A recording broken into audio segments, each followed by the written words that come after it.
Good num morning. Welcome back to session 9 of Atelier Lydie Suelle, where today, well, fucking who knows when we're going to get back to the plot, because off screen, and I'll show how I did it and why our level's still the same despite doing this, I maxed out everyone's friendship. Matthias is 100, Furious is 100, Alt's 100, Sophie's 100, Lucia's 100, and Elmira's 100. How I did it, when you sleep for a night, if you sleep for 10 nights in a row, it goes up by a single point.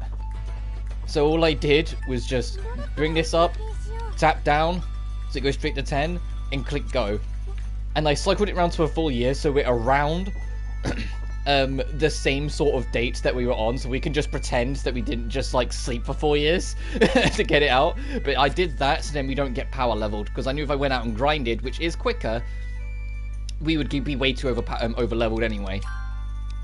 So just having it like this is fine. But, as a result of this, we're gonna have a lot of character events. Everywhere's got something, because everyone's got events. And as Furious in particular, you know, Sophie's in there too, so it's gonna be a lot of events. But it'll be worth it, because if we see all of these events, it will get us one step closer to that true ending. So let's start by going straight to the notice board.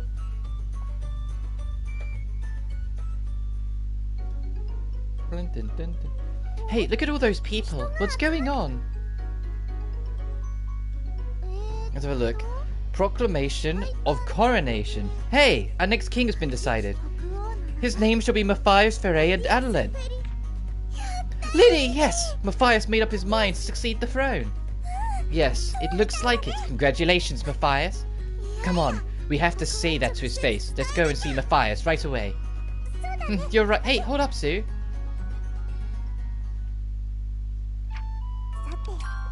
Oh, we'll see this at the end, because we were so close to the end of it anyway. La la la. Oh, work is going so smoothly today. You seem in a good mood, Muriel. Is it because of Matthias? That's right. He's finally made the decision to become the king. I've been working hard to make sure Matthias becomes a good king, but I'm almost done now. He'll be on the throne before you know it. Yes, I'm so relieved. I've done my duty as his sister. Thank goodness for that. Now he's finally getting serious. He'll surely make a fine ruler, which means I can finally... Muriel?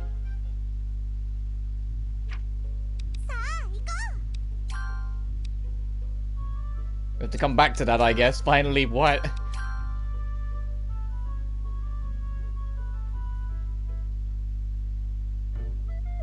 Come on, let's just go inside. I simply couldn't. Just give me a little longer. What's up with them, those girls, looking at Alt's atelier? I wonder, maybe he knows.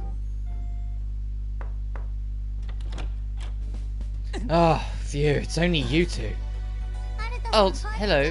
Why do you look so exhausted? You're not hungry again, are you? That's no good. I'll make something right away. I'm tired, yes, but I'm not hungry. I've been inaudited with work recently, that's all. Wow, I'm jealous.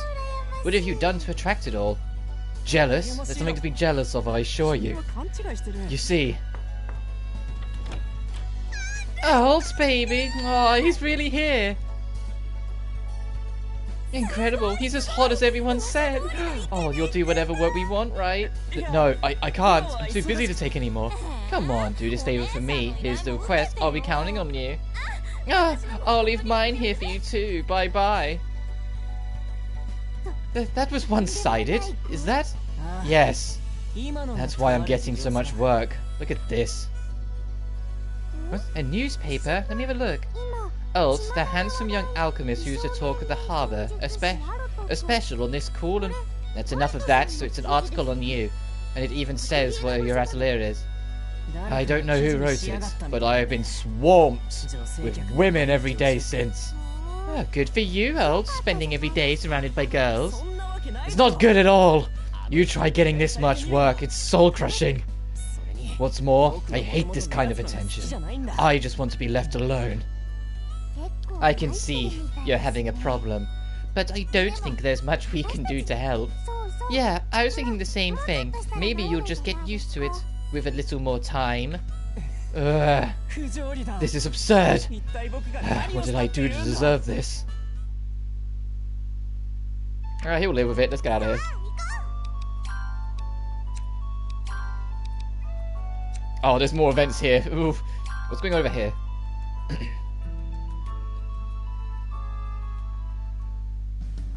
Matthias! Matthias! Matthias! We saw the proclamation. You're going to be the next king. Congratulations. Ah, you saw that. Yeah, that's right. I'm your new ruler. My lord, my liege. Oh, my majesty. Sorry, your majesty. Okay, I'm just kidding. Not actually king until after the coronation. What? So you're still unemployed? You're still banging that drum. Hey, all of this gives me an idea anyway. The crown to be used at the coronation is normally made by people selected by the next king. What do you say, girls? Fancy using your alchemy to make me a crown? What? A crown? From alchemy? Is that even a thing? I'm sure it'll be fine. I'd love for you to do this.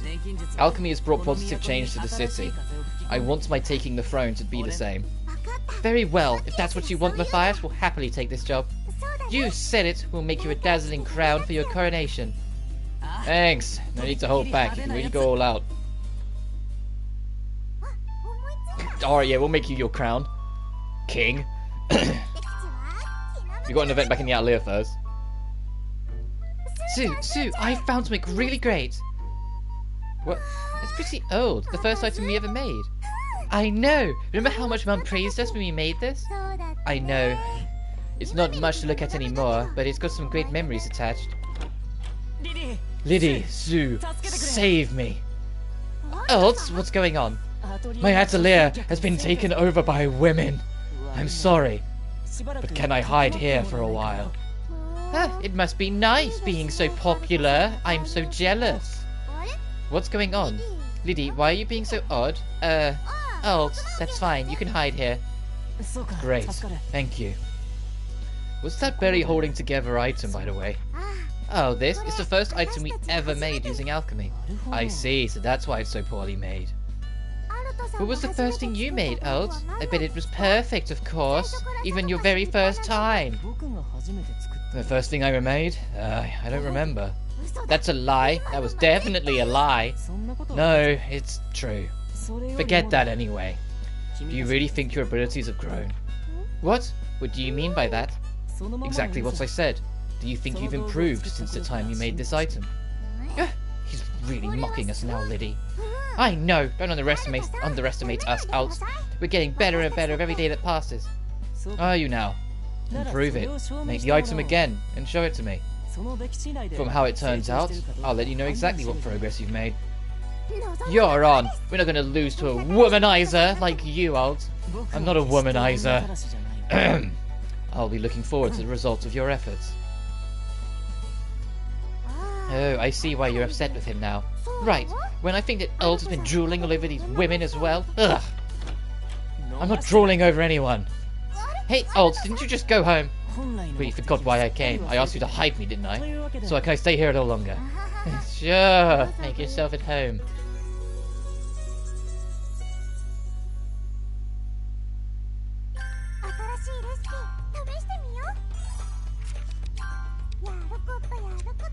A high quality uni bag.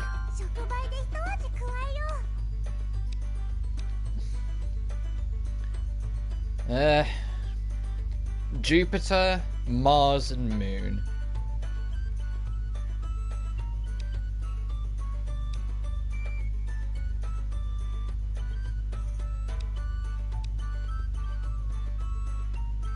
I'll take that because I can use red to cover the difference.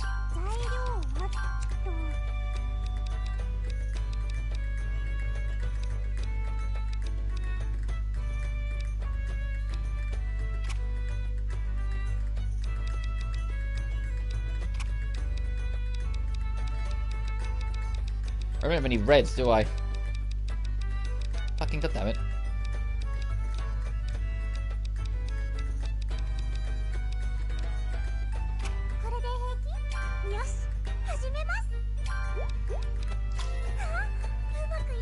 It's okay, I'll figure something out.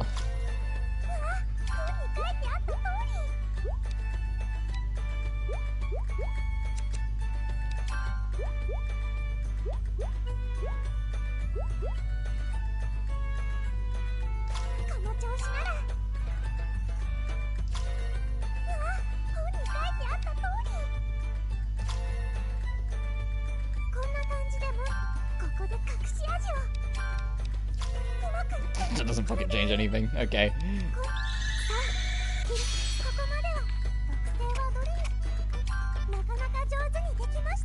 I don't know how high quality he wants it.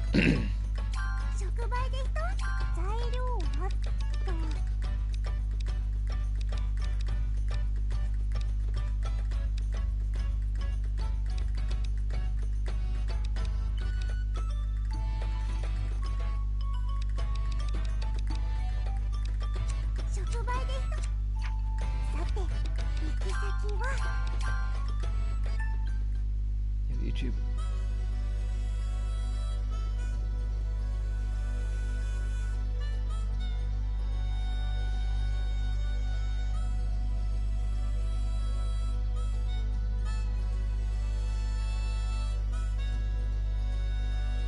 Delvin, do you want to try that sentence again?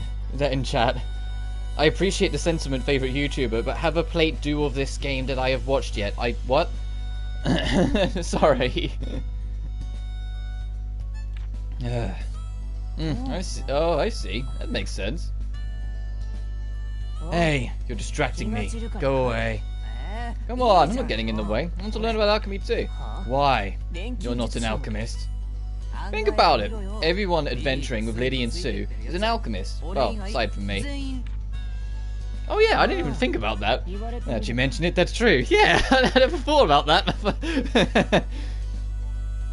He's played the game, I haven't watched the video. Oh, okay, no worries, dude.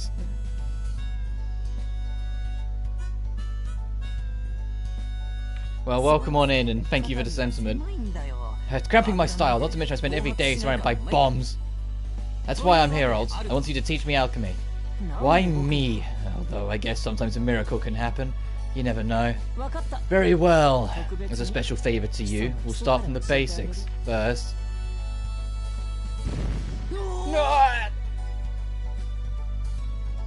Damn it, what's wrong? It keeps going wrong no matter how many times I try. So it turns out as expected, no miracle here. Matthias, you've got no alchemy talent at all. Not even a glimmer of something we could work with. I mean, absolutely zero potential at all. Nothing. Alright, rub it in, why don't you? Hey, well, man. Basic ability plays a large part in alchemy after all. You need to give up and do whatever it is. Alt, baby, we're just dropping in to see you again. Oh look, another hunk of man stuff, but I still prefer Alt.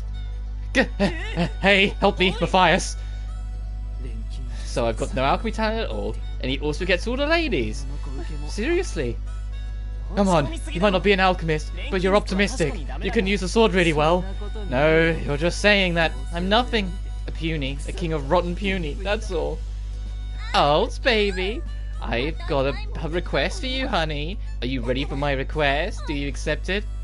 Stop circling the drain and save me, Matthias!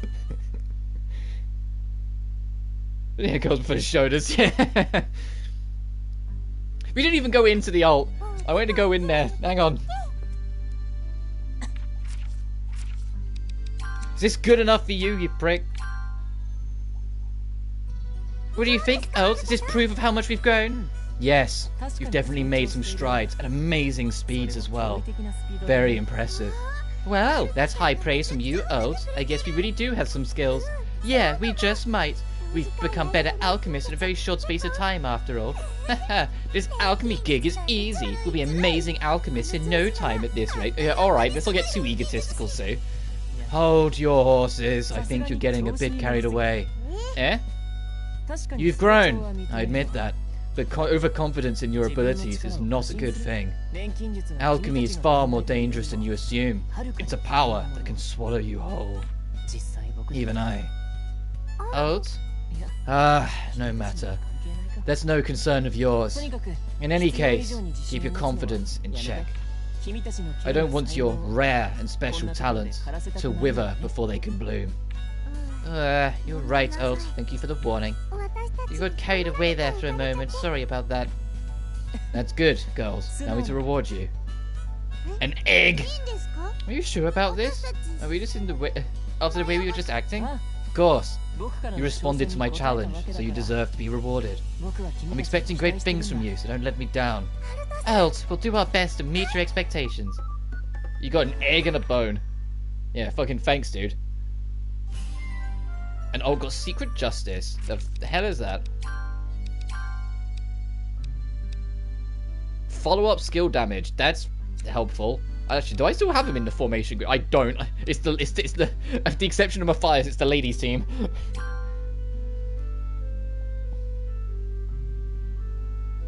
I'm surprised I genuinely didn't notice up until Alt said it that Matthias is the only person in the party who isn't an alchemist. I'm surprised I didn't notice. Like, because yeah, he is. He really stands out when you think about it. It's such a contrast from Atelier Sophie, where it was only Sophie that was the alchemist. Well, I say that Corey technically was technically an alchemist as well.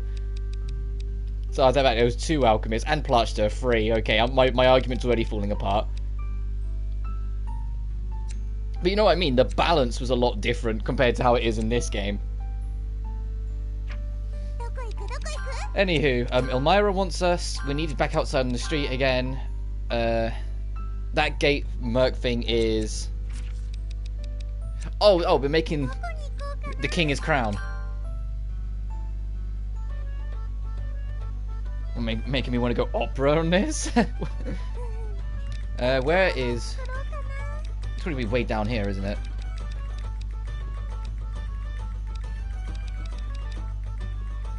Gold Eisen? Where the fuck do we get Gold Eisen? Probably later, but actually, let's have a look if there's any. It might be one of them. If I can get a silver web and work on that, it might be one of those two. Doubt it, but it might be. It's probably that. It's probably that. Actually, I take it completely back. It's almost definitely that. Eisen ore and high class Sylvalia. Can we make a high class Sylvalia? We can't make any fucking Sylvalias. We need a soul stone. God damn it, we need to go ghost hunting.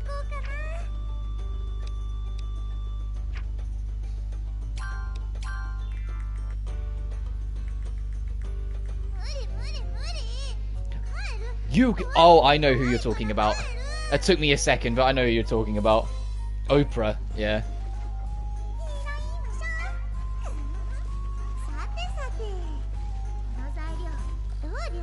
Right, let's just find any old ghost and try and get some soul stones quick.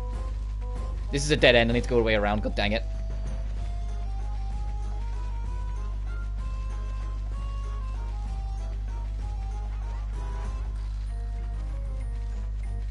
Oh, I did do a teeny tiny bit of little, like, material grinding, and, is it here? No.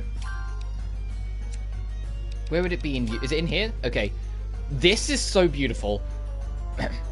Whoever it was on the dev team that decided that the secret bag should exist is a champion. Because essentially you click on that and you use one of them and it sends everything into the container. So you don't have to, you know, worry about space all the time. Right, I think ghosts start appearing in the second zone. I'm just a very fence of F. The plat is mine, uwu. Hey! The grind was worth it. Actually, I think I did, I mean, I only just woke up when I scrolled through it, but I think on my, like, subscription feed, I saw that there was a video of you, platinuming it. I just didn't watch it, because I literally only just opened my eyes. So my vision was still kind of blurred, because my eyesight's kind of crap. This is another dead end. I have not learnt this map. both times I've just picked a direction. I'm like, oh, I'm pretty sure it's the right way, and I'm going straight into a dead end. Doom guy literally can't stop. Yeah. You can't just shoot, you shoot a hole into the surface of Mars. Where's the enemy? That's it. Oh, there's a spook.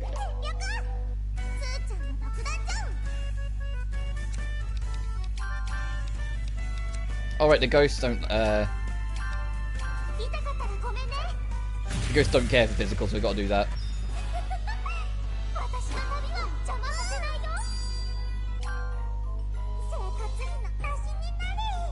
Fucking no soul stones, great. Just need a soul stone. On top of his music. Well, the thing is, I think because it was a chainsaw in Doom 2016 and a lawnmower in Doom Eternal, I think a lot of it, and jab's the wrong word, it's not him taking a jab. When he was first making the Doom 2016 soundtrack, he was told point blank he wasn't allowed to use an electric guitar. They didn't want it.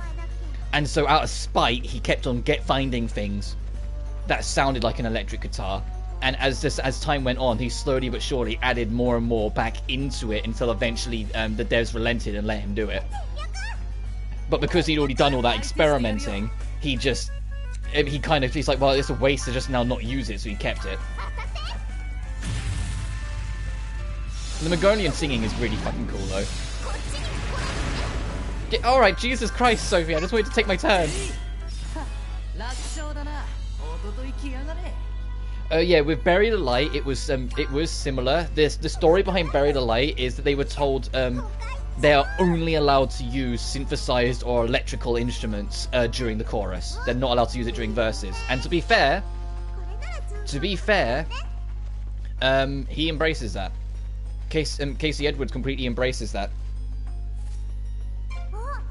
It's entirely orchestral up until the choruses. Everything that sounds electrical is him like pulling some like real fancy trick. Because they wanted it to feel more contained and controlled to fit Virgil and not just be an explosion of raw power, because they felt that wasn't Virgil as much. Also, Cam and I had an awesome discussion over the rookie ending of 5 Royal. Oh, that's cool. The only thing they fear is you is everything. The thing is, I can't help but every time I hear that track, I can't help but immediately think of the fact that Doom Eternal and Animal Crossing came out on the same day, and instead of, you know, making anything of it, or like, you know, instead of just kind of ignoring it or like making a small thing, they both completely leaned into the joke that they were that both of them were like secret best friends. And they would have like the villagers running around whilst the only thing they fear is you is playing. And I can you please give up a fucking soulstone, Ghosts? I know you dropped them. We'll stream over it. I will do.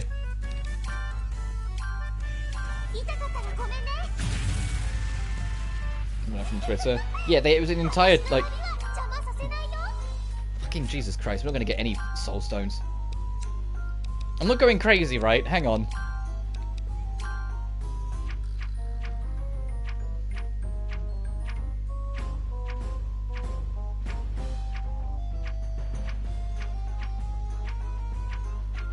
I'll fucking find the thing first. Yeah, the ghosts. Well, it specifies is in those areas, but the ghost enemies drop in, so come on.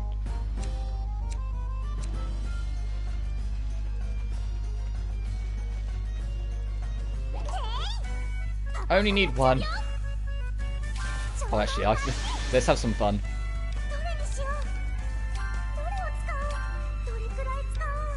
Oh, I'm always tempted, but I know it's not worth it to just, like, do that.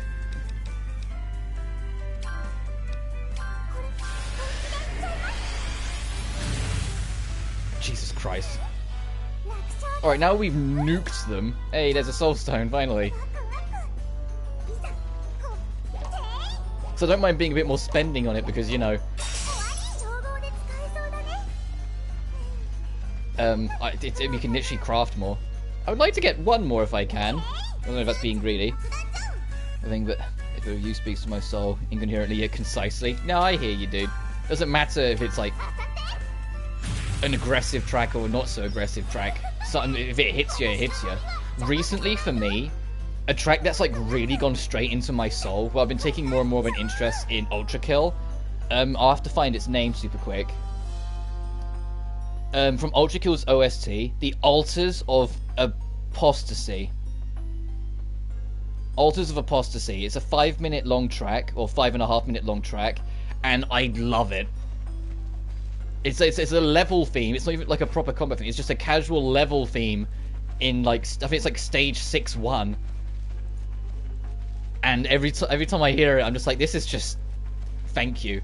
And then finding out that the director and because the director of the game also composed the track for it, The madman at certain points in the track apparently had not one, not two, I think I was too late, but 7 electric guitars playing at the same time. And I'm just like, you fucking sight animal. But you can hear it and it's badass.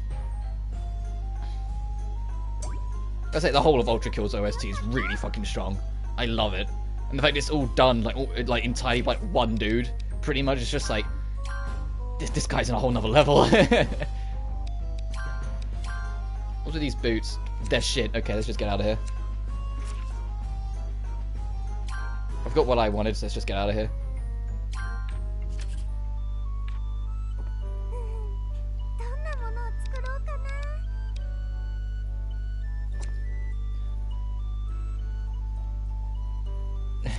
The choir from Eternal's choir is a bunch of different metal artists from different bands. That's really cool. I didn't know that. To be honest, I know in comparison to the Doom soundtracks, it's less popular. But my favourite Mick Gordon tracks are honestly the Killer Instinct soundtracks. The Killer Instinct 2013. Some of the tracks in there, I'm Back to Rise, Inferno, Touch Me and I'll Break Your Face. All those tracks, it's just like, man, I could listen to them all day. They're so good.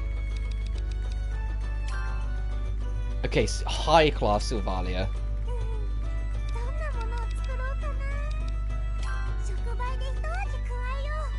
I'm alright, because we'd try and make it decent.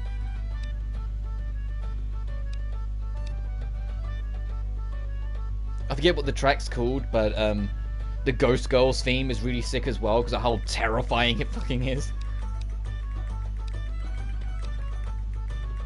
KI needs to come back. Microsoft, come on, dude.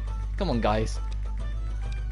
I know why it hasn't come back, but fucking they need to sort something. The reason why it hasn't come back because they just don't have a developer to work on it. Every developer that has been brought out by another company at some point. But it's still like, come on, guys, you can figure something out, can't you? Alright. But there are murmurs that they might be trying to get,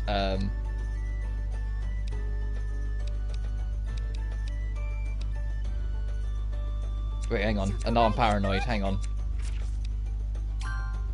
High class. And if I check the encyclopedia for effects and traits...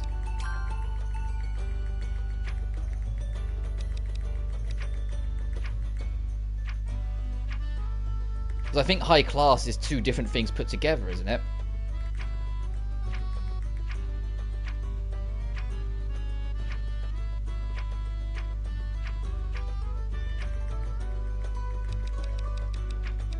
Oh yeah, there it is. High price and high price plus. Okay. That's what I was thinking. In the back of my head, it's like, I think I need high price. Where's that sapphire? So I need to find high price and high price plus.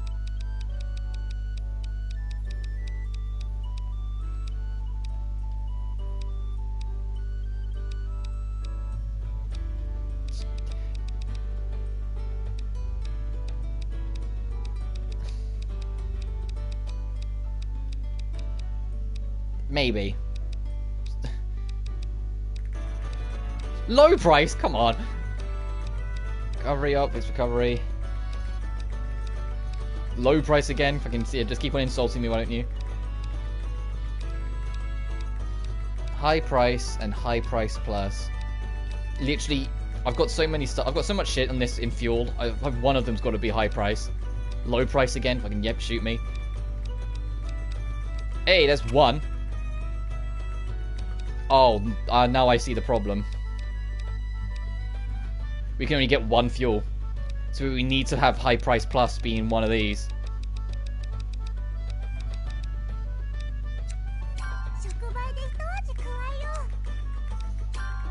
Let's see if we can make just a base high price ingot then. And then make the high price ingot go with the high price plus other thing.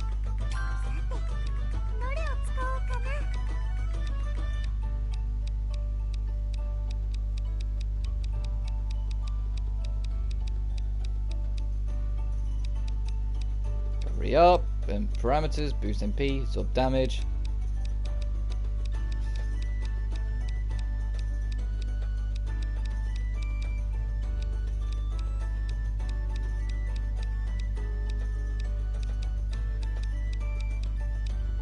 discount. That's high price plus.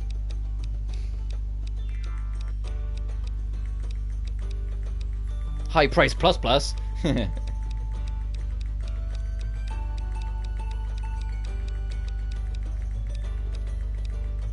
Alternatively, I could just try and put the thing on this entirely, and then it'd be an easier carryover. Because I hope that's how that would work.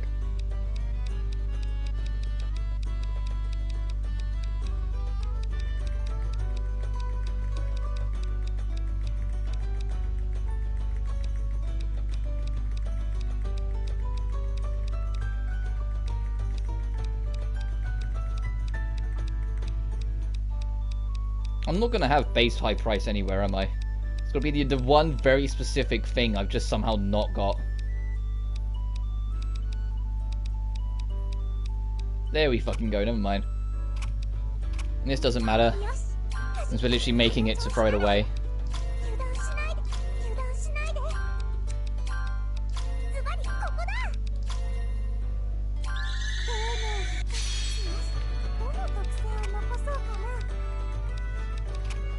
Because I'm curious if I can then just put high class straight over to this.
And what's the other thing we need to do? We need to just pick up a silver web, right? Oh no, an eisen ore. Wait, we need to pick up a silver web. Eisen ore.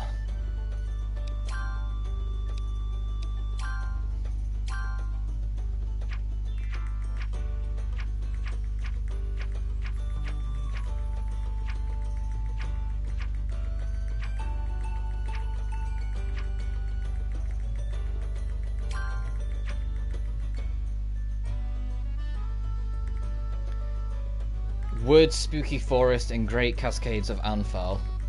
So like, it's just basic bitch metal. Alright, let's just go run around. No, I pressed the select button one screen too early again. So let's just click around here quick. And if not, we can click around the spooky forest. We'll get it one way or another.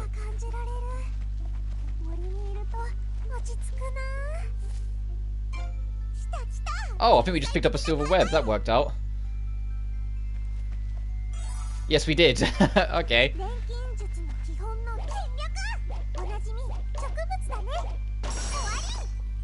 And there's our eisen ore. And make gold eisen. Let's get back home. See, why couldn't we have had it that easy last time when it was fucking nectar, whatever? So now make gold eisen.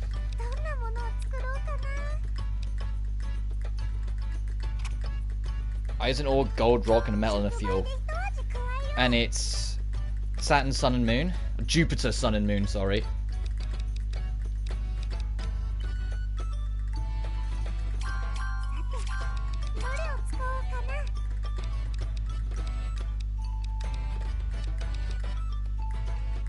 That colour's neither of what we need. Take you then.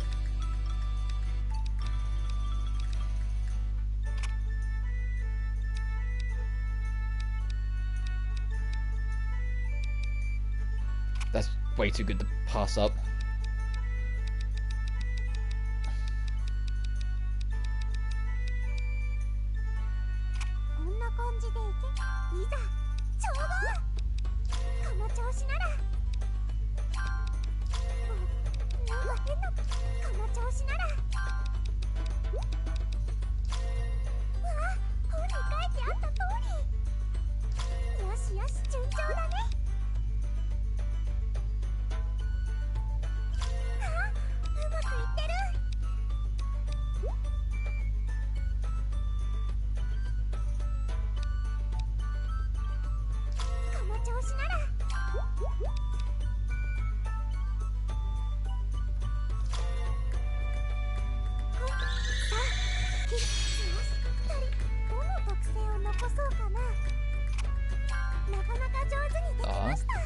Hey, level 33.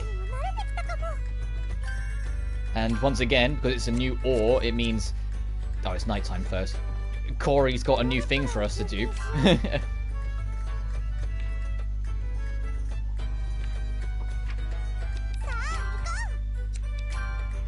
Well, we'll bump into a scene anyway, but eventually we'll get to Corey. Let's see what we get. Yes, please wrap that for me. Thank you. Els, are you doing some shopping? Yes, that's right. There are plenty of bargains to be found along here.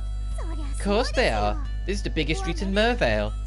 So many sellers, so many buyers, you know. Oh, what am I going to do? It's too much. But if I can't buy it, my son...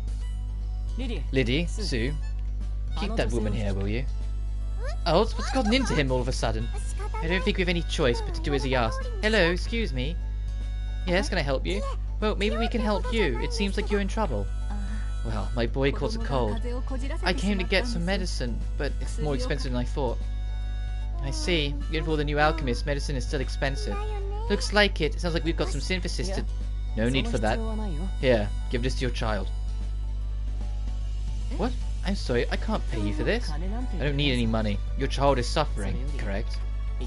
Give him this in water 3 times a day after eating. He'll soon be better. Thank you so much. Hey, how did you know her child had a cold? From the things she said, the medicine she was looking at, it was obvious. Not to me, it wasn't. That's just experience, I guess. You'll get there eventually. You know, I'm starting to think Els might be even more of a softie than we are. Yeah, Els was really something back there. I wonder if I'll ever really be able to do that. Anyway, Corey, where the... down here. Because we're outside Alt.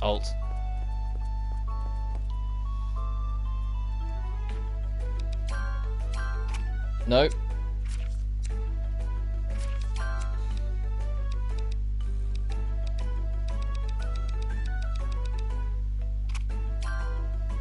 I need to buy more healing pads. Need to buy more fugals.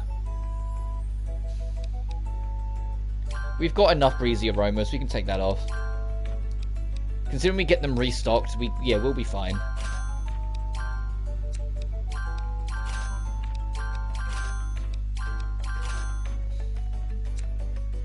And considering we can, you know, just go make more money, the money problem isn't a threat.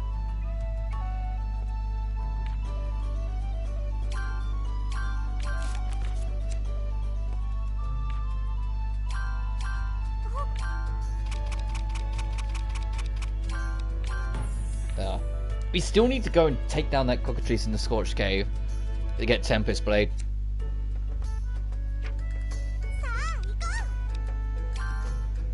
Anyway, let's... Oh, we haven't even made the crown. We made the resource for it and then left.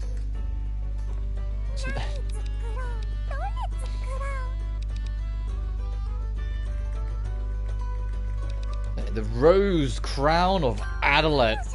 And it's a plot item, so it doesn't matter what we put on it. I'll be nice, I'll give him that.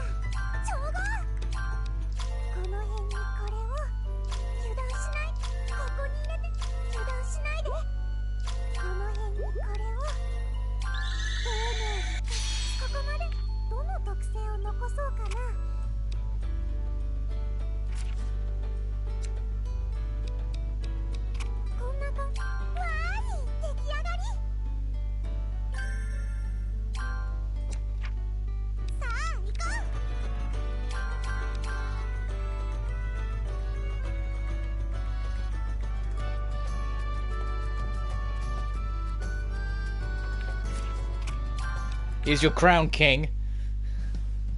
Matthias, we made the crown. Let me take a look. Yes, good colour, good sheen. Oh, this is a great crown. Stands up well compared to my dad's crown too. In fact, might even be better. Great, glad to hear it. We were pretty nervous about such an important job. We put a lot of hard work and feelings into this. You keep it safe, your majesty. Keep it on your head. I will. I'll treasure this forever. Wow. This also means I can't really run away. Come on, Matthias, you'll be fine. You're going to make a great king. Yeah, you're right. It's nothing.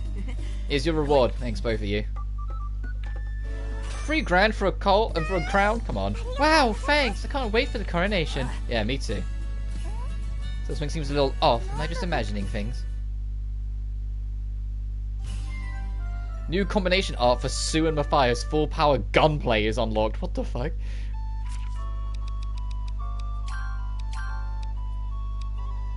So, Sue has something with Lucia and now has something with Matthias as well. Can Sue stop getting all the power tricks?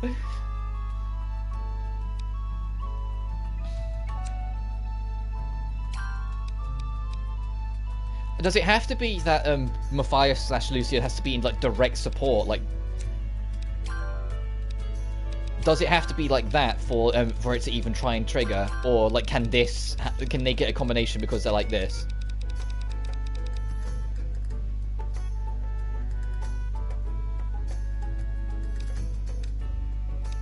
I suppose we have to find out.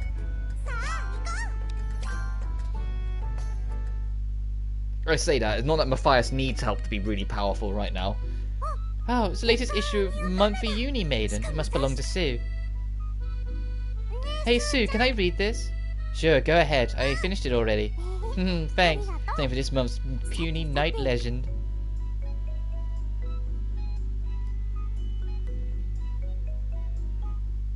Sue! What is it? A page got ripped? No, this right here. Look. Masked Royal and Night Saber combination attack. True super destruction secret guard something. Yes, what about it? What about it? I want to do this myself. I want our own combination attack. I forgot you have a weak spot for stuff like that, Lydie. You're right, I do. But this is more about just shooting a cool attack name. Combination attacks should have strategic value too. More power, less risk.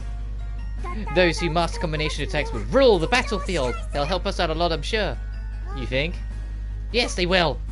Okay. We can at least give it a try. Great. Now I need to stop making up attack names. I guess it might help with battles if it works out. I'd better let the others know. What a wonderful sister I am. Oh my god, okay, this is how it works. Combination arts. You can now use combo arts. Combination arts are special skills unleashed by 2 characters in a team, so it does need to be buddy up, so I can see it's Matthias underneath. They require a combination gauge to use, but are strong enough to completely turn the battle around. Use powerful combination attacks to destroy mighty enemies and strengthen friendships. So that cutscene only triggers once you get your first one that isn't from a DLC character, because, you know, Lucia tragically is a DLC character, apparently. Let's go to the entrance hall. Let's see this coronation. Tell me, twins, is a golden puny statue required for living on your own? Why would it be? What are you planning to use it for? Don't ask me. It was just a gift, so I'm just asking. Well, if you don't have a use for it you don't need... Hold on, living on your own? Who? Who do you think? Me, of course. But Mirielle, living alone? Can you really do that? Yes, of course I can. Just who do you think I am? But why? Why now? I'm also in line for the throne, remember? Matthias is the one who will become the king. It would get tricky if I was hanging around, so after he's crowned, I'm leaving the castle. So that's why... Oh, sorry, Mirielle, for ever thinking that you couldn't do it. Just you have a look at this then. Proof that I can handle living alone. That's a pretty long list. Just what is this? That's everything you need to live alone. The bare minimum. You'll find it all correct and proper. Oh, Jesus. A crystal shield, cross that off. And a crystal ball too, what for, cross that off. 2 pairs of shoes, cross. Knives, sure, but 10 of them, cross, cross. Hold on, my list is getting mutilated. That's odd, you've cut it down to a fraction of what I started with. That's right, there is far too much of a waste on there to start with. There's lots of things missing too. You need cutlery, don't you? Dishes? Dishes, right. Hey, I know. Could you make some hard-to-break ones with alchemy? I think I'll probably break regular ones a bit too quickly. Yes, okay. To celebrate you moving out, we'll bring you a lovely set of dishes. Thank you. Just a little gold leaf will be fine. And for the pattern, they're going to be plain sturdy dishes, I'm afraid. Please keep that in mind. Fucking this girl is... Muriel, Jesus Christ, let's make you your fucking dishes. A silverware set.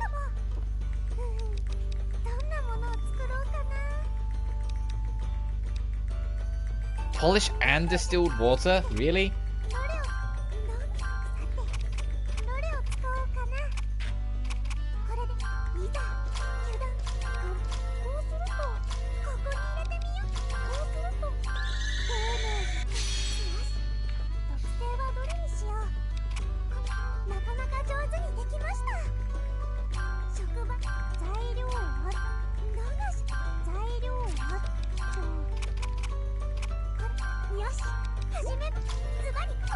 I don't know why I'm caring about this, since I'm just going to throw it away anyway.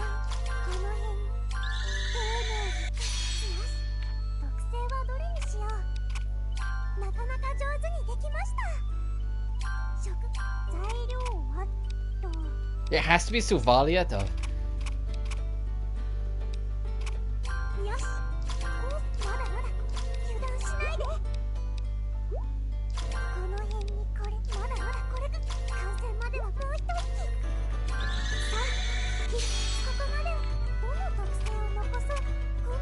There, enjoyed the high class quality.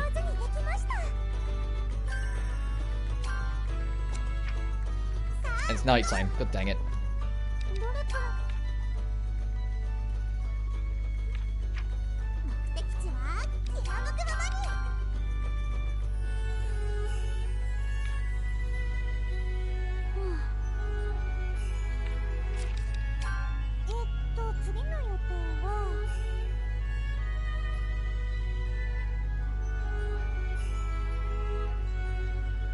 But I just did that, what? Is there other silver things I need to make? Hang on.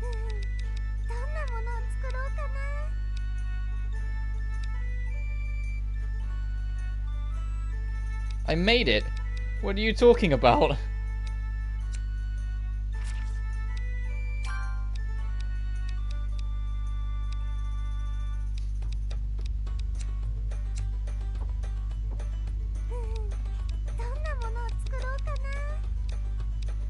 Is this not good enough for you?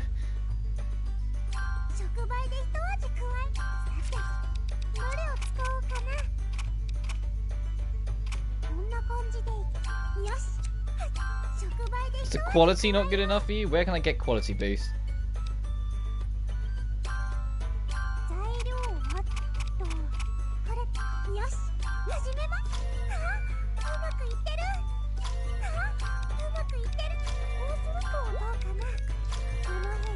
You're not that much. Well, she probably is. I was about to say, you're not that much of a snob, are you? But she might be.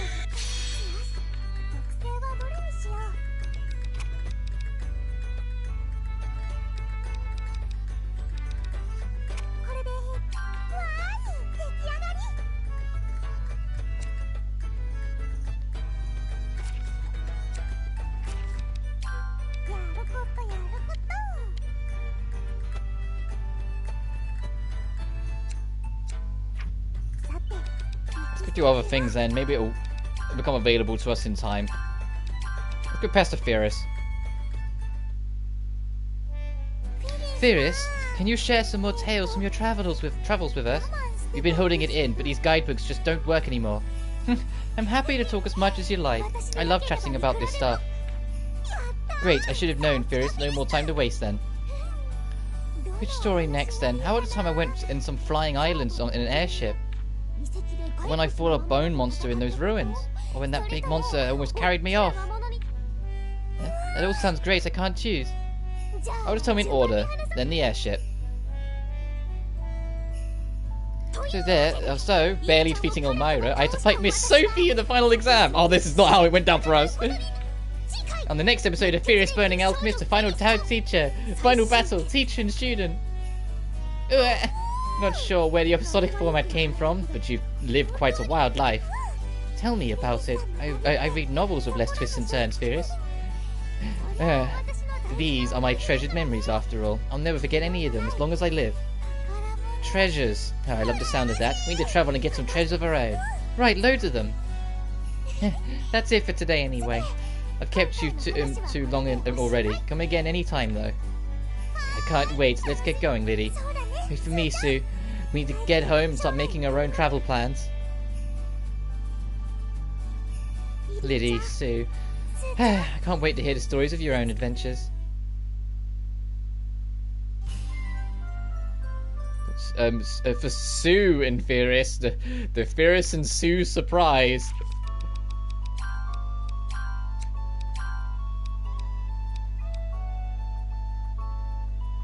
Increase all their levels of their allies by 5 and completely restore their stun levels. That's actually really fucking good. Holy shit. That's massive damage, inflict damage and stagger.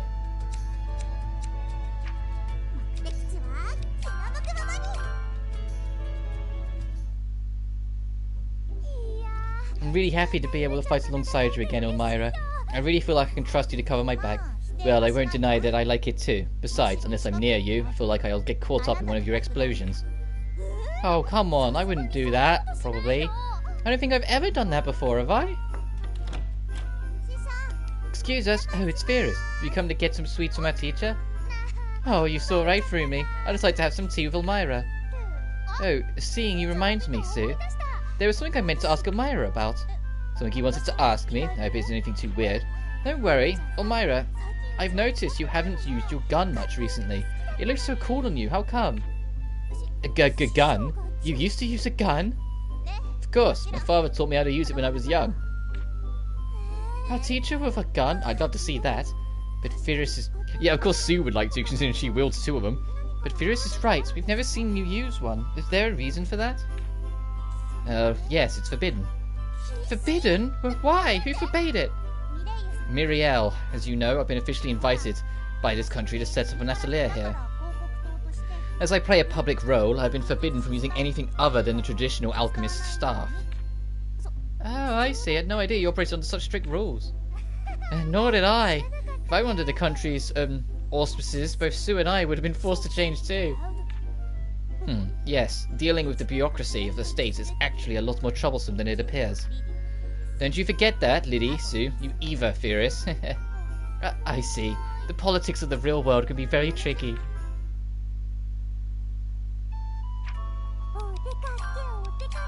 Alright, now we'll go past her alt again. Oh, let me read some of your alchemy books.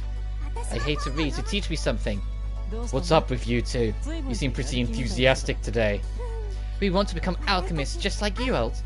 Alchemists like me? I'm not sure that's a good idea. You need to aim a lot higher than me, surely. Higher? Yes. I'm too low of a goal for you. You need to be ready to master the alchemy. Master it. You have that potential. You could create an entire new age of alchemy. That's why I want you to become alchemists and surpass me by far. I know you can do it. Alt, very well. It won't be easy, but we promise to overtake you. That's the way. For that reason too, then, please teach us alchemy. Seems I can't talk myself out of giving you a lesson. Very well, I'll see what I can do. But you might find my methods pretty boring. There are no shortcuts in alchemy. I just repeat the basics and then apply them. No frills here. Can you accept that? Of course! We'll definitely get better if you're teaching us out.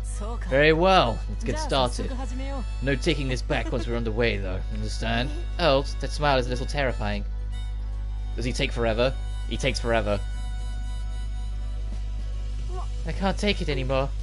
First Elmira, now Old. Why do all the alchemists have to be so hardcore? Did I overdo it a little? This is the path all alchemists have to walk.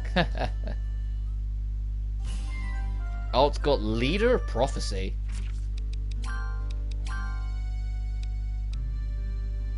Elemental damage inflicted. Ooh, okay. Could save his ass. When I one day maybe use him. Hello. Clutched her. What about over there? I'm not seeing any problems, Theorist. Looking good over here too, nothing suspicious. Hey, what are you doing, poking around all around the place like that? Just a regular inspection. His atelier bends space a little, right? So we're checking to make sure nothing is going wrong. Things could get nasty. Hey, I haven't told you this yet, have I? Miss Sophie was the one who made this atelier. She was? I guess I should have guessed. With the bending space and all. That's right, my teacher is a master. Having this atelier makes my travels so much easier. Miss Sophie, Plush, let's continue our travels one day soon, okay? All of you travelled together? Yes, originally we did, until Ferris got separated from us. She just liked to go running off after delicious-looking things. If we hadn't heard the rumours of the merchants, we would still be separated right now. And if you've learnt your lesson, don't go running off into crowds again, understand? Yes, teacher. Say, Lydie, it suits Plaster, doesn't it? Scolding someone. Yeah, you're right. She's a strict teacher. We better not let her teach us, though. I can hear you clearly, girls. Does that mean you wish for a scolding of your own? I might respond accordingly if you do. Or shall I scold you on today? No need. We're leaving. Run for it. I was only joking. Those two are so full of energy. Yeah, they're such good kids, aren't they? Hey, that reminds me.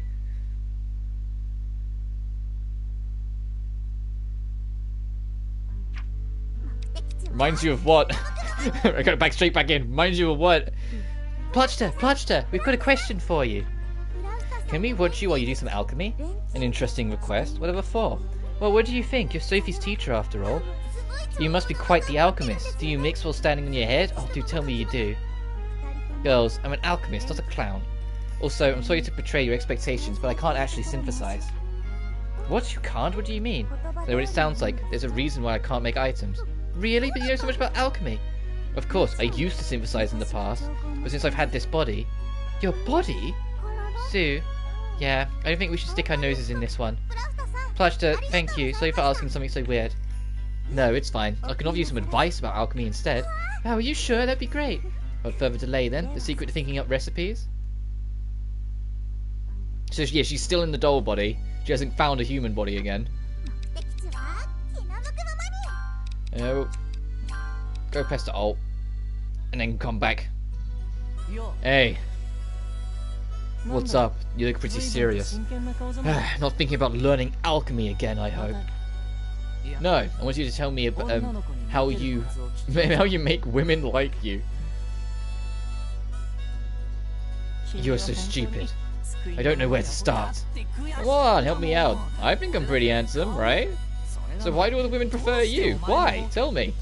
Do I have to spell it out? It's just a matter of character. To be blunt, it's all your fault. You just look so dumb. What? You're making me mad now. Even I'll get mad at coming like that. Just listen. The reason women like me is because they want a quiet, intelligent type. Oh, that also almost makes sense. If you really want to become popular, it's the only way to go, right?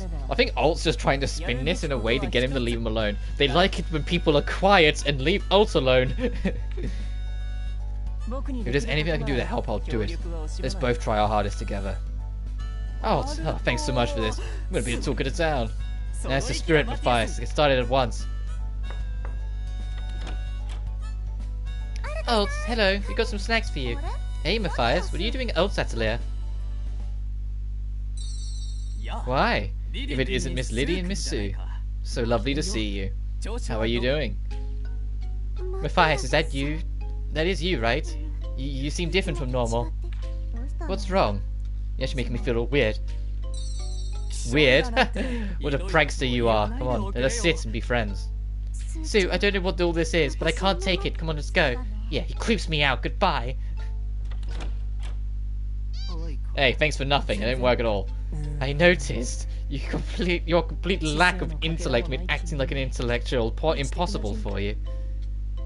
I was hoping you'd be able to take some of the heat off me, but I guess not. Oh, you're gonna feel heat. When I get my hands on you, you'll burn. Oh, come on, does it matter? I think you're best when you're just yourself. Although you'll never be popular with the ladies. Oh, damn you! Come outside and let me kick you. No way.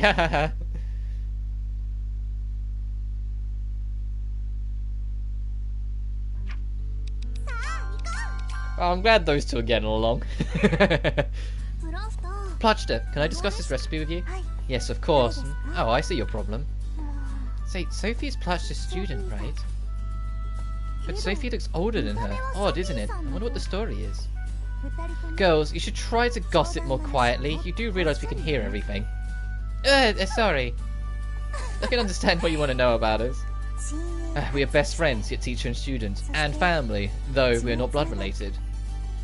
I lived with my grandma, but then she suddenly passed away. I lived alone for a while after that, and then I met Plachta. There have been twists and turns along the way, but I've been with Sophie ever since. That makes us a family, nothing less. Do you understand, girls?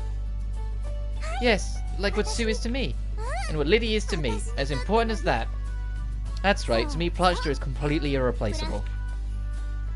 Irreplaceable? Oh, how lovely.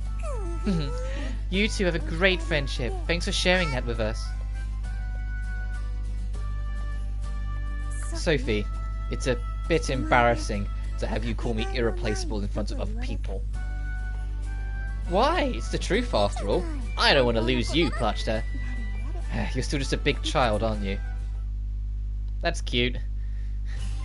And Sophie got a new skill out of it, Wisdom of Alchemy. That's really charming. Power when using tools. Damn.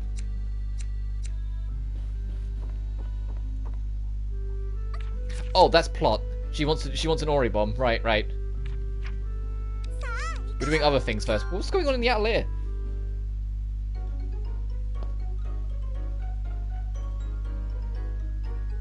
Sue, I've got a request for synthesis. Ah, Lydie, well done. What is it? We need to deliver 10 portions of this medicine. Here's the note. That'll be, is it? Lydie, look at this. What is it? 100 portions of medicine? Hold on, 100? You walked into this one, Lydie. There's a penalty if we don't deliver too. I'm sorry, Sue. What should we do? What do you think? Do the best we can in the time we have available. Hey girls, I just thought I'd stop by. Got some time to talk? Sophie! Whatever is the matter? You're paler than a puny. Tell me, what's going on? I see. Whoever gave you this job is a bit of a sneaky one. No, I mean, I should have checked more carefully. Come on, Lydie. No need for the waterworks. This would have caught me out too, I'm telling you. But... Alright, girls. Will you lend me your cauldron and some materials?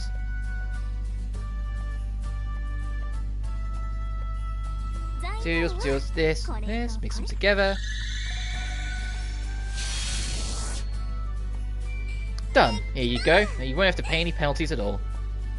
You're joking. You did all that in an instant. Yep, there's 100 there, but you should probably count them just in case. Make sure you check the fine print from now on. You've got a delivery to make anyway. There's really 100 of them. Amazing. Sophie is just amazing. How cool was that? I want to be just like her when I grow up. Hey, we need to deliver these now. Come on, Lydie, let's go get paid. Yes.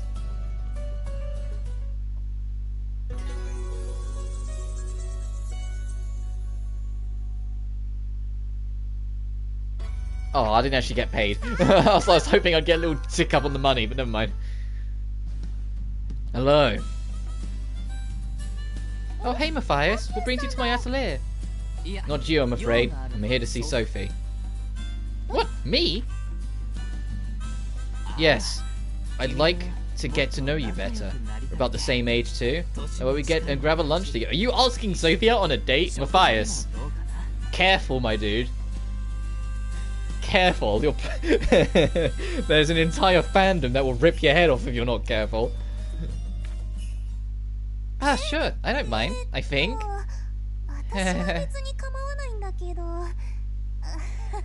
Oh god, she sounds so nervous. Matthias? You've got more courage than I thought. Indeed. Inviting my mentor for a meal. Did you think we would allow that? Hold on. What's with the scary faces, you two? Sophie will take any invitation she is given, so we have to protect her. That's why, Matthias, we are declining your offer on her behalf. Sorry about all this. But I'll go with you if you're offering to feed me. Fierce, I'm looking for something a little older, I think. Hey, that was rude. Where are my bad books now, Matthias? Mine too. Fucking, where did she come from? where did her sister come from? Leonie? Mine too. Anyone who's been a Fierce is answer than me. But taking Fierce out on a date is even less allowed, so just shut up and leave. Where'd you spring out from? I'll find no victory here. Retreat, retreat. You scared him off. Oh, come on, you three. I think that was a bit mean. Not at all. It's our job to drive off anyone with designs on you, Sophie. That's right. Everyone's hitting on you all the time. It's not fair. I mean, it's dangerous. I'll keep you safe, Fierce. I know you're thinking about me. Well, maybe apart from Leonie.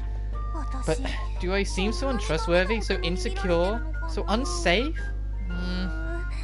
This is complicated. Also, yeah, the poor girl's 26. If she wants to go out on a date, I think she can look after herself.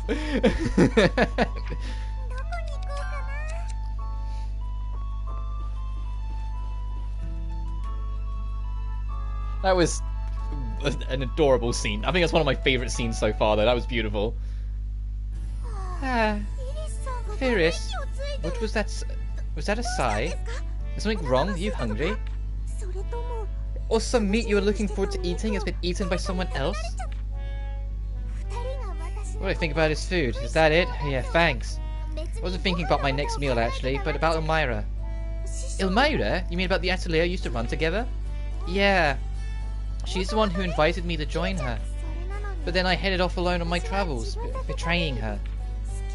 She told me it was okay, but I still feel guilty. She's not bothered by it at all. She told us she was happy you went travelling. Come on, you know Elmira. She isn't always honest about her feelings, even with herself. Someone else isn't being honest about feelings here. You should ask her if it bothers you that much. Sitting around worrying isn't like you, Fierce. Bring back some of the Fierce energy. Girls, you're right, of course. Alright, I'm gonna go and ask Elle straight up what she thinks of me. Good, that's the way. I'm sure it will turn out fine. Thank you. Right. I just need to maintain my resolve. Let's go find out how this goes.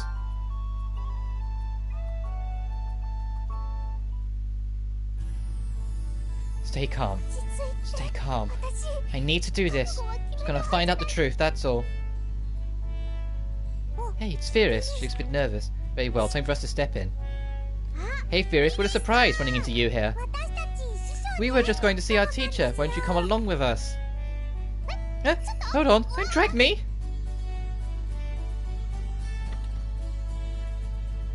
Oh, hello you three. Come quite close, haven't you all? Something like that. In any case anyway, Fierce was waiting outside the atelier. Fierce, there's something you want to ask Elmira, isn't there? You're ganging up on me. Fine, fine. Elmira, be honest. Aren't you angry that I left the atelier and went off on my own? Not really. That was quick. You don't think I was selfish leaving you like that?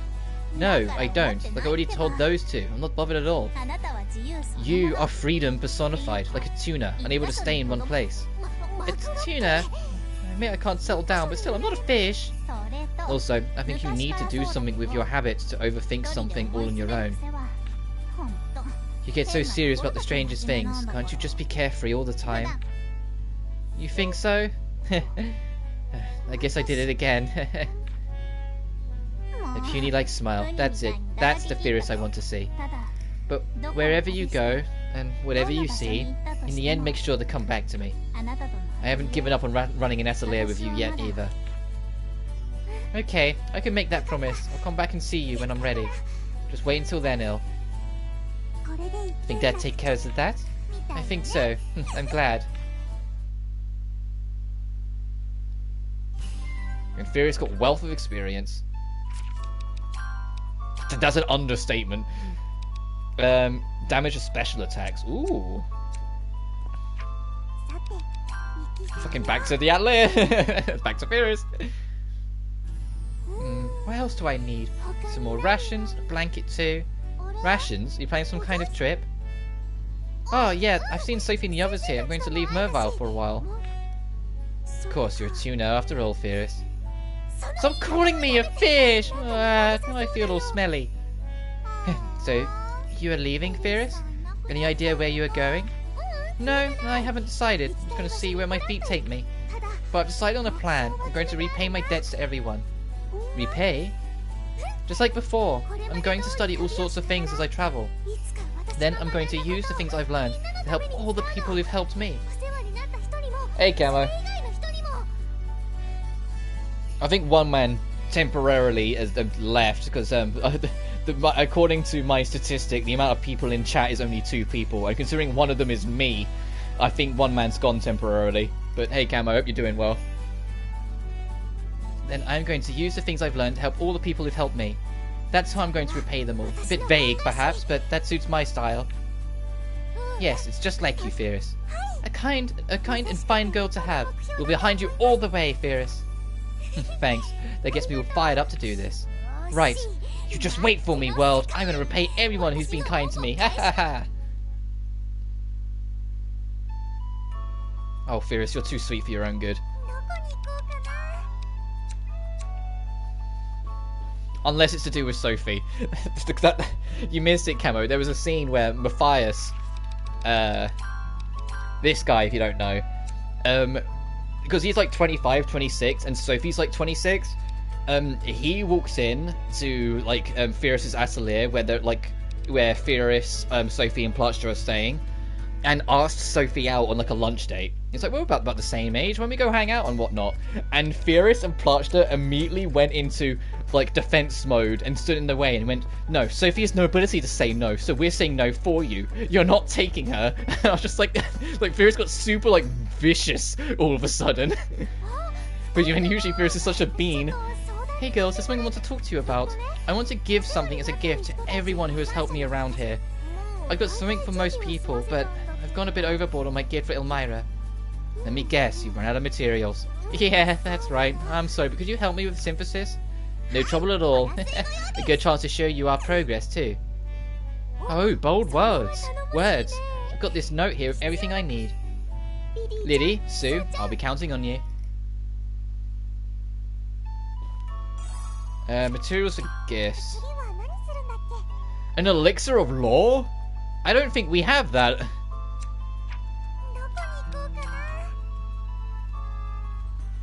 No, I don't think we have access to that yet. Hang on. So that quest line's at a halt then for a minute.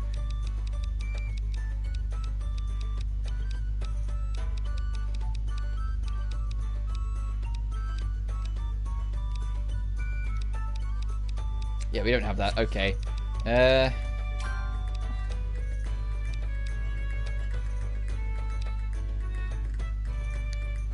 There's not an elixir of lore either. Fellite. I mean, raw diamonds. That's not an elixir of lore either, so I'm not that fast. I know what it looks like, but that's not it. We should try. I should try and make these Spirit Wolf Cleave and Orb of Divine Speed, just to try and clear up more of the book, and an Oribon with Pinpoint Flare. Isn't that what I have? Is it asking me to make the perfect Oribon? Hang on. On my flames of hell. Let's have a look.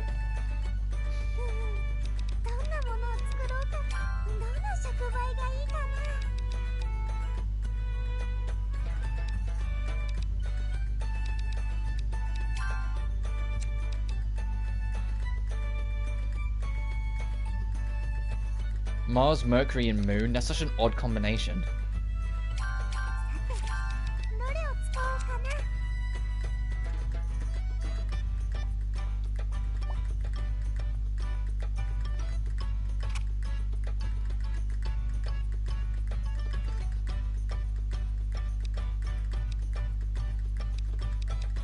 I need like a high quality blue. I need to make more blue neutralizer, to be fair.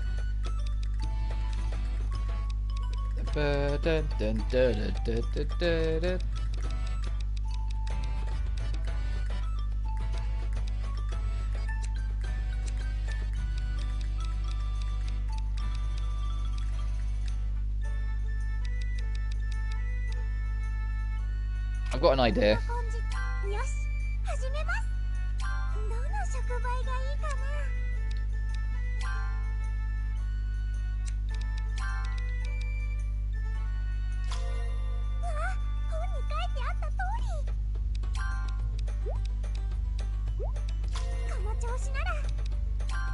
This green will turn into a blue, assuming we can.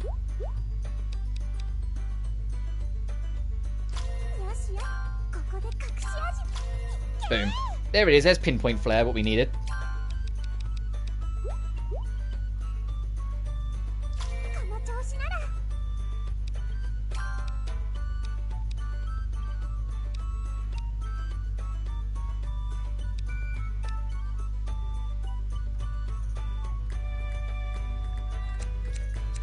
Actually, I'm going to be smarter about this. I want to change this catalyst. I know we have a 7x7 in there. That's a 6x6 as well. Ugh. I was hoping we could have a 7x7 in here somewhere.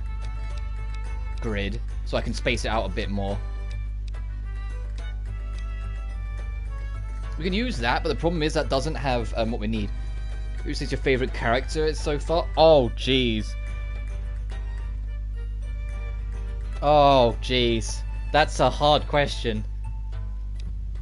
In Atelier Sophie, I really loved Sophie as a character, as a protagonist, and adored her to pieces. I thought she was wonderful.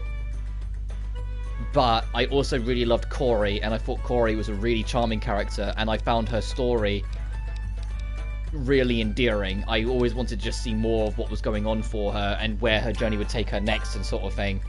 Because she's ultimately just trying to find her father, and she still is in this game. In Firis and her sister are genuinely some of the most adorable fucking characters I've ever seen in a video game. So, those two. More so Firis, because I love how, like, bright-eyed, and it's the easiest way to explain it, how bright-eyed Firis actually is.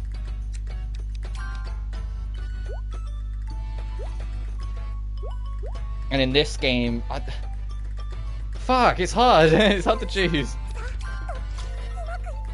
Yeah, there's pinpoint flame.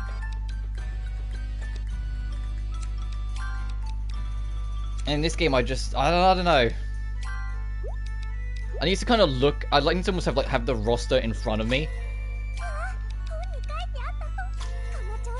and then I can tell you. Is that going to interrupt that? Damn it, it will.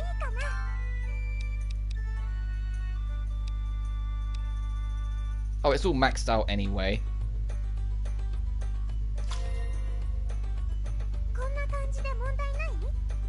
I think, like... Because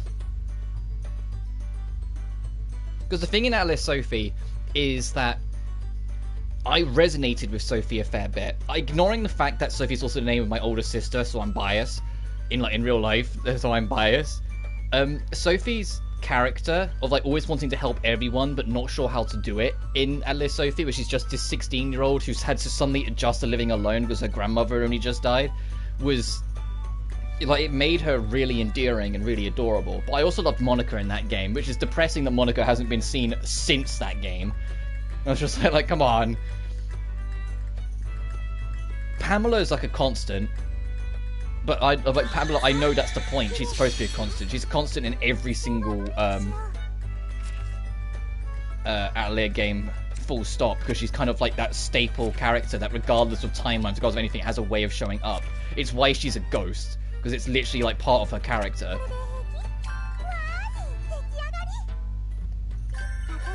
So I always get excited every time I see Pam. Let me have a look at the status screen. Okay, of this game's cast. The twins, Lydie and Suelle. Lydie is the daughter I wish I had. Suelle's the daughter I'd probably end up with. Because Lydie is a complete sweetheart who has the best intentions and always wants to help everyone, yet still has a sense of humor. Suelle is a full, like, attitude tomboy who's got a lot of charisma, a lot of energy, and is cheeky as fuck, but I love her for it. Matthias is growing on me. I didn't like him at first because he acts like such a womanizer, but is so terrible at it. And I just found him kind of annoying, but he is growing on me because there's a lot of responsibility where he's the prince and soon to be king of the kingdom. that's weighing on his shoulders that he's kind of at first trying to avoid, but eventually starts trying to embrace. Firis, all grown up, made me love her more. I already loved her in the previous game, just because Firis' entire character is fish out of water.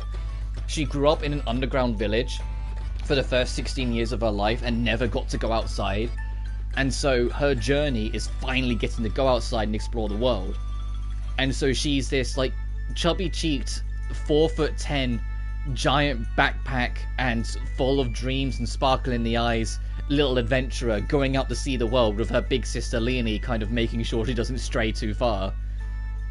And to see that she's still kind of got all of that personality, but, you know, 5 years have passed and now she's 21 years old and the backpack actually fits her and she's actually not 4'10" anymore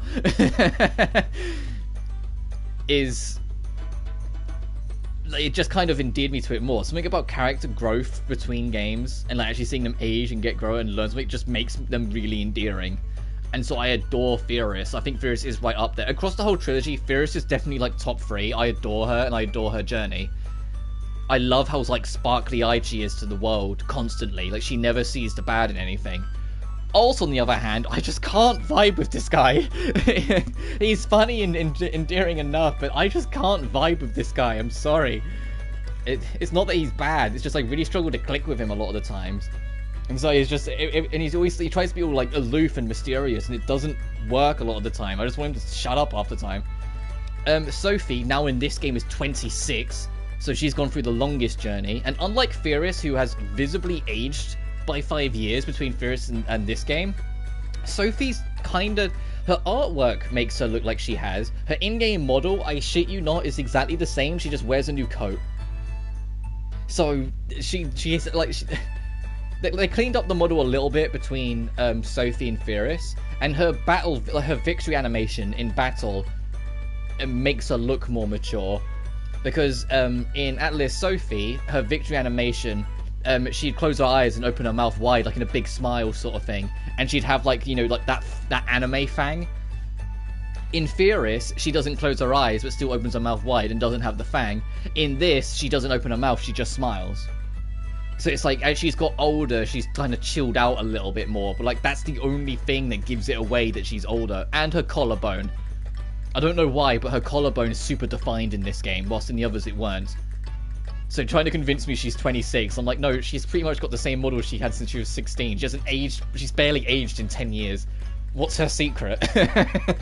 It's just she wears a new coat in every game. She has a blue one in Sophie, a red one in Firis, and now a white one in this one. But considering like she's present in every single game, and even if it doesn't have her name, it's still kind of her journey to an extent. She gets that top billing, and it's definitely in my top 3 as well, because by default, I've spent the most time with her. You know? I've had the whole first game dedicated to her. She was Firis' teacher in Firis, so you spent a lot of time with her, especially after the Cost of Eternal Youth, yeah. Especially after the credits roll and you beat the time limit. As soon as you beat the time limit, Sophie joins your party, and there's an entire sub-story arc you can do with her. So there's even more, like, there sort of thing that of Sophie's character you get to know. And Sophie's journey to constantly discover new things to honor her late grandmother, whilst also trying to find a way to help Pluchta being her closest friend.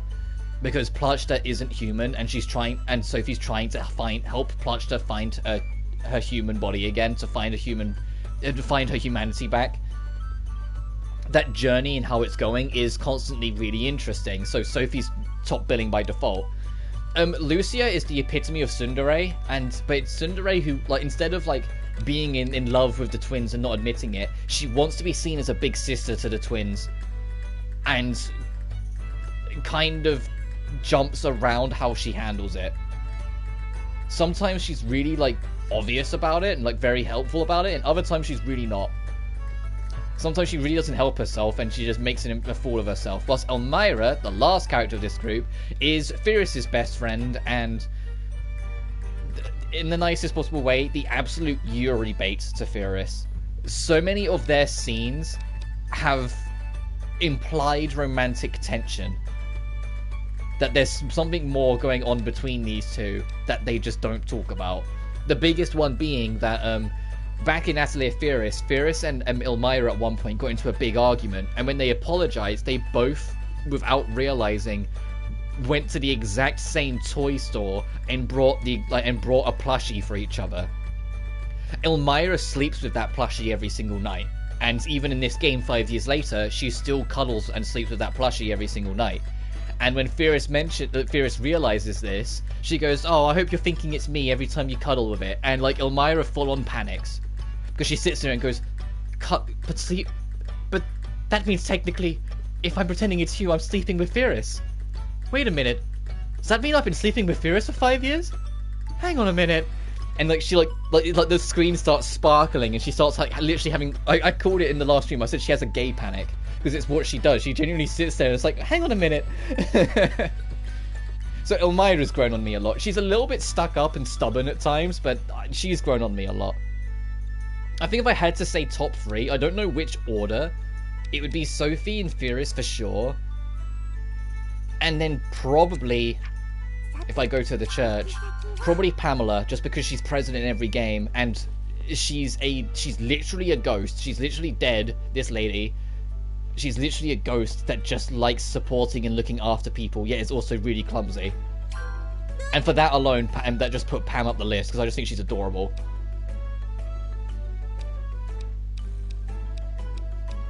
Oh, I should... What's this? Ooh, a better fishing rod. We need to make a fishing rod with high class. Is that not what we have? Damn it, we don't. Okay, we need to make a fishing rod. We'll try and make a new fishing rod, and then afterwards we might actually advance the plot, you know, an hour and a half into this stream. Let's go back to the Atelier. Fishing rod, oh, fishing rod. What am I missing? Bait. Oh, I can make some bait quick. Is there a chance to see if I can get some high quality? I think that's what I needed, right? High quality. I'm already going crazy.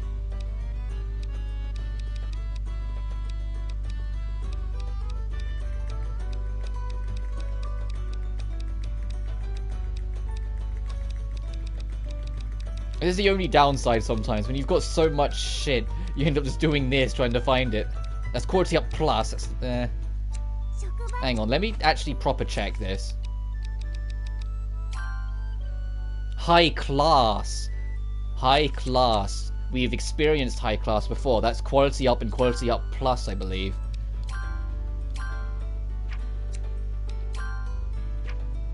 Yes. Oh no, high class is high price and high price plus. Never mind.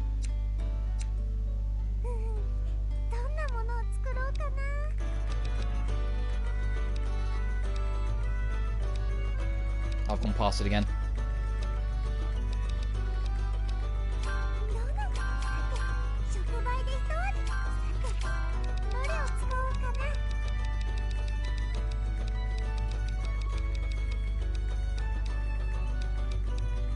I don't want a high-priced insect, funnily enough. Let's just go, maybe in seafood. These games go on sale often. Get trilogy in a bundle, but it's pricey.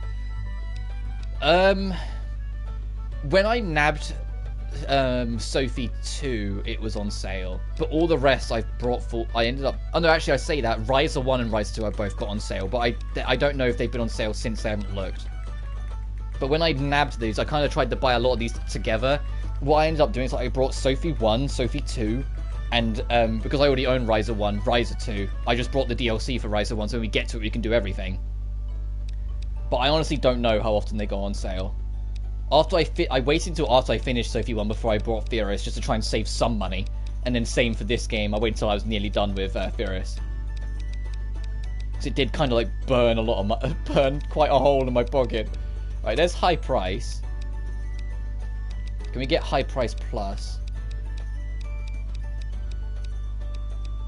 Which would be better because we had like 1 million of them earlier.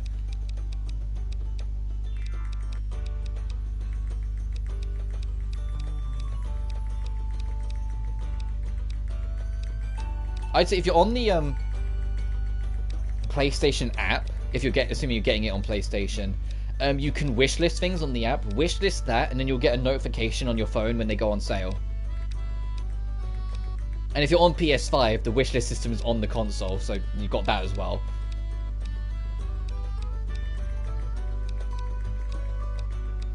It's what I've done with a number of games. I've got a big list of wish lists.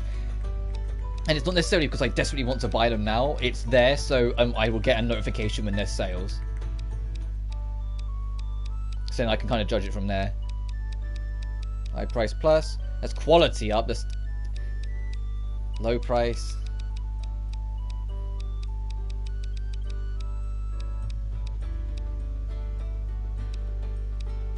I'm trying to get it on this, so I don't have to worry about it for the next thing. Menu PS wishlist until now. Yeah, on base PS4 it doesn't, but on the app, because the app is based on the PS5's build now, the PS5 has wish listing, so you can just do that. So you can do it through the app. Like I said, then you'll get a notification when something does go on sale. Power, by Solus, on field, breast count, sale effect.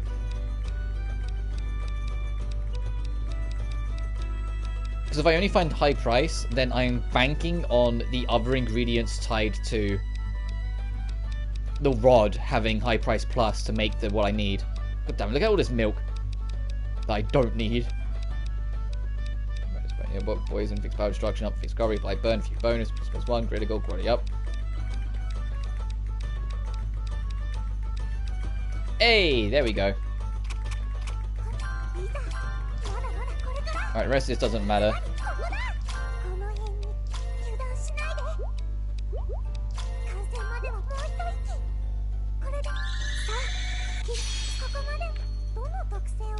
High class and sure, enhanced defense.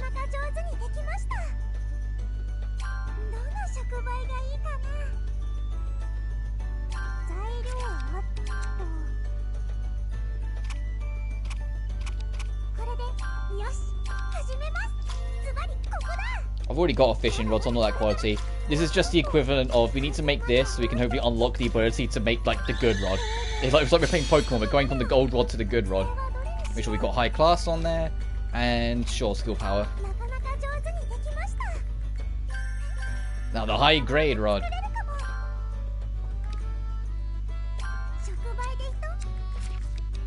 Let me be smart about this. Let me take off the rod we currently have before I try to make this. Okay, Saturn and Sun. That's Saturn and Sun.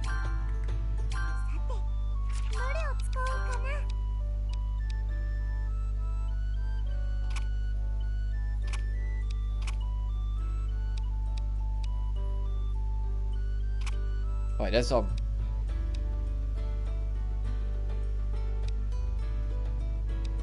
I want another red. It'd be great if I had something that was red and green. Oh, that's kind of tempting, but I'll see if I can find a red and green. That's green and yellow. That's red and green, there we are.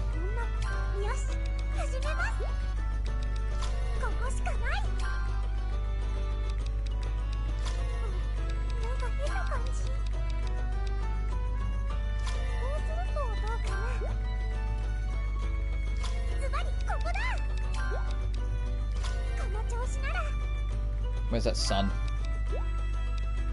I sound so aggressive. Where's the sun? There's more fish, good flexibility and hard to bend. Nice.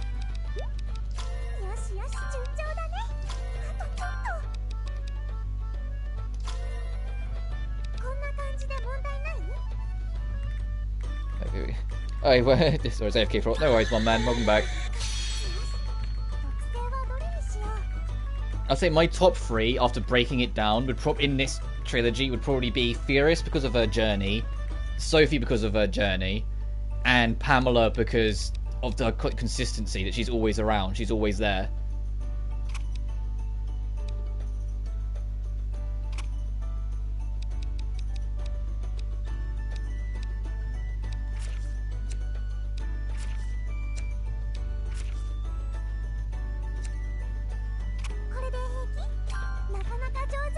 Alright, new rod.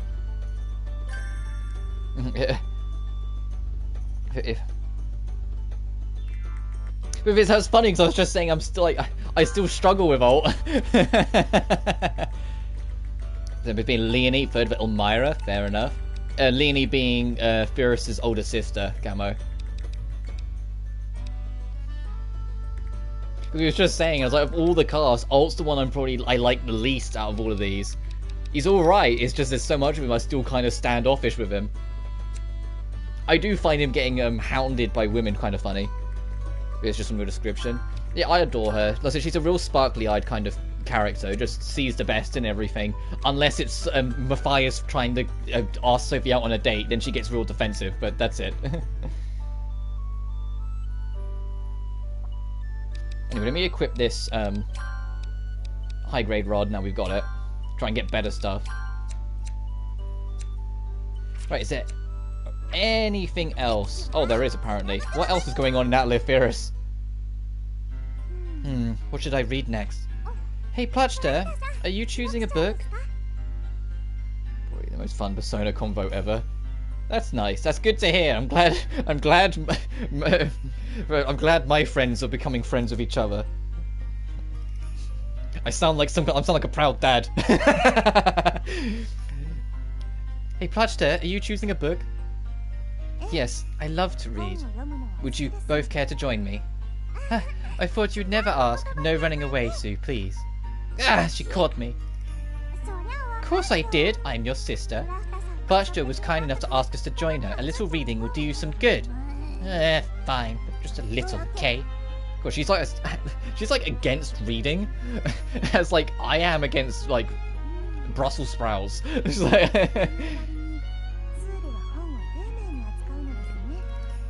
may not like reading, Suri, but you handle those books with care. Oh, that's not the same with me, Brussels sprouts. Like, think that shit. Of course, just because I hate something doesn't mean I'm going to throw it around. Promise Mum, never free. Handle books with care. That one only came about because you were always used to leave books lying around. I was a baby. I look after books now by keeping them safe on the shelf at all times. You get bored so easily, Isu. Well, in any case, I'm impressed to see you looking after books so well. Eating while reading, or folding page corners, can also bite people who do such things. Yeah, I have a bookmark. I get fussy about people folding corners or pages. I'm with you on that one, Plutchter. Plutchter, you sound like a book yourself. With good reason, I assure you, I was a book once. What? You were a book? Hey, Lydie, Plutchter says the weirdest things sometimes, isn't she? Yes, she's simply joking. Well, also, when it's Pamela going, I'm a ghost, you immediately like, what? And freak out. But when Plutcher's like, I used to be a book, but was transformed into this. Because she was human, but then became a book. And then, because Fritz is mad, Leon is also kind of mad. And Sophie is like the maddest of them all. They made a doll body that functions well enough to eat and digest food and make Plutchter convincingly human. Plutcher's in a doll right now, and she's always human because Leon is a magician with her clothing, attire, and abilities. Fritz makes like made the most human-like doll. Super in depth, so many different perspectives and views. One of the best conversations in a long time. And a second, that's badass. I'm happy. That does make me happy. I know I sound like a proud parent, but it does make me happy. Type of joke around. I know, but I can't believe that's true either. Girls, is something wrong? Oh, no, it's nothing. We're fine. I do hope we get to the bottom of what are you after again? Oh right, yeah, you're after the elixir of law, you psychopath. Right, that was you that was for it. Yeah. I have to wait for that. And silver utensils, we have that. Versing multiple fields of academic study, philosophy included. Jesus Christ, you sound like alt. I mean, we've got silver utensils, but I'm guessing we just have to wait until we're far enough along the plot for it lets us do that. I think the game just kind of hard stopped us. Let's go kill a cockatrice in the Scorched Cave.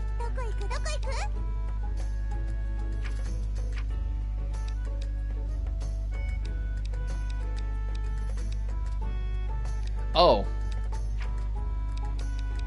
Oh, okay, there we go. I was going to say, where's Scorched Cave? I wouldn't be a magic area.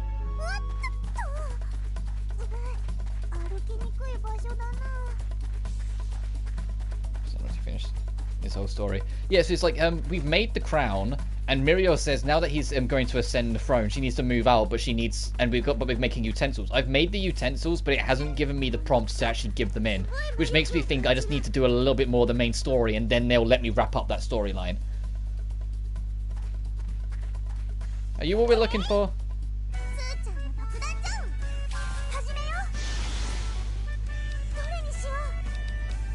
Absolute Zero! What is he, Jin from Blaze Blue? What the fuck?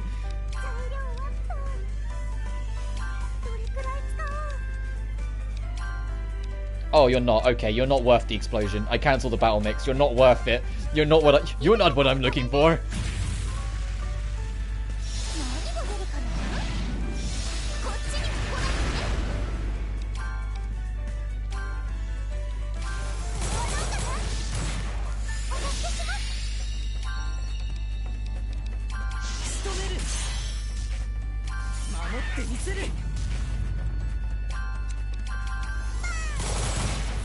Oh, this is so cute.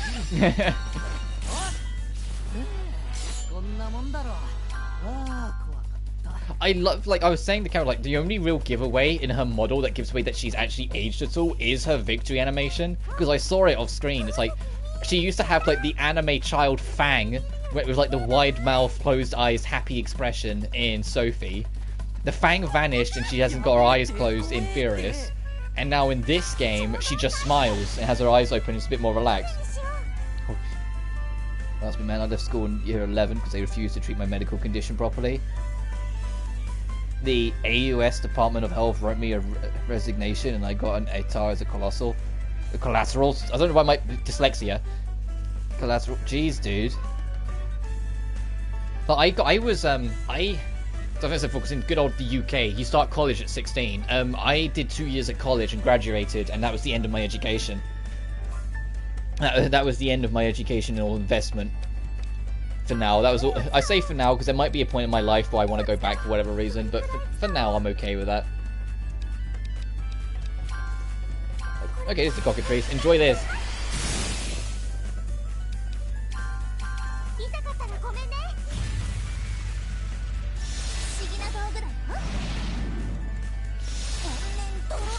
Yeah, I slowed it down for one man.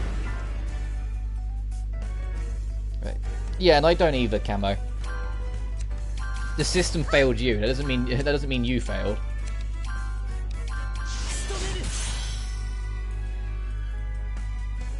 It means I'm respecting the world. Yeah, it can be hard to keep up with one man sometimes. I mean it in the best sense. You know what I mean.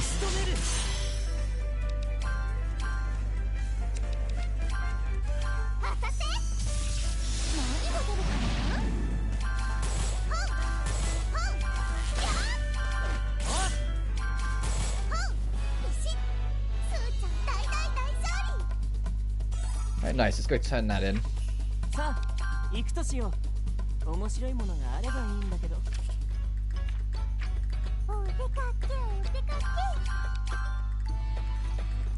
What's my knowledge drastically outweighed my poor psychotic disposition? Yeah, but yeah, like equally, like I think we spoke about that before. You can't help that, you know. It's I don't know. I always struggle how to word it when it comes to that. But it's like these things that you have to find your way forward and you have to keep going. But you already show that you kind of do that when you stream, you know? You always give me the impression that you do kind of know where you want to be and what you want to do. Oh, whoops, wrong button. Fine, let's give in.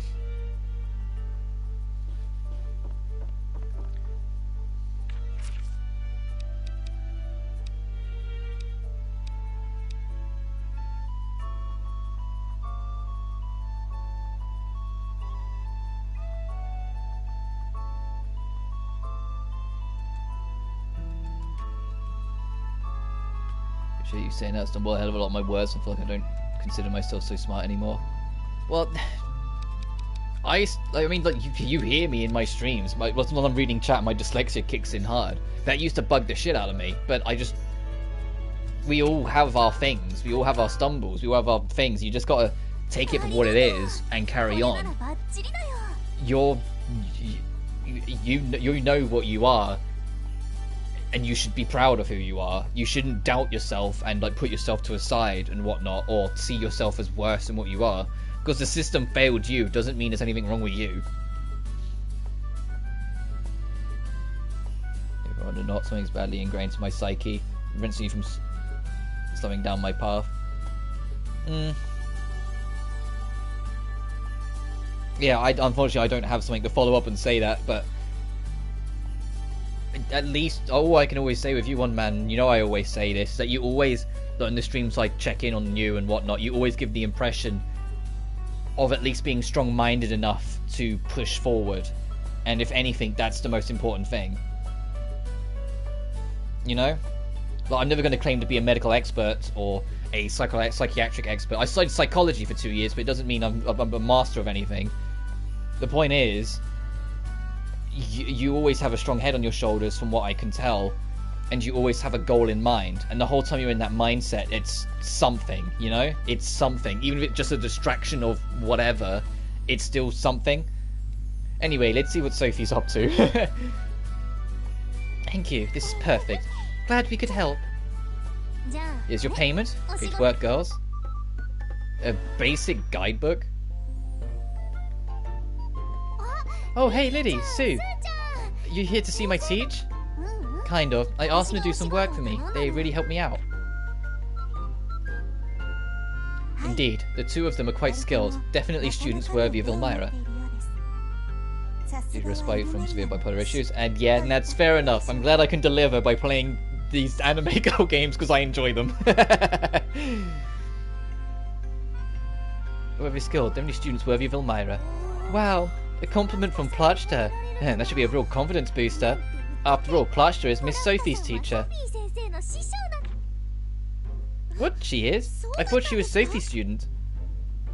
People often make that mistake, but I'm the mentor here. Sophie hasn't overtaken me yet. I'm a bloke with an average job, and I can respect that about myself.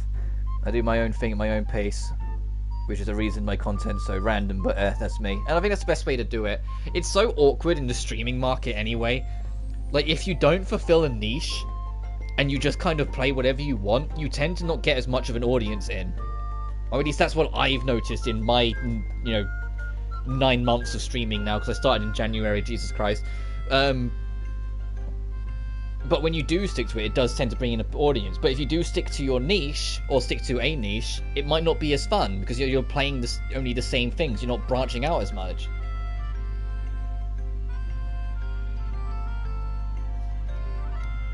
So it's such an awkward balance, but I think you're fine just as you are, Camo. It's the point where it's something forward, so I won't go further on. And being average. Yeah, I also think you're underselling yourself, Camo. Look at us, we're turning into a fucking therapy talk for each other. Should I begin? Should I start going on? Nah. To make that mistake, but I'm the mentor here, so if he hasn't overtaken me yet. Anime girls, funnily enough, they're written better than most characters do, yeah. Really? I've got some moves on my own by now. Well, the sparks are really flying. That's the kind of student-teacher relationship I long for. Makes you comfy. Oh, thank you. Me too. We'll just be like that with Elmira one day, I bet. Hey, we better get back to the Atelier. I think we overstayed our welcome already. Good point. We'll see you all later. Yeah. I agree. Most of the time. There's a couple exceptions. Like, there are some characters on anime that I absolutely fucking adore. I think are brilliantly well written. But I think Gust, in particular, have really tapped into like a writing prowess with their ability. Because like they might not be the most thought-provoking all the time or the most like innovative, but I enjoy their cast of characters in all their games.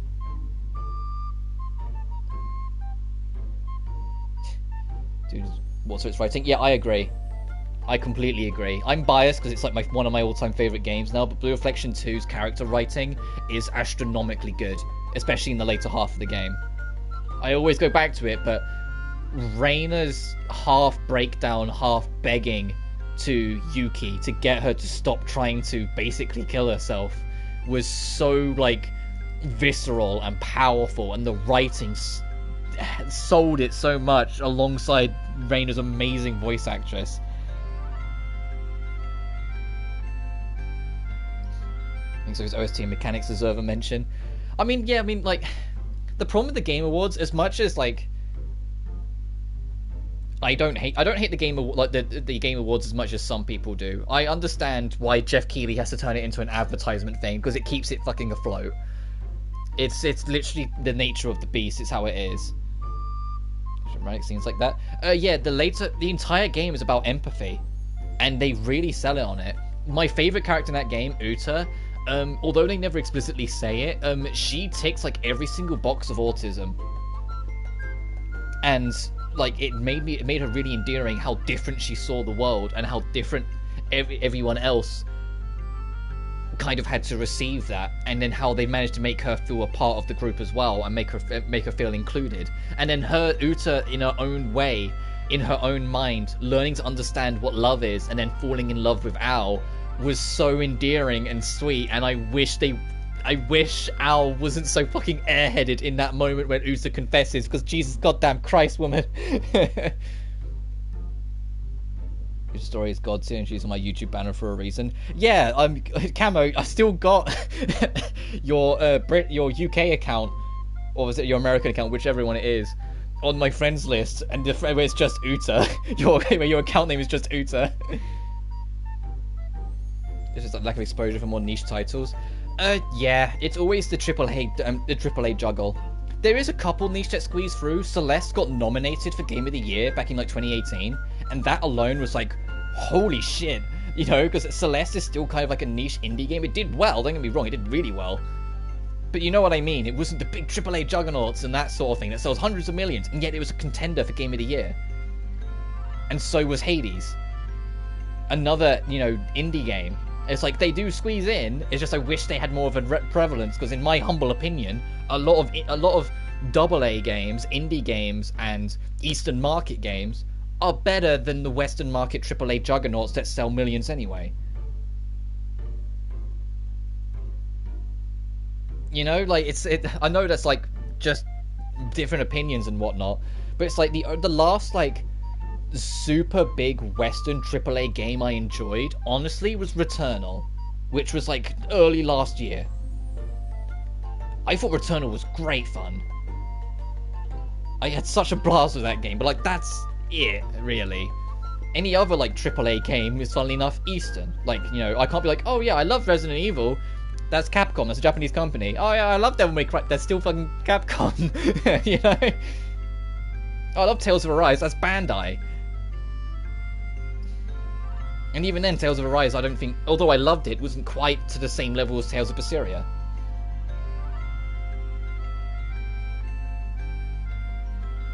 Except for cell phone number fair.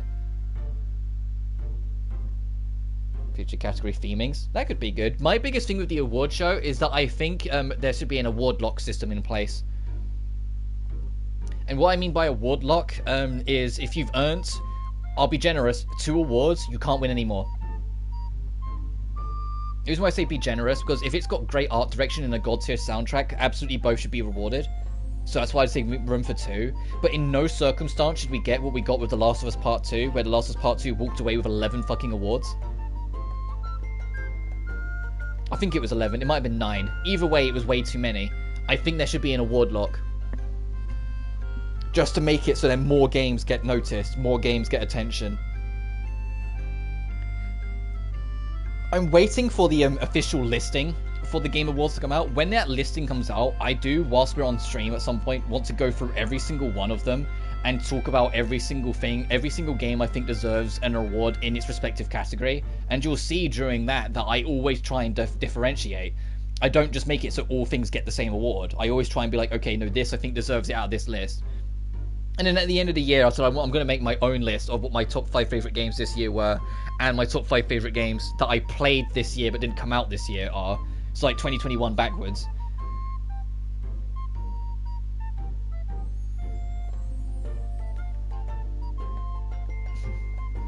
regards to his journo work. Yeah, it was. There was a lot of suspicious reports of Sony potentially, nothing confirmed, so take it with a grain of salt, but a lot of suspicious reports of Sony potentially bribing reporters to give it super high scores, or at least pressuring them to give super high scores.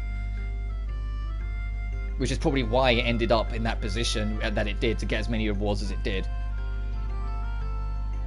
But yeah, Camo, because Camo's PSN account, because he's in Australia, and Blue Reflection 1 never got released in Australia for some reason. They probably didn't, it was just like mumbles around the time that just kind of rang a bit weird. But and Blue Reflection 1 never got released in Australia, and so Camo had to make an account. Painting this on Sony, fair enough.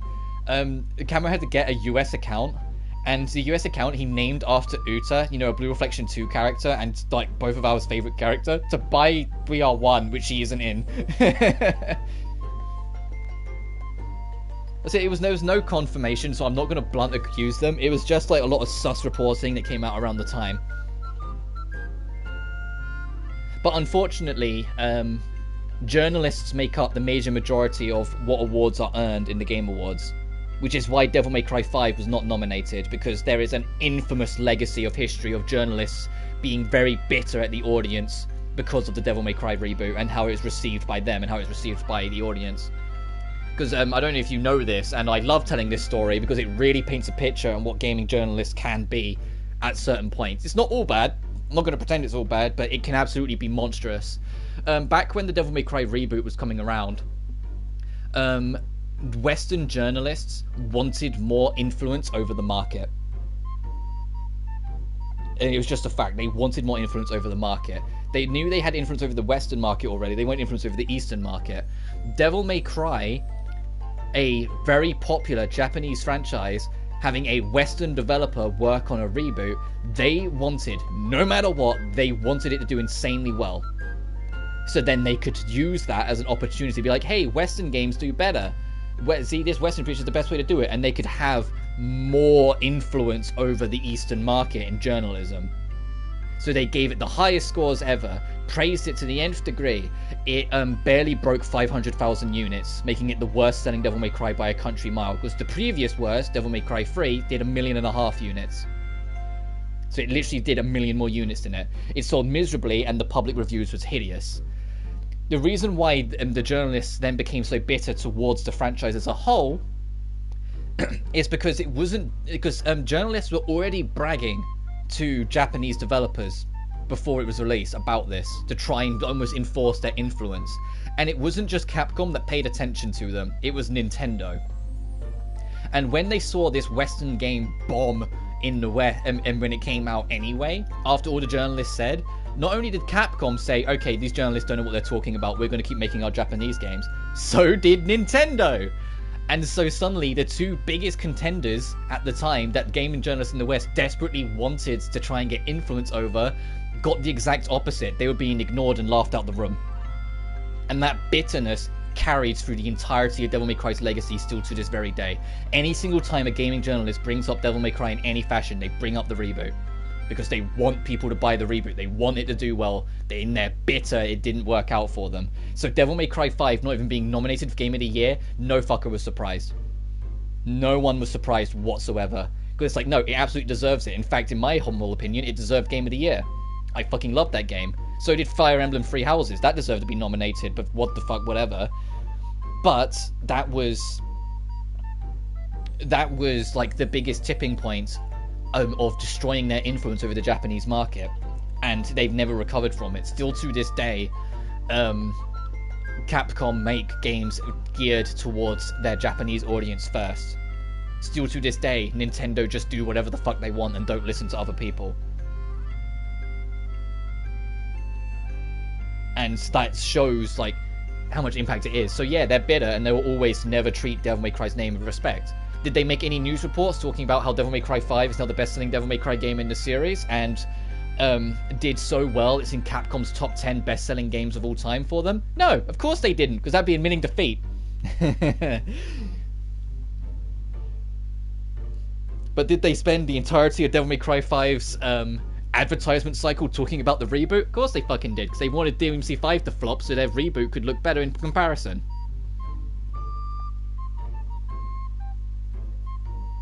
And I wish I was kidding, and I wish I was exaggerating, but that's literally to a T exactly how it went down. Game shows anymore, they feel too rigged and there's too much behind the scenes stuff going on. I get it. I get what you're saying, Camo. Like, my thing is I don't have time for Jeff Keighley's events, but I have time for Jeff Keighley. If that makes any sense. Like, the person himself, his morals, what he believes, what he pursues in the industry, I have a lot of time and respect for. He's the one who called out Konami for refusing to let Kojima accept a reward for Metal Gear Solid. He's the one who made a very scathing comment on loot boxes when it first started to happen. Jeff Keighley is the host of the Game Awards, Gamescom, and Summer Games Fest. He's the one who masterminds all that shit. And I mean main GOM and main Gamescom, not these side events, like the main one that happens in August. He works on and masterminds and hosts all of them. Well, he co-hosts Gamescom. He was like with someone else, but the point stands. But he has a very good head on his shoulders and a very good moral compass. And my favorite thing, as someone who follows him on Twitter, every like month or so, he will do a it's not a live stream, as what they call it. They do this. There's this thing on Twitter where you can basically live stream just your voice and bounce off other people, and everyone can hop in. He does that like once or twice a month, and he will just bounce off people and listen to feedback and talk to people on the live stream format to hear what people are thinking, hear what's going on, and try and stay on the ground level, if that makes sense. Like, when it came out about what's going on with Activision Blizzard and all the abuse, the first thing he did was do a live stream talking to people saying how should he approach this.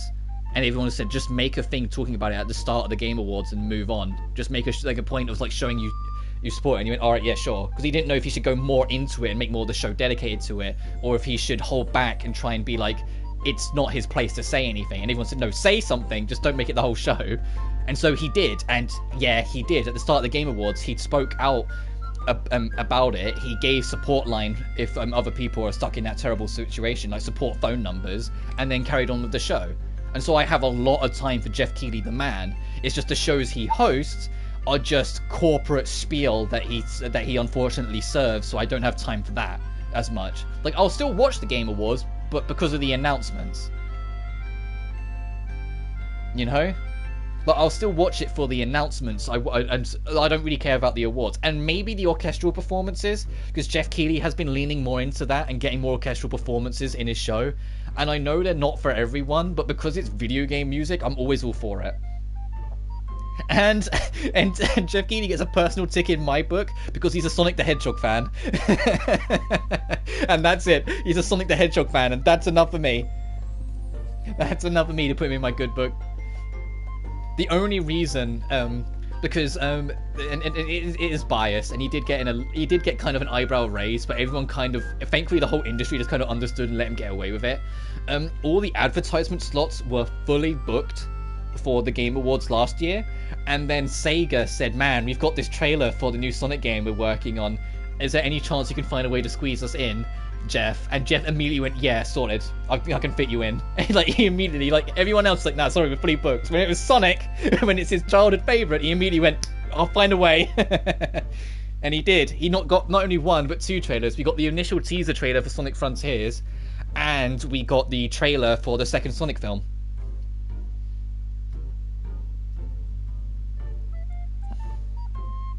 Anything? Is he like Shadow though? That's the true test. Yeah, is he an Al the Edge fan? I don't know.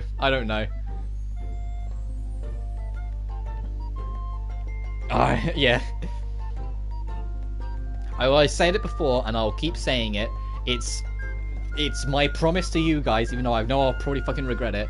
If they ever add Shadow the Hedgehog, the game, to the backwards compatibility list on PS4 and PS5, I will not only stream it, I will 100% it. That doesn't mean I'll do every single route, but I will beat every single level, and I will get every single ending, and I will try, but we'll see how it goes, to A-rank everything. I don't love the game that much, but because I'm so confident that's not gonna happen, I made that promise, and you can hold it to me if it ever happens. I swear to you, I will do it. It's one of my lingering promises I have written down. If this happens, I will do this. And one of them is, if Shadow the Hedgehog comes back, I will do it. I will do the Doom. I will do Central City. I will A-rank it all. I will do Lost Impact or Lost Crater, or whatever that other level that's in the arc that sucks is called. I will do the gun security base A-rank and get shot to death by everything. I'll do it all. And to be fair, I'll probably enjoy most of it, because I do genuinely not hate Shadow the Hedgehog. I know, like, a lot of people raise an eyebrow to it, but I genuinely enjoy it. I just enjoy it casually. I don't enjoy every level.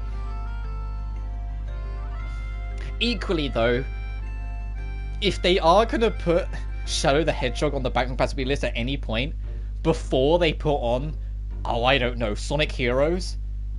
I know the PS2 version of Sonic Heroes is the worst version, but if it's on, you know, PS4 and PS5 emulated, that will outpower most of its problems. Because most of its problems are on the loading side of things. It's just got some physics issues as well, but slight physics issues we can get around. We'll be fine with that. It's just the astronomical loadings for everything that kind of makes the PS2 version so abysmal. And the no widescreen support for the PS2 version. That's just weird.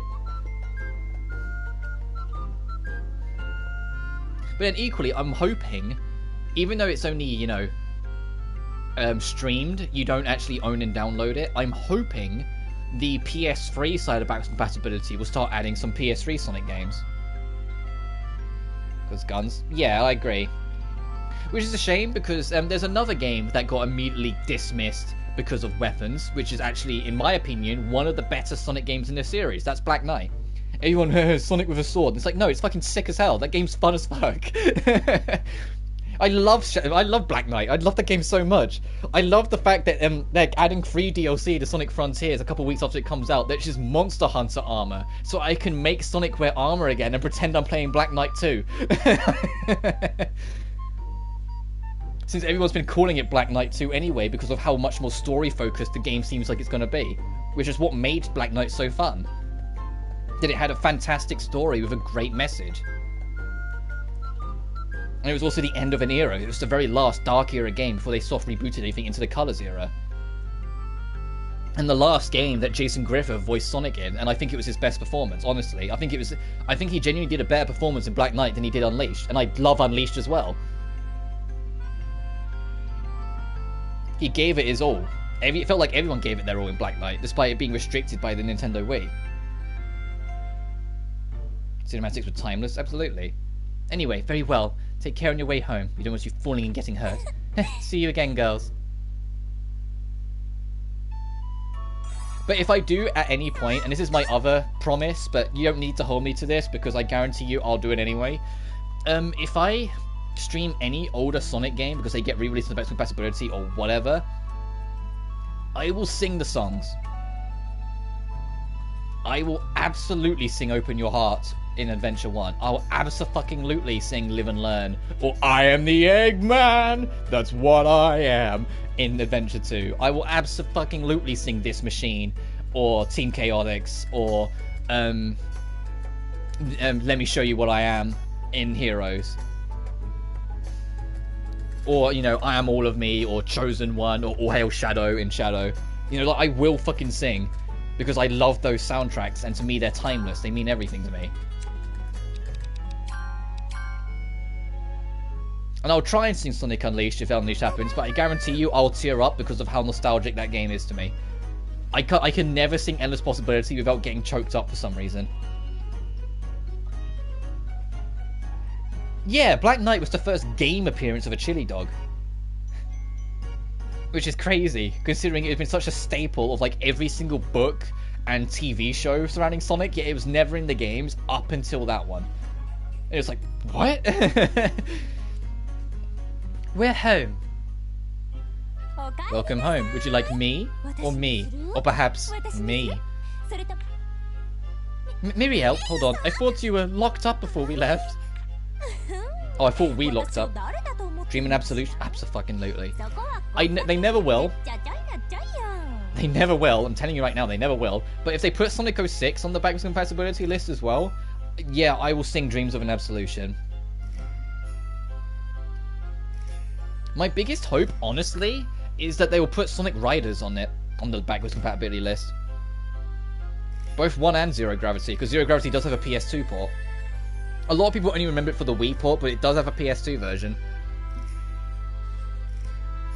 More the original, because I used to play the original competitively, back when, you know, back in the original competitive scene. I don't keep up with the modern competitive scene, because some of the shit they do makes me cry on the inside. And like, how did you even know to do that? How can you even do it? What the fuck? What's going on here?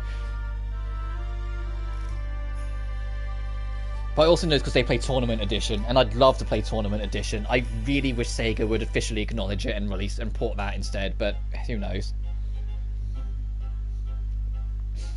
Tournament Edition is so baffling. Sega have like unofficially kind of like responded and winked at it a couple times, but I really wish they would officially like adopt it in and then port that to consoles. But I digress. And then Zero Gravity for the soundtrack alone. I love Zero Gravity as a gameplay as a whole, but it's not as technical as the original, so I prefer the original. But the soundtrack in Zero Gravity is one of my favorite Sonic soundtracks on a casual level. Anyway, who do you think I am? I have the authority of the state at my beck and call. That actually sounds a bit scary. Anyway, forget the small stuff. I'm here with an exciting offer for you both. Tell me, twins, how would you feel about a vacation? A vacation? You mean a tropical island, swimming in the clear seas, eating fresh fruit? Yes, getting a nice suntan too. Oh, I'd feel pretty good about a vacation, Mirielle. I'm glad to hear it. Although you're going into a mysterious painting rather than an island. Jet's an underrated character? Yeah. I don't like what they did in Storm in the second game. I felt like they kind of dumbed him down a bit too much. I mean, he was already kind of dumb. He was already a bit more of a, yes, boss, sure, boss, whatever you say, boss. But he had a little bit more character about him in the first one. And in the second, they kind of toned him down a bit. And Wave is the original Gaslight Gatekeep Girl Boss. Just she can be nice sometimes. But when I used to play Sonic Riders, I would play Tails with the skates that allow you to do I forget what they're called. The skates that allows you to do air speed techniques as well. So I could grind rails and fly. And because skates were kind of ridiculous because of how much acceleration they had, it was just always nice to use them. Some painting's name is The Treasure at the Sea Bottom. A painting depicting a lovely ocean scene. I thought maybe you could go and have some fun. A vacation in the world inside of a painting? That does sound like fun. The treasury part sounds intriguing. We could use all the treasure we get at the moment. Good, good.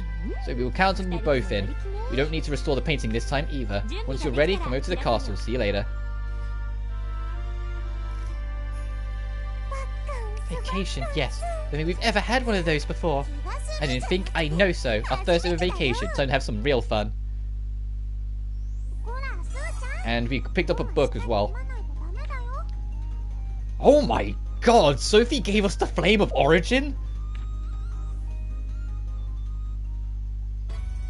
We gave her an Ori bomb and she's like, okay, I'll let you make the most powerful fucking bomb in the game. Or the most powerful fire bomb. We don't have any Crimson Stones. It's a while off, but still. Jesus.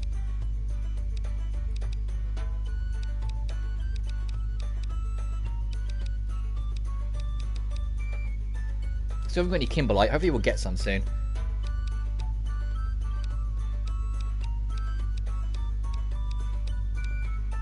Oh, I was going to try and make this, wasn't I? Whoops, I completely forgot about that. Jupiter 19 and Mars 18. Jeez.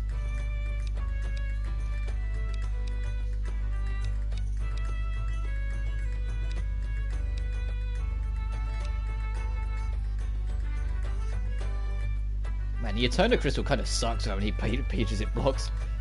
Oh no, it's not the Eterna Crystal's fault, it's the crafting thing we're trying to make's fault. -3 Mars? Oh, come on. Look at that, that's such a clusterfuck of shit. What the...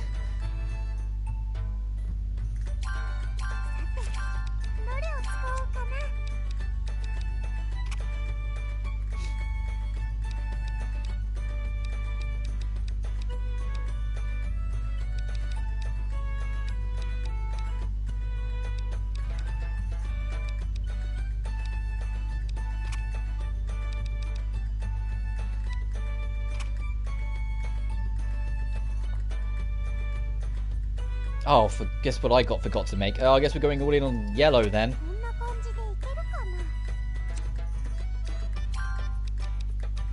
You know, I'll make some new blue.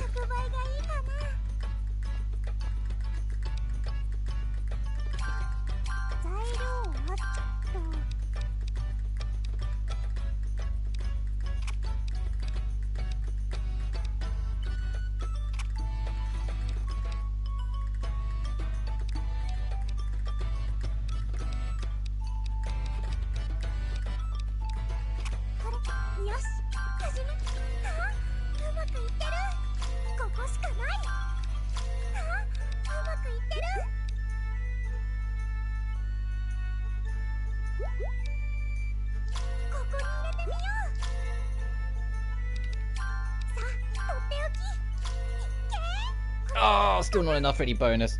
Oh well. Silver game, but they don't want to risk another Shadow 06. Yeah, 06's reputation single-handedly stopped Shadow Silver ever getting a chance to be relevant ever again, which is tragic because I really wish they did more. I really think they could do something with him, and they just, you know, never will. Potentially never will.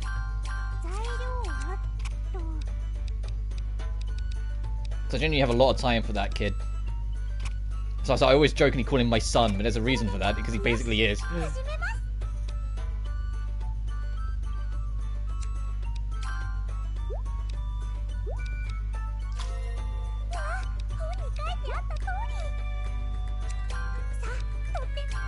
Yeah, give me a bit more room to breathe, please.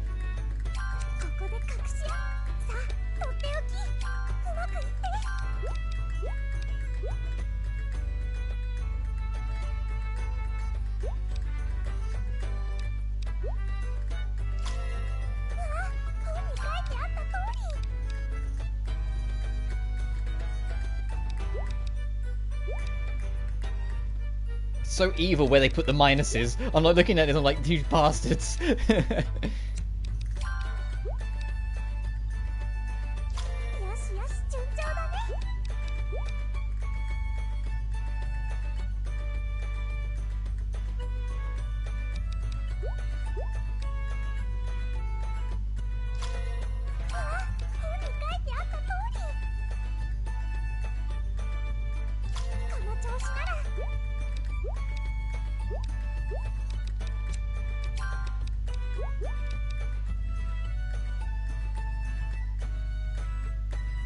Will that affect that one? No, we're good. We can get away with it.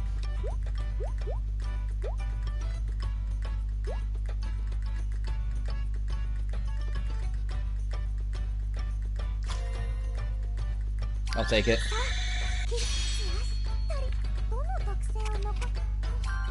Got enhance all stats. We're actually going to try and put that on something.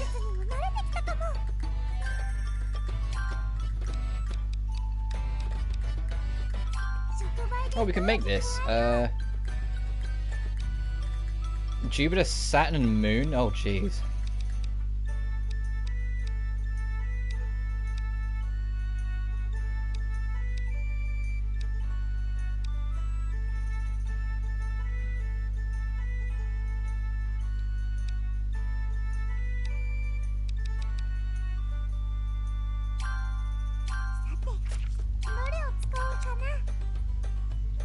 Oh well, that deep core won't help at all.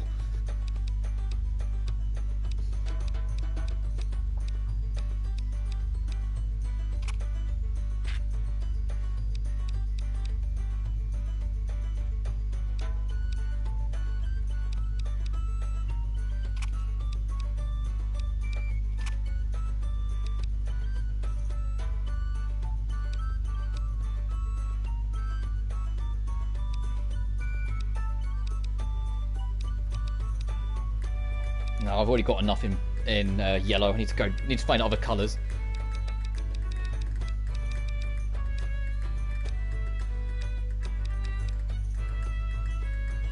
I dream of a silver game. A dream of an absolution. So I must live and learn to. Oh Jesus Christ! How long have you been practicing this one? It says dreams of an absolution. Live and learn over my heart. It doesn't matter who is wrong or who is right. I'll throw it all away, Shadow's name, and fly in the freedom of my 7 rings in hand. Shut the fuck up.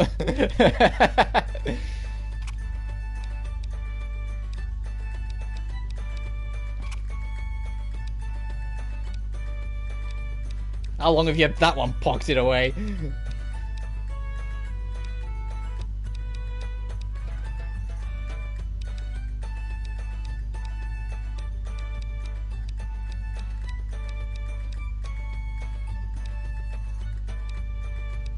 I need at least a free green would be nice. How about this, but in green? That'd be nice.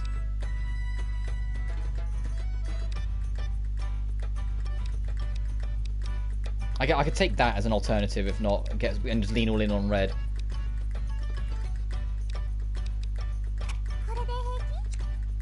So that was probably good. That green's probably going to be speed, right? If I can get something.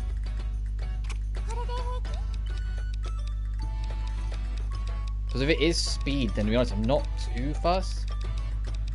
So I want to try and find anything that's green free, just so I can see. Anything that's green free. Anything at all. That's blue free, damn it.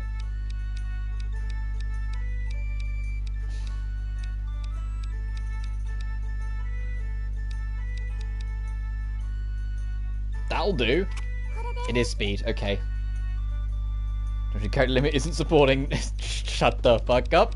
Still supporting me, you son of a bitch. Right, now where was that other thing? This. I'm kidding. I love your commitment.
Rune of Criticality, Guardian Rune, and Tool Rune.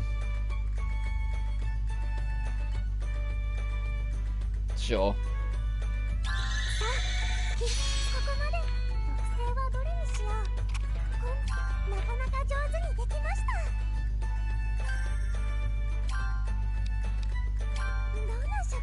Actually, no, I've done enough crafting for now. Let's see what we can equip.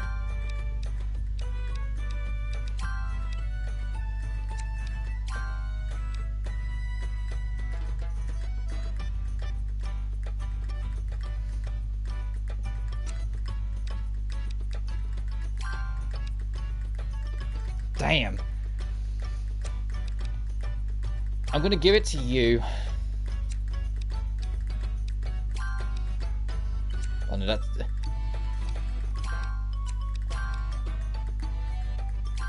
Because you need the extra stat boost. You're starting to fall behind a little bit.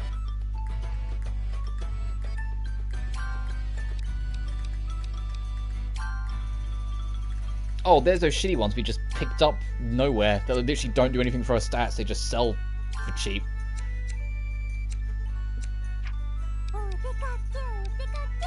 Alright, I haven't been in a while and I should at least check. Now we've actually got the ability to upgrade stuff as well.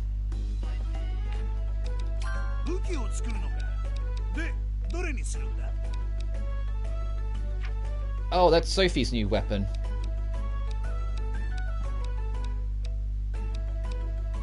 And that's Elmira's. I kick the rock in the mellow in search of a ghost pumpkin soup. I'm more impressed you remember that many songs. Because some of those, you're starting to get more abstract.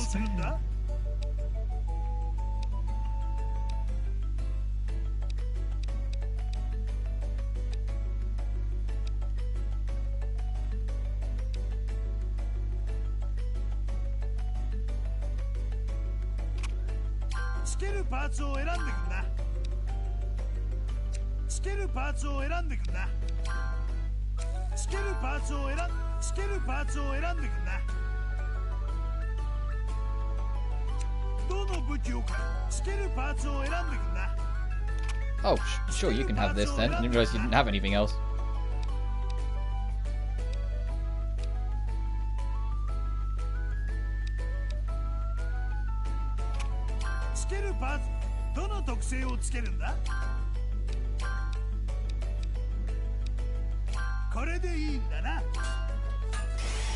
There you are.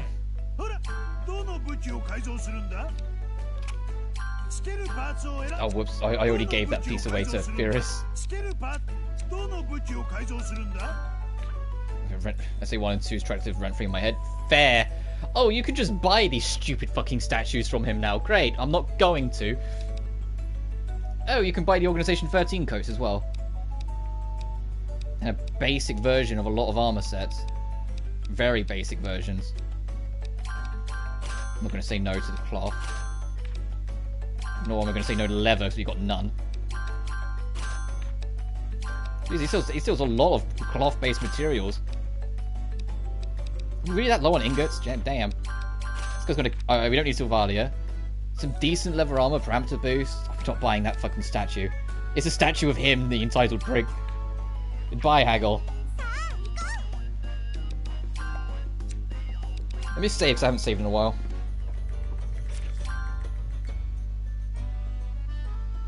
I just can't wait to hear, speaking of Sonic music, I just can't wait to hear the full version of I'm Here, the Frontiers' main theme. Because I think it's just gonna rock, it's gonna be the best, it's gonna be everything we wanted. I have so much faith in it. You're here. It's in a vacation, the treasury at the sea bottom. Oh, not quite the sunny vacation I thought it'd be. Wow, it does look lovely. Is there an ocean like that inside, do you think? I haven't had a vacation in ages. I'm starting to look forward to this too. Everything I've seen, every single trailer and footage on Frontiers makes me think the game can't be. And even if it has like slight glitches or problems, the template and structure of what the game's doing and the level of customization into Sonic's very fucking movement will make those smaller problems feel obsolete. And that's all I want. I don't want it, I'm not expecting it to be the greatest thing ever and it's absolute masterclass and whatnot. I just want to enjoy it. Because I haven't had a Sonic game where I have unapologetically, uncompromisingly just loved it from start to finish since Unleashed and Black Knight. Colors, I liked it, but I had problems with it. Generations, I liked it, but I had problems with it. Lost World, I just had problems with it. Forces, fucking forced its way into my life and I forced it the fuck out the room as soon as I could. You know what I mean? Like, I haven't had a Sonic game since 2008, 2009 that's just really just nailed it for me. That's just everything I've wanted, and that's all I want Frontiers to be. It doesn't matter if it's not perfect, if there's some technical issues, or if there's maybe like a level or two that doesn't quite click. I just want to reach the end of the game and smile. And if it does that, that's all I want. That's enough for me. And the fact that we're this close to it coming out and everything about it is so positive gives me so much fucking hope. As I said, Monster Hunter is doing a free DLC crossover with the game a couple weeks after it comes out. That's quite a commitment from Capcom's part as well. Like, they have to have some level of faith that their stuff is worth going into it. The whole like RPG system of getting new mechanics and new skills, and like some of those skills are references to, like, old as fuck stuff. Like the cancelled Sonic game, Sonic Extreme, there was an alternate charge-up version of the spin attack which made these giant spikes come out of Sonic. That's a skill in Frontiers. I'm like, that's such an obscure fucking thing to reference. That game was cancelled. It never came out. There's lots of really something I liked. Yeah, I really like Generations. I didn't like this. I didn't like how non-existent the story was, and I thought the final boss kind of let it down. But everything else I loved. And it baffles me that they haven't ported Generations to modern platforms yet. It genuinely baffles me they haven't platform. I know why they did it with Sonic Colors, because it never had a PC release, and Sonic Colors Ultimate, despite how problematic its release was the opportunity to correct that. But then Unleashed could also do with that correction, because that never got a PC release. Hint, hint, give me Unleashed. Give me Unleashed on PS5. I would love to play Sonic Unleashed and be able to have it play on a console that can actually keep up with the game's detail. To be able to run through Jungle Joyride and it not, like, destroy its own frame rate trying to keep up with all the foliage. And the other crazy thing is Unleashed was also the last Sonic game to actually have momentum and physics. Starting in Colors, you go up and down hills at the same speed. Because that's when they got rid of it and started the, you know, the infamous "where's momentum in Sonic" debate that's been going on for years. Because Unleashed, you would go faster down slopes and go slower up them. It still had momentum. And Frontiers, although not as severe as some older games, especially not like compared to Unleashed, it is there. In newer builds of the game, you see Sonic go faster down slopes and slower up them. And the reason why that's so important is not just because it makes it all feel nicer, but because speedrunners and people that like to do sequence tricks will be able to exploit those physics more to make even crazier shit in the game. So it'll just be able to be used to make things more fun. You know, remember Sonic Adventure where you'd find like an ever so slight angle, like spin dash up it and then jump and you'd fucking take to the skies? That's because the physics let you do that. Frontiers, although probably not to the same level, because it has physics again, will let you try. Eventually people will discover this stuff and find crazy things you can do with it. Having a physics engine in your game is only a tool to benefit people who really want to dive into it. A bit longer, but I get it wasn't. Imagine a re-release Generations with stages and bosses 2 or Generations 2. You know what the biggest missed opportunity was for Generations? Not doing DLC. It was right there. It was right fucking there, and they just didn't do it. And I was like, come on, it's throwbacks to old levels. You could have done DLC levels, and they just never did it. They could have done DLC worlds, and they just jump into other things. Like, give me Music Plant from Sonic Advance 2.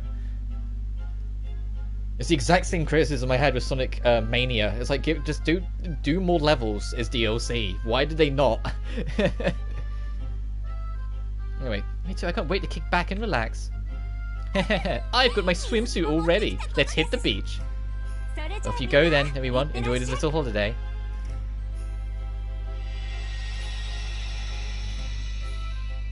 Because Unleashed got DLC, and you know, that's an older game, so it's not like they were unaware of it. Get flamed. Yep. I always got the flame ring early, because then it saves so much time in the later of Shadow's only 4 levels. Anyway, time to do my narration. The treasury at the sea bottom. The ocean, heaving with raging waves. Above it flutters the black flag of Assassin's Creed? I'm kidding.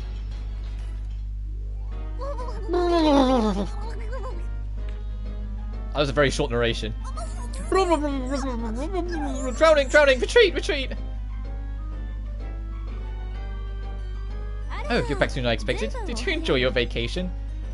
We didn't even get that far. I was going to drown in there. Didn't expect the painting to lead right into the ocean. I think I swallowed some. Oh, sorry about that. Kind of a vacation under the ocean, can you? Let alone investigate. I wouldn't be so quick to say that. Of course, Furious would be like this.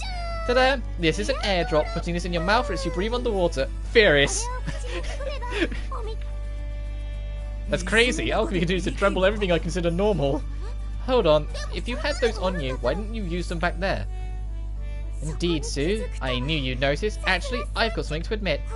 That's my last airdrop. I haven't made any of them recently. I'm afraid. Oh, I see. In which case, we'll make them. Enough for everyone to use. Yeah, they'll leave it in your hands then. Here's the last airdrop and how to make more. We're counting on you. Hurry up before the vacation fever wears off. So, we don't have to restore the painting, but we technically have to make something new to technically restore the painting. Alright, make a bag of airdrops.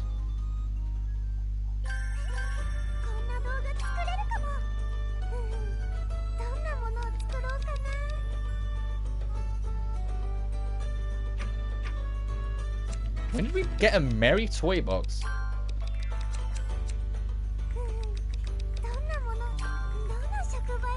I want to see what this is, because it requires a mining bomb, which makes me think there's a reason why it requires a mining bomb.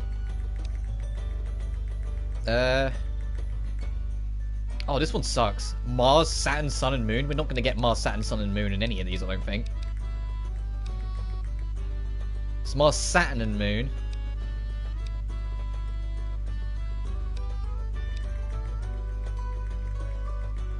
Ah, no, that's minuses. I'm running out of things to use as synthesis materials. Holy shit, I didn't realize it was this low.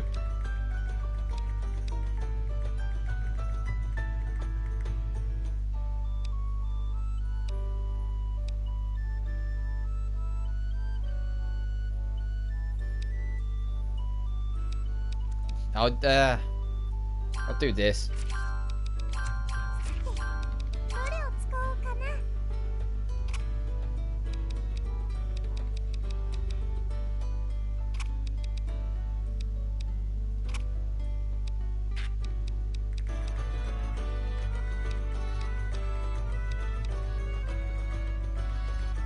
Needed a pyramid level event, literally everyone else had one there. Yeah, it was a weird balance out in Adventure 2. The way it kind of works, if I recall, is that there's 10 speed levels, 10 flight levels, and 10 exploration levels. It's just, it's split of a balance.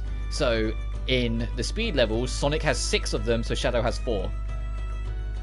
In the flight, and not flight, the mechanic stages, Tails has 4, Eggman has 6. And then in the exploration stages, I think it's 5 each. Keyword I think, I might be misremembering. It's been a while.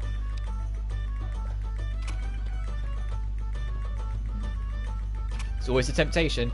Magic damage inflicts sealed attacks down filled with dreams.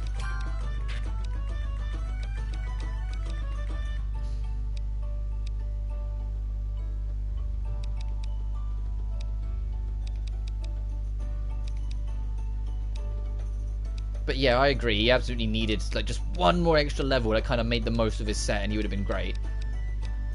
Then little did we know at the time, it's going to be more than made up for with not 1 but 2 games that he's going to have to be able to be main character in, with Heroes and Shadow.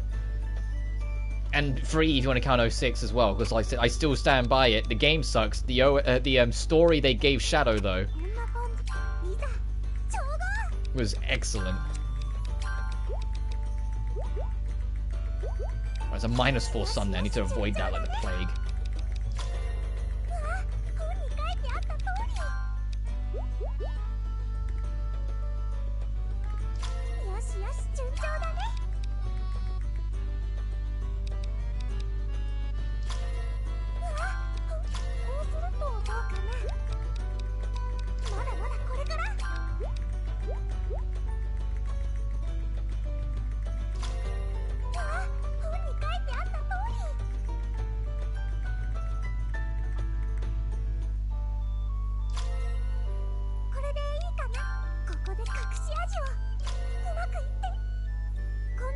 Doll's bed attack. What the fuck's Doll's bed?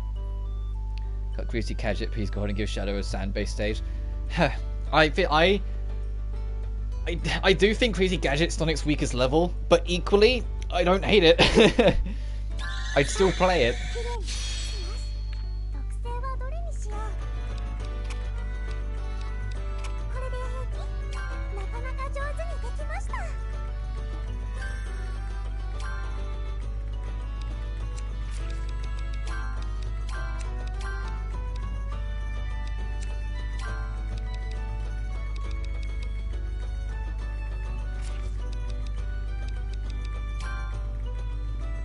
Oh, so it's non-elemental damage. Oh, okay.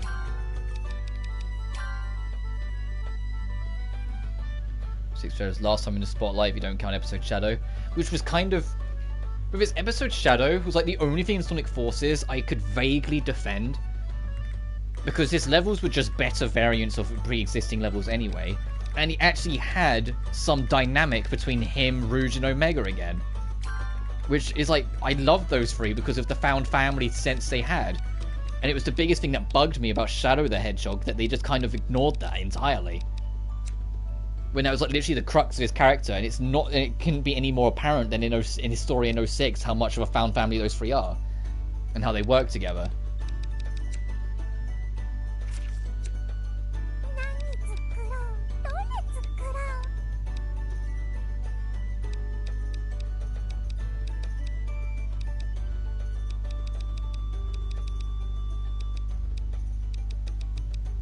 Where is this thing?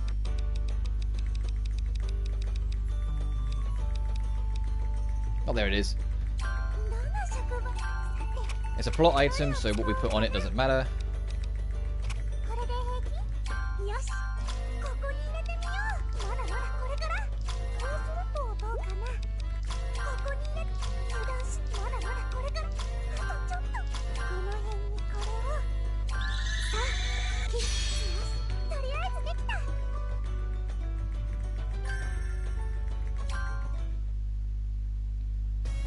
Right, airdrops all around. That should be more than enough.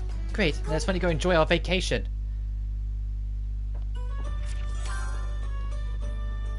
Save one more time.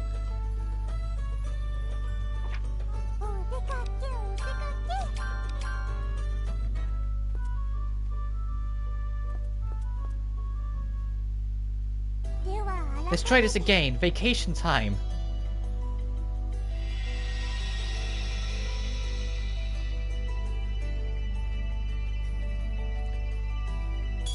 The episode shadow for me was that they used their Supporting Me remix. Yeah, his final stage. And it was a good remix too. I still prefer the original a little bit, but it was a good remix. Alright, try this again. The treasury at the sea bottom. The ocean, heaving with raging waves. Above it flutters the black flag of a pirate's vessel. We actually get the dude narration this time, because they're not being interrupted by the girls drowning. In those brigand-infested waters, there is known a legend of one pirate who rose above all others, setting aflame anything in his way, and drowning in riches. There was one known by the name Burning Bakken. All pirates still seek his most valuable treasures, hidden somewhere in a cave below the deep waters. The so-called treasury at the sea bottom, where the great pirate treasure supposedly still slumbers.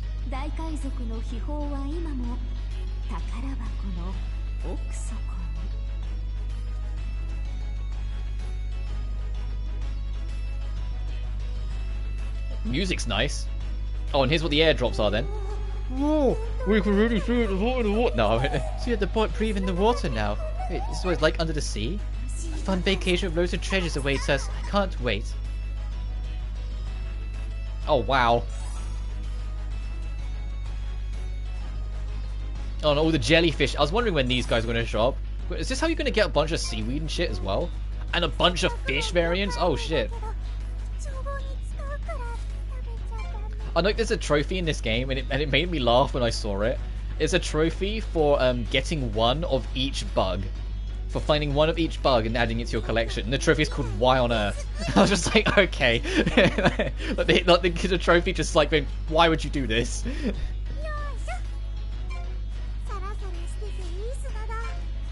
Oh, the Black Flag and Genway. Yeah, the last good Assassin's Creed game. Ah, I was kind of hoping the bubble would still be around them in combat. Area effect. Offer a chance to cause slowness by a lightning attack when no lightning resistance is present. Oh, I didn't realize I had two of these Ice Fog sticks. I should take one of them off my collection then.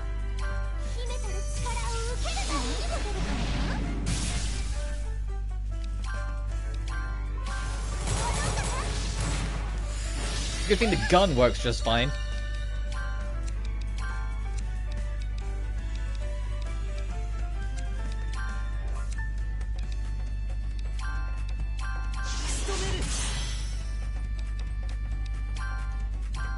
And it's weak to fire, but we're underwater. I want to try this.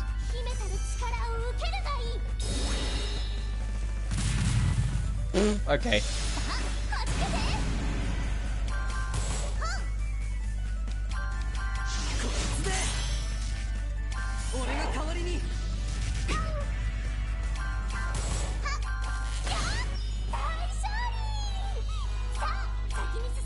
I say that I am cautiously keeping an eye on the new one. Just because of the whole trying to go back to basics mentality they seem to be doing. I'm like, if they actually do that and deliver on it, it might be fun. It might be worth trying. I forgot, I didn't realize I had to, so I'm going to take that off. I do want to rearrange this a little though, so give me a sec.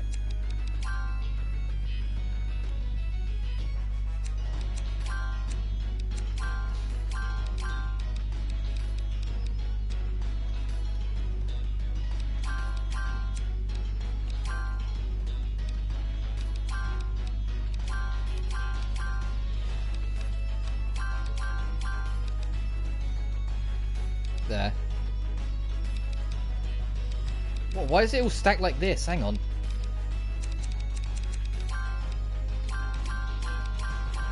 I didn't stack it like this, I swear I didn't. Maybe I rearranged it before I refilled and filled them at some point, and it just messed with it.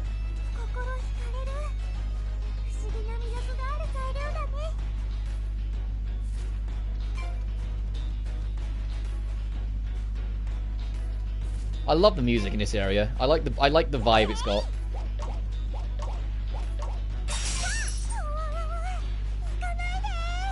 Let's go fight the jellyfish. Oh wow, what's that one on the end? A magic parasol. Alright, enjoy the Ori bomb.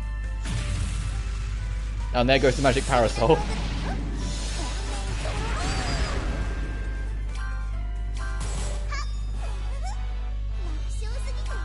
Nice. Getting... The only reason I pay attention to my level is that only in this game, if I want to get the true ending, I need to be battle level 50 and alchemy level 50. I also need to max out everyone's friendships, which is why I did that off screen, so that's all sorted. And just basically afterwards, just kind of carry on in our business, and eventually we'll be able to craft a specific item. And then when we do, that will allow us to get the true ending. Because there's... they've done this before, technically. In Atelier Sophie, it wasn't that you got a new ending, it's that you got an extra trophy out of it, really. And you got like an extended scene if you made one specific item before going to fight the final boss. And it's like one of the only 2 missable trophies in the game, so you had to do it. And in Inferius, the whole point of that game is choosing what ending you want, depending on which friend you max out and whose quest you decide to do. Whilst in this one, there's a normal ending, a good ending, a merchant ending, a painting ending, and then the true ending. And I want to go for the true ending for the sake of the playthrough, so here we are.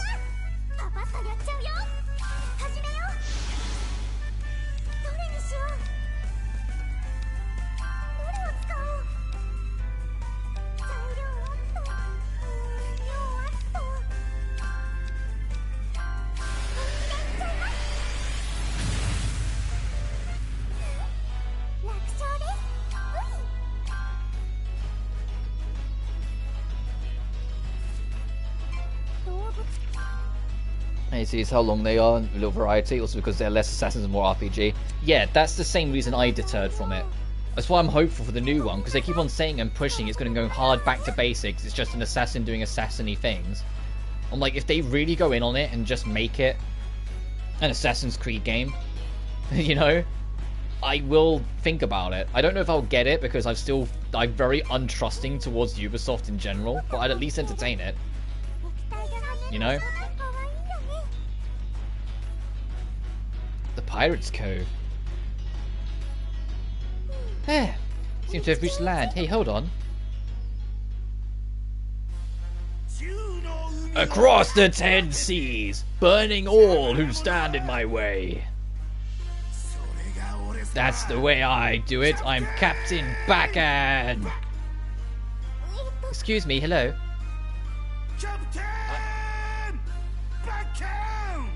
God, the voice actor for this guy probably tore his throat apart. Ever since they started doing so-called previews, they should do a Japanese AC. You play as a ninja or assassin and look like a Viking. We're going to get it eventually. They confirmed or showcased the entire future of AC. And after the new one they're doing, the next one they're doing is going to be in Japan. It's going to be feudal Japan based. But we have no word whether that's going to be more traditional or whether that's going to be another RPG one. I'm Captain Backhand! Captain Backhand! Captain Backhand. Yes, I think I got that part. May I ask your profession? What? You don't know who I am? Then I'll just have to explain. I'm Captain Backhand, the pirate... The pirates among pirates, scourge of the 10 seas. 10 seas? They call be burning Backhand. You do well to remember that. Pirates? This is amazing! I've never seen a pirate before! Me either, it's cooler than I thought. Can we call you Captain? Captain? Sure you can! You can even join my crew if you like. What, really? Oh yes, I'll make a beautiful pirate. Me too. I want to wear a hat, an eye patch, and form the Lydie Pirate Band. You two are getting a bit carried away again. It can't be helped. There's something romantic about the seas, about the word pirate. I'll admit that I'm excited too. As a ninja would be amazing. It would. But we don't know. Ubisoft have recently made a bold statement that they want to stop trying to make every game they make cover every base, because they're aware it's resulting in less sales instead of and whatnot, and they want to let the games that they make allow themselves to kind of flow into their niche and only please some of the market again. Which, if that's true, that's fantastic news, because instead of making AC an RPG open world game with some Assassin's things, it can be Assassin's Creed again. Instead of, presumably, whenever they make Splinter Cell 7, making that a super open world whatnot, they can hopefully make that a non-linear stealth game again. You know, like, that's what I'm hoping. Whether they stick to that, we'll find out. But this new Assassin's Creed is supposed to be like their proof to the commitment of just trying to make things fit their niches more, instead of trying to make them do everything. I know, meeting a real-life pirate? No, all those negotiations finally paid off. Well, I'm not going to get swept in the foolishness. Bakken, what are you doing here? Where else would I be? This is my treasure trove. I will defend that treasure no matter what. Excuse me, Captain, I have a question. What kind of treasure are we talking about? I'd like to know that too. Please tell us, Captain. Very well, Minion C and Minion D. Did I ask what happened to Minion A and B? I don't think I can keep up. A portrait of a hero, a gold nugget the size of a shoe, and a poem collection to stir the heart. The treasures you find here are beyond valuation. Ooh, that sounds incredible.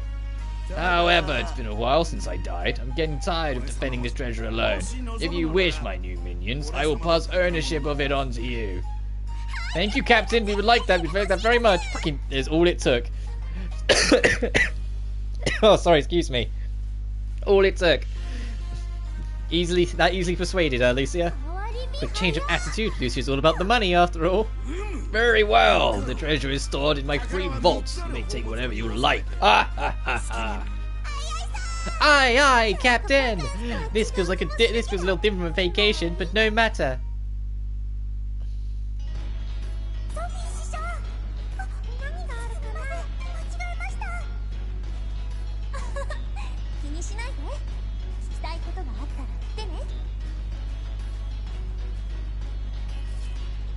As you can tell, his voice was not very favourable for my throat. How much free space have we got? 23. Okay.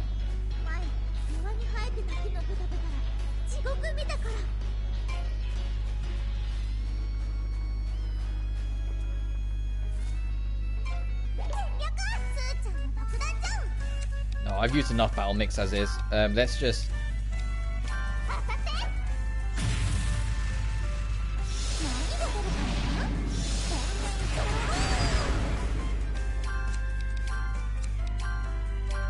I think I need to come in with more Ori bombs. I'm going to get the impression it's going to be my best tool to have on me here.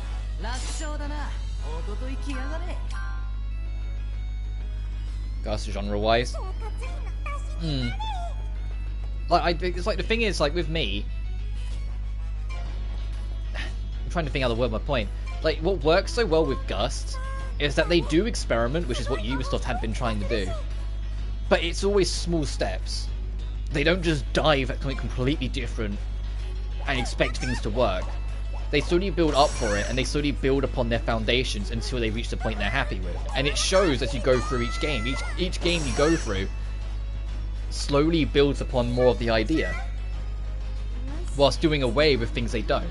Like, it's why, like, Ryza 1 is kind of open, but not like super open world. But now you've got to Ryza 3 when it comes out next February. That's supposed to be fully open world. It's like they slowly build up to it. Like Ivor? Which one's that one?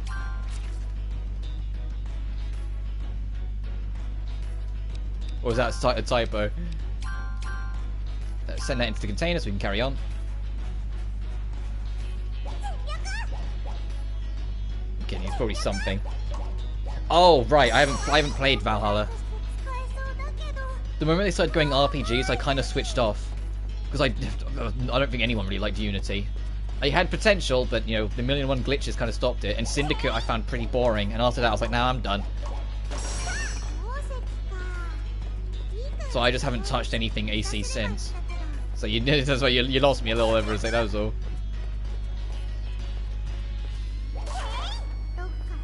And the game's over 300 hours doing it. Because the thing that turned me off it more is so I'm glad that Ubisoft, at least they've said, we'll have to find out as more stuff comes out, their bold declaration that they don't want to try and make their games just please everyone anymore, and instead let their games fit into whatever niche they should have. You know, let Assassin's Creed be Assassin's Creed again, not be an RPG, open world, and all this at the same time. Make it a controlled sandbox that's entirely focused on assassins. You know? When Splinter Cell 7, and fucking better come around eventually, whenever Splinter Cell 7 maybe comes around, let that just be a non-linear stealth game again. Don't make that a big open world Ghost Recon sort of thing again, and like, or that sort of thing. Obviously we'll have to wait and see how it goes. And besides, right now Ubisoft is on full focus on the Mario and Rabbids game, which for the record looks great.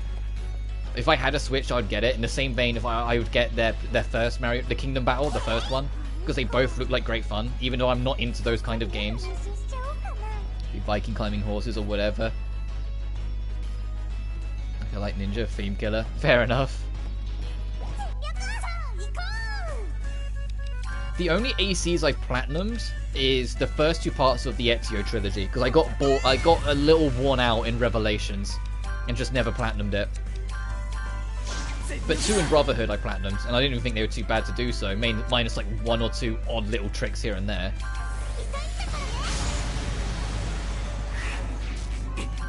But Revelations, some of the extras just started to tire on me just enough that I went, nah. I'll say Odyssey is my favourite of the trilogy. Oh, well, like the RPG trilogy. But to be fair, with how much, like, time had been spent into it, I'm not really surprised. Because it felt like they put a shit ton of work and time and effort into making that one click. I don't have any opinion on them. Modern AC just feels like a chore. That's my biggest problem with Ubisoft games in general. Modern, like, when they're like, those ones that are super big open worlds just feel like checklists after a while. And so I just got bored of them. It's why I'm completely skipping Skull and Bones, because it just looks like more checklisting.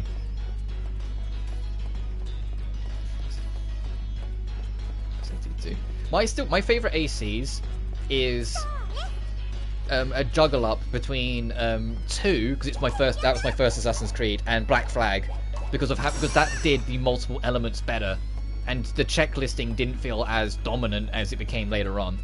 It was still there, but it wasn't as constant, you know?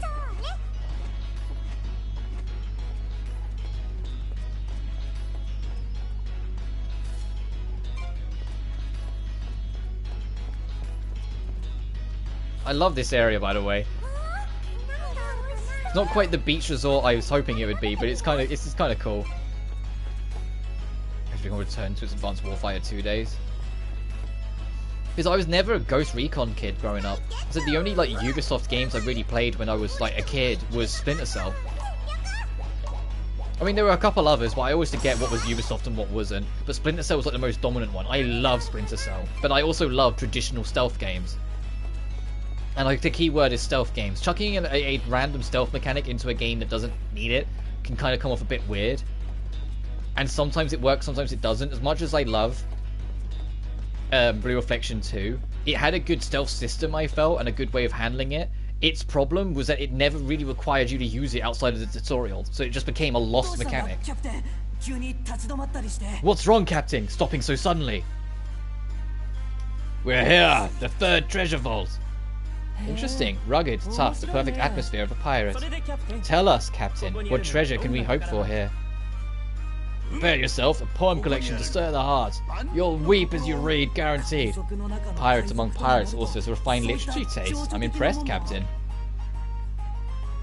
Well done, Minion F. I'd appreciate one such as you beside me in the seas. But here, I cannot allow you to just pass, however, I too... anyway. If you want to come through, bring me some wood, that's the condition. Very well. What was he going to use it for? Repair my beloved ship. It may never sail again, but I can't bear to see it in such a state. Captain, a true man of the sea, still trying to repair your ship even after your death. Oh, you've moved me too, Captain. We'll find no wood for you. Fear not. Everyone's getting way too into this. Place the wood you've gathered right here. I'm counting on you, my minions. Everyone is getting way, way too into this. He's actually going to stop us, isn't he? It's like, hey, stop it. Get back here.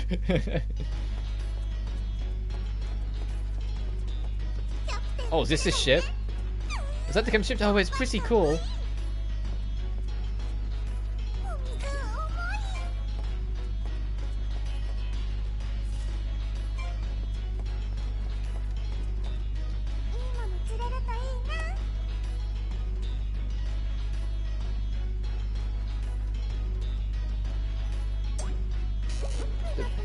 More expensive overmorphing dies soon. We've got systems that run big worlds for a decade now. Digestible games will always last. Yeah, I, as a whole, agree. There are some examples where it still works. Like, so I know, like, one man, you weren't too keen on it, but there's someone who was already a FromSoft fan, and, you know, everything else. Elden Ring was such a goddamn blast. It fulfilled everything I could ever have hoped. But that doesn't mean I want every game to be open world. It doesn't mean I want every game to be Elden Ring. You know? I miss linear and at least like sandboxy styled games. I don't mind sandbox because that's still kind of open and whatnot. Angry as well. Shush.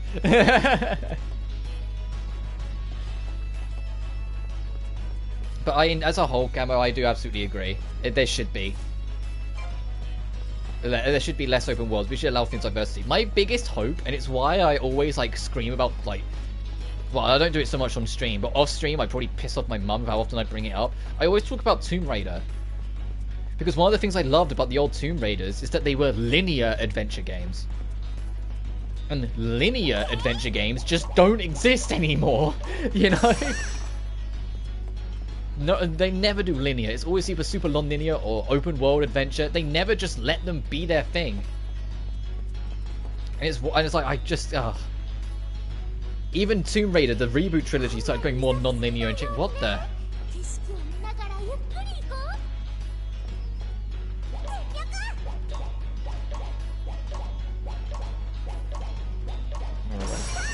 Oh, fair enough, they go with it.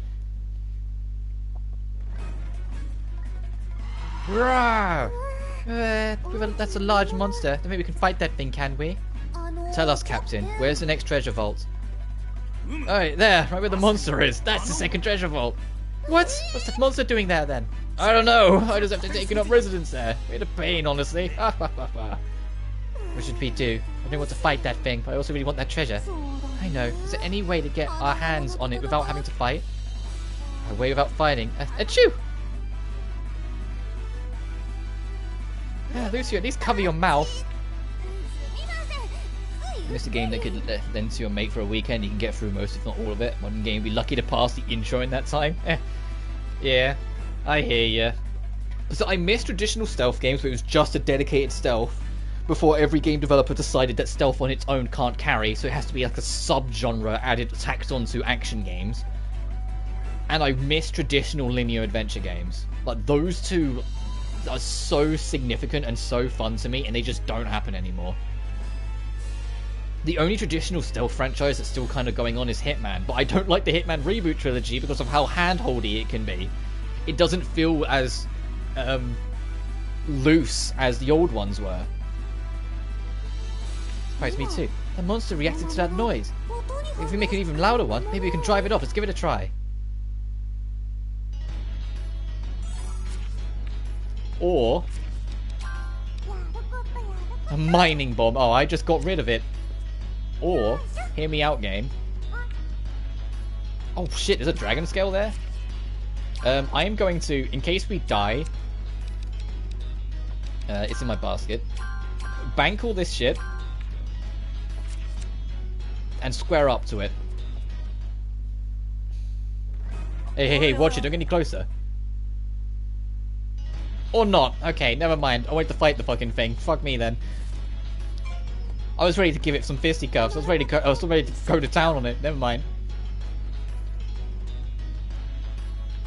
So I do have to actually go back and make another mining bomb. I fished up an enemy? Excuse me? You can do that?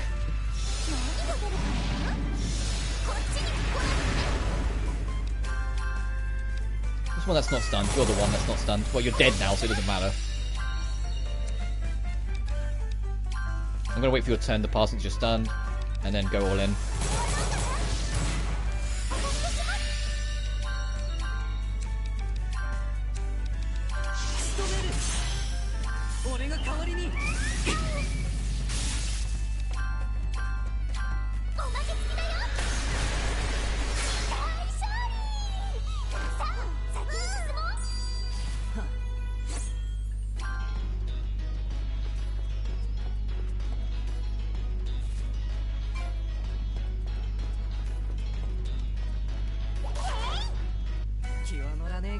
Hey, and fucking nectar fruit. It's here to mock me.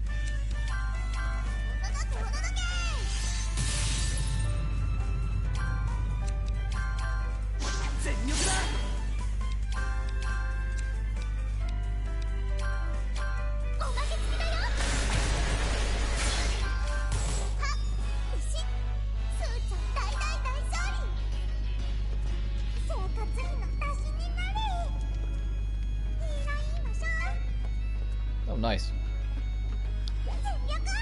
Oh, come on. Oh, come on. There we go.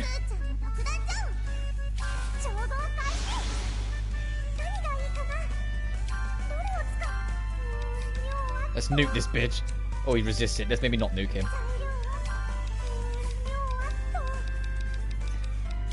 Let's nuke this bitch. Let's go for it.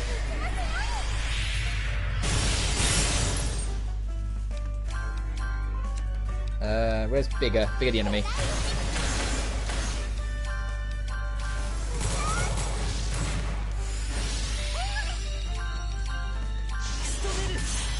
Nice. I'm on the wrong pipe, and it's in my nose. Oh no!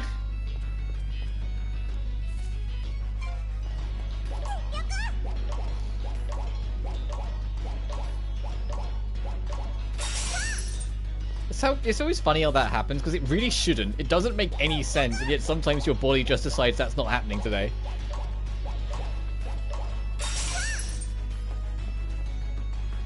Man, that's quite a smorgasbord of ores in there. That's real nice.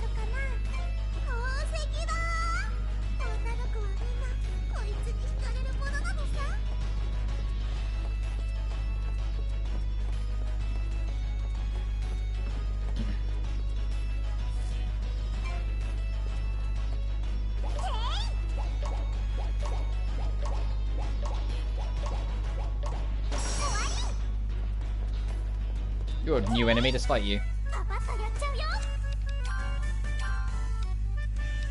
I will just barely reach both of them. Cool. Enjoy this.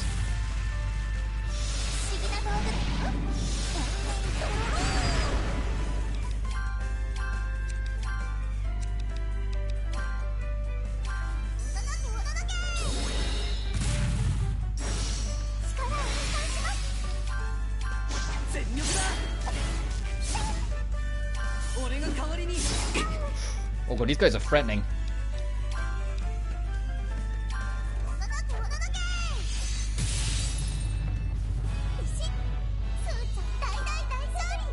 Yes, Furious, you get to look all cute. There you are. That's. I have to. Furious is the only one that gets to like watch her animation each time because I just go, "Aw," every time I see her.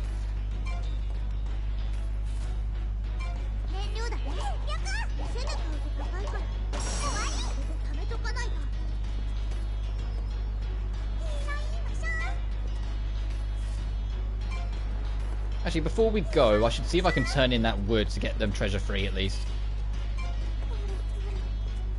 Before we come back to trying to bomb the scare away big guy.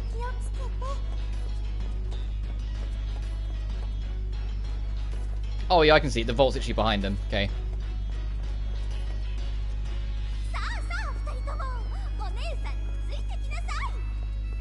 Lucia sounds way too excited.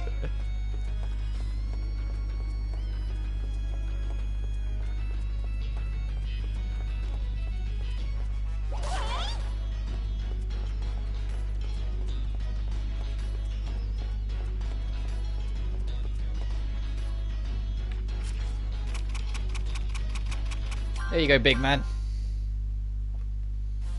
Here we go. Here's what you asked for, Captain. Great work. Now I can repair my beloved vessel. Captain, you fixed that beauty up well and good.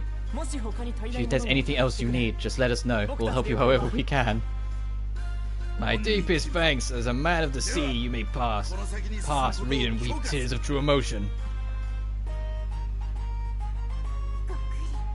Right, fair enough. I'm not sure I'm quite to be ready this moved. Here we go. I expecting it to be a disappointment. What is this? Bakken's burning hot poem notebook? Is this what's going to move us so deeply? That's right, my greatest work. I'm impressed by your resolve. Go ahead, read. I'm not quite ready. Lucia, you take this one. Why me? Very well then. Okay. Here we go. When fighting my foes, I'm always on fire. Like a man made of lava, I roar with desire. I'm sorry, that's all I can take. Don't hand that to me. What am I supposed to do with this? Treasure is always minion, see? If you throw it away, I'll burn you myself. No need for that. I'm keeping it. I'm keeping it. Reluctantly received. Chill and chat experience. I think Overwatch is too fast paced for it, but I think I keep up well. Yeah, because I'm stuck in a damned if I do, damned if I don't. On one hand, I want Overwatch to do well because the developers deserve to get paid. On the other hand, I don't want it to do well because fucking Blizzard don't deserve a penny. Give it to me, that's fair. But I'm stuck in a damned if I do, damned if I don't. The staff deserve to get paid, so I hope the game does well to actually get some money in their pockets. But holy shit, is like Blizzard's like a really, really unkind company, and they are very resilient to change despite how desperately they need it.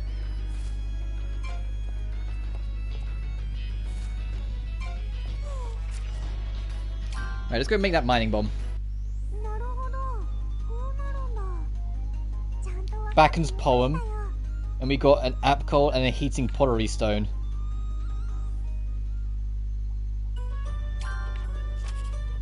Oh god, that invoice was expensive.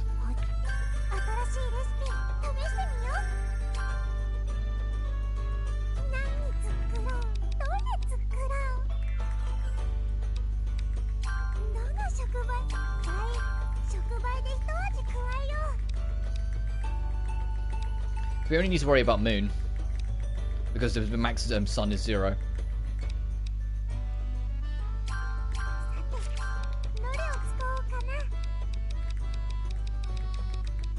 Anything green? Yeah, nothing green. Alright, how about you?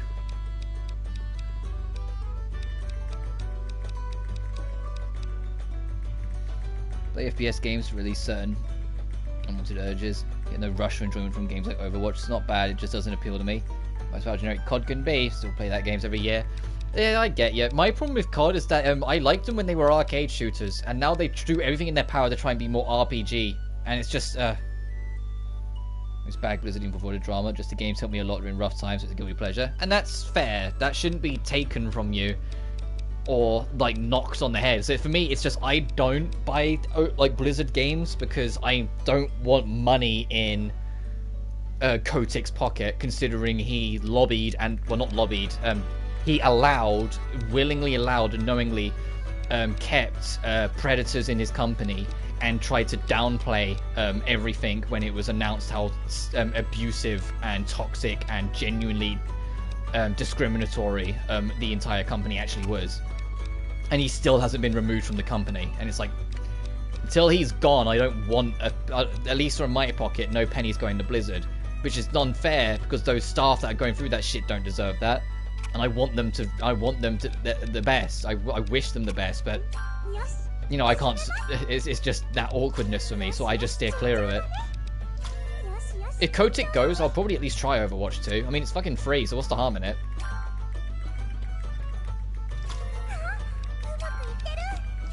My biggest thing with Overwatch 1 that could put me off it, though, is that they kept on nerfing characters and never buffing anyone. Sent from me. Yeah, true, but, if I was gonna play it, I would want to eventually stream it, and I wouldn't want to then advertise it. because by proxy, by streaming it in that sense, in case other people then get it and then spend money. Especially because they looked at the loot box system they used to have, and instead of trying to make it better, they decided to make it worse by giving you less content for the same money. You buy the battle pass and you get like one thing. You know, it's like at least if you spent like 20 quid on the mystery box on the loot boxes, you get something. You know? I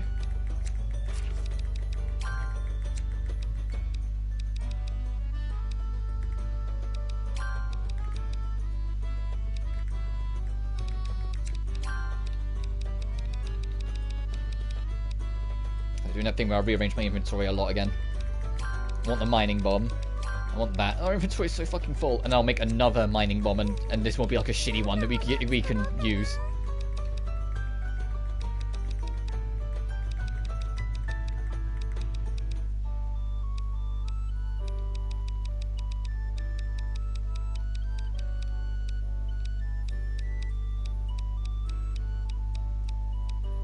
Oh, there it is.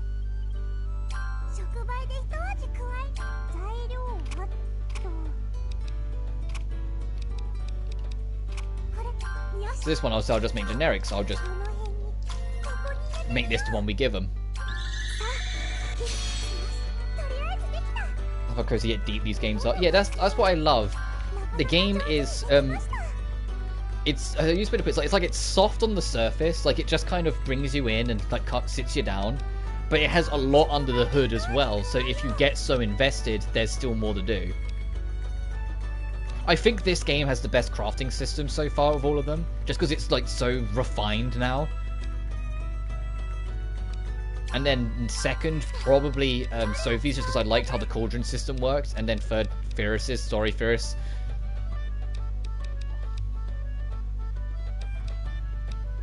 I like the idea it's going for, but I felt this game just executed said idea better.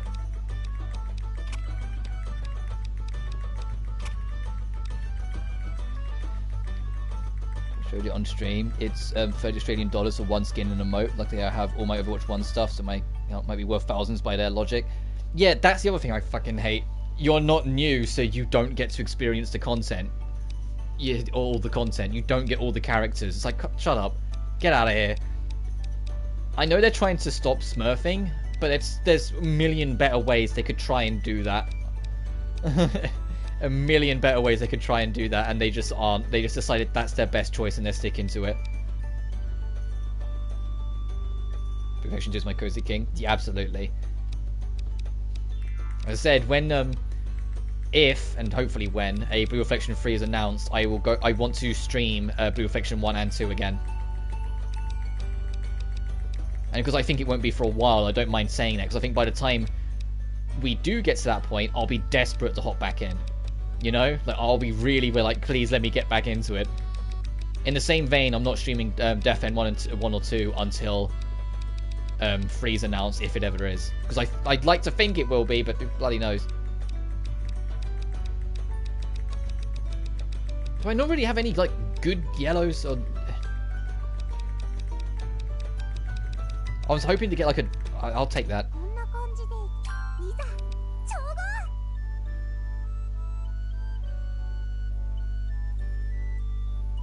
Do Blue Reflection. I hope that you do. I hope you. The Blue Reflection 1 is like janky and clunky as fuck, but I found it charmingly janky and clunky.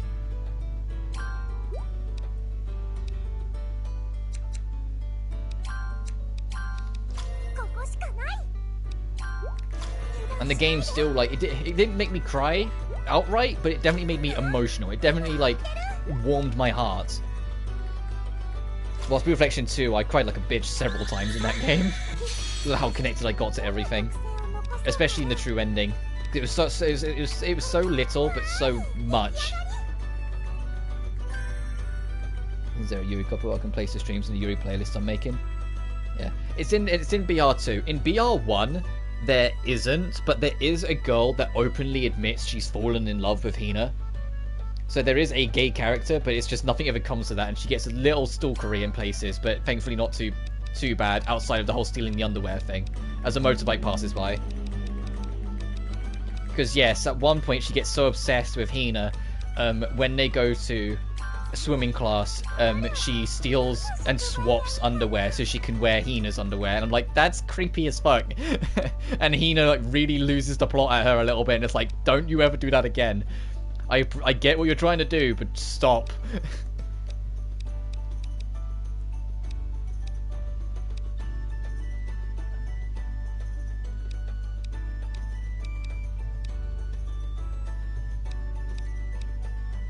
And thankfully they become good friends afterwards. Don't know fucking how, but they do.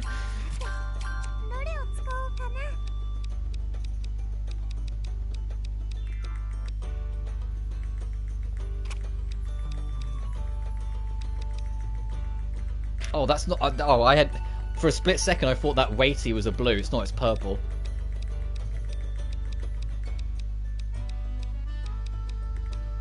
That just made me realise, this... when you think about it, these games aren't colorblind friendly. Because I'm not colorblind, and even I got caught up there for a sec. Because of the blue and purple.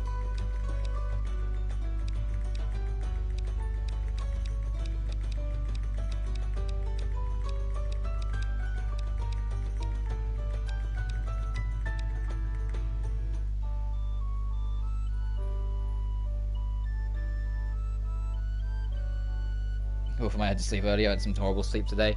Yeah, fair, dude. If it's knocked the shit out of you, go get some rest. Really spies on mine in the shower and sniffs her, so that girl is kind of tame in a weird way. Yeah, true. And funnily enough, the blue reflection girl doesn't get with Hina. Rotty gets with Mai. So it's like, who's the real winner here? Sometimes being a little creep pays off.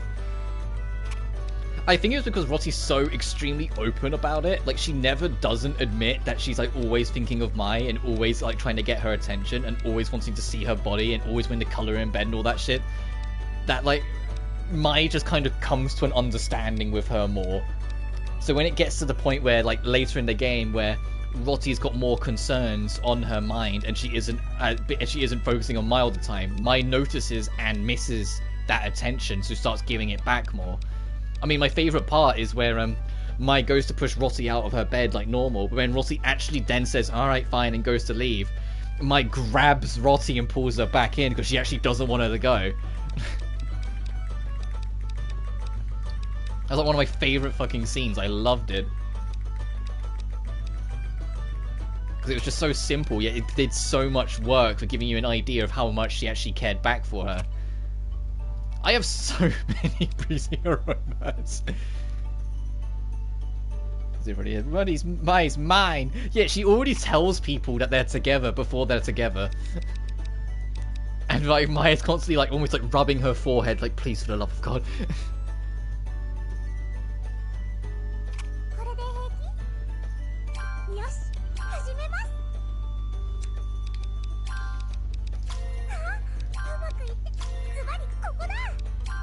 And I genuinely adore them. Like they're like dream couple to me. Oh, you bitch! Of course that's blocked off. Do I have full gaps? Yes, I do.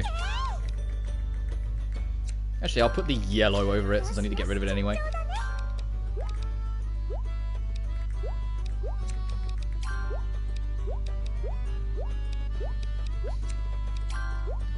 And that's like the only concern about if they do a death end 3. It's like, please don't spoil that. Please don't have something bad happen to those two. I know the games like to be dark and moody and broody, but I will like... to quote Maxor, here's a puzzle for the devs. How long until I reach your house? If they do anything to Mai and Rotty's relationship in Dirk 3, I will want answers.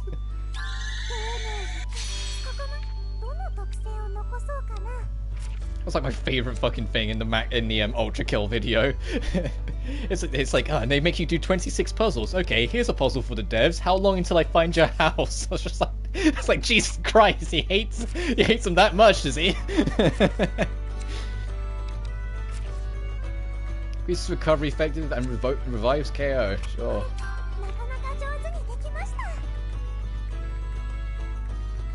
I love Wes's voice work for V2. Yeah, I'm just like you, but stronger.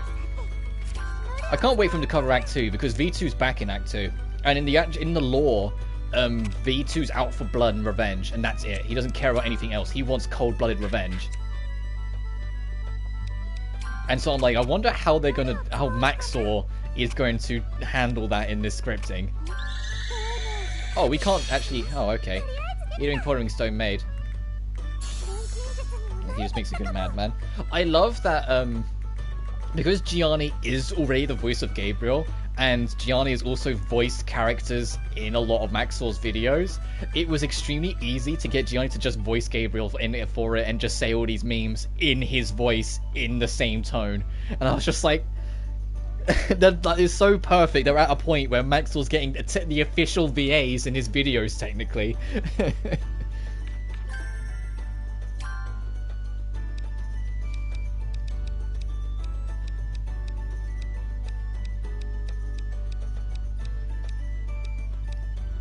And the fact that the insignificant fuck line is actually in the game and not Maxor's scripting, it's like, wait a minute, what? It's like one of the only times in the whole game there's swearing, apparently. And it's the angel of all characters when he calls you an insignificant fuck. I was just like, oh, okay. He tells Rotti she killed her dad, and Rotti says the Mai she knows has a reason for everything and loves who she is regardless. Crazy, it's an optional scene. Yeah, that's my exact point. Like, there's like the reason why I adored Rotti's love for Mai so much wasn't just that she loved her, it was that she was committed to her. And I was just like, that you don't see that even in love stories that much. You see that, but you don't see commitment, or that kind of commitment. And it was so refreshing to see and so endearing.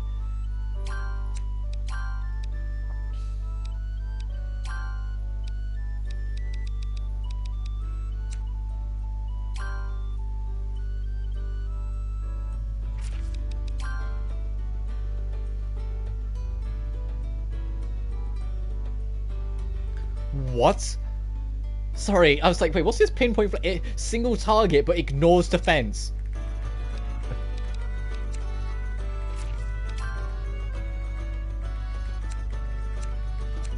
Jesus. I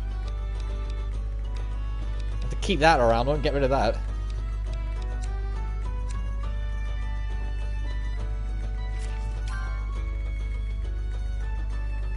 But yeah, when I eventually do Dirk 2, because I know where all the side quests are and how quickly to do them, we will go through every single scene.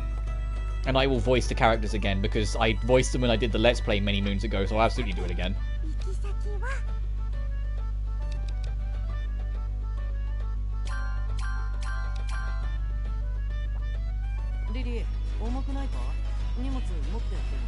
The only thing is that because, like I said, the console versions of Idea Factory games never get patches for some reason. Mai's English voice acting is kind of quiet in the first chunk of the game. It's not as loud as it's supposed to be. And there's also a sound effect that's supposed to play when you transition to night when the clock turns that doesn't play. It's dead silent in the console version. And like that, so like, there's a couple little things we'd have to, you guys more so than me, would have to adjust to, but still.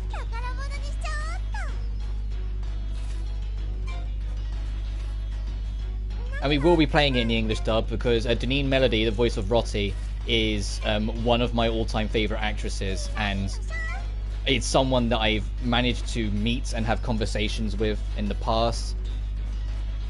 It's someone I've had lengthy conversations with. It's someone that I find very inspiring. I have so much goddamn time for Deneen Melody as a human being, so I will absolutely be playing an English dub for like that alone.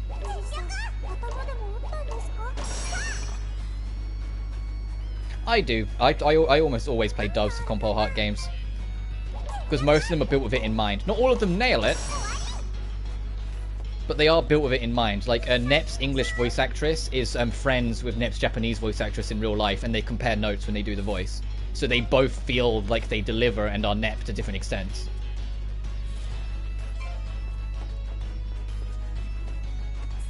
I've got the Rapuka DLC. Oh, the way the Rapuka DLC works is that she's just in your party from Fight 1. So you're literally in the tutorial fight with just Sheena, and Rapuka's just hanging out back there, and you can use her. It's optional scenes you can see around the campfire, and then at the very end of the game, at the very last campfire, you can talk to her one more time if you want to, and if you do, instead of getting any of the character endings, you instead get Rapuka's ending. And Rapuka's ending implies that she was reborn and is now walking amongst the living, but is, you know, not as psychopathic. They also have a bit of a joke in some scenes where they tell you that only Sheena can see that version of Rapuka, no one else can. So when she's talking to her, everyone else just thinks Sheena's talking to herself. But Rapuka would rather it that way to not scare people. Or that version of Rapuka would not rather it that way. I'm glad I do. I wish JP and Ian would work together more. Yeah, it's why I said, literally, the way the JP and English voice of Nep herself handle it is that Nep as a character, at least to them, firmly believes she should be a mixture of sass and cute. She should be a little cheeky, a little sassy, but a little cute. So what they do is that the JP actress leans slightly more into the cute, whilst the English leans slightly more into the sass. So then the option's more there. They've completed their dubbing content? No, they never do. But I'm okay with that, because when I was Let's Playing those games, I would voice any line they didn't. So I got to be more involved in the Let's Play. It wasn't just, you know, the game speaking for me for large chunks of the game.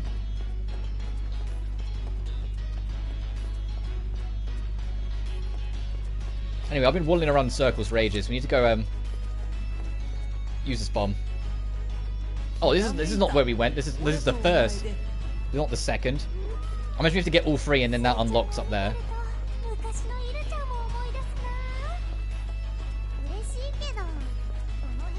I love that line in the corner. It reminds me of young Elmira. So that's so nice. What specifically? And please tell me it's not my height. Because they're both small.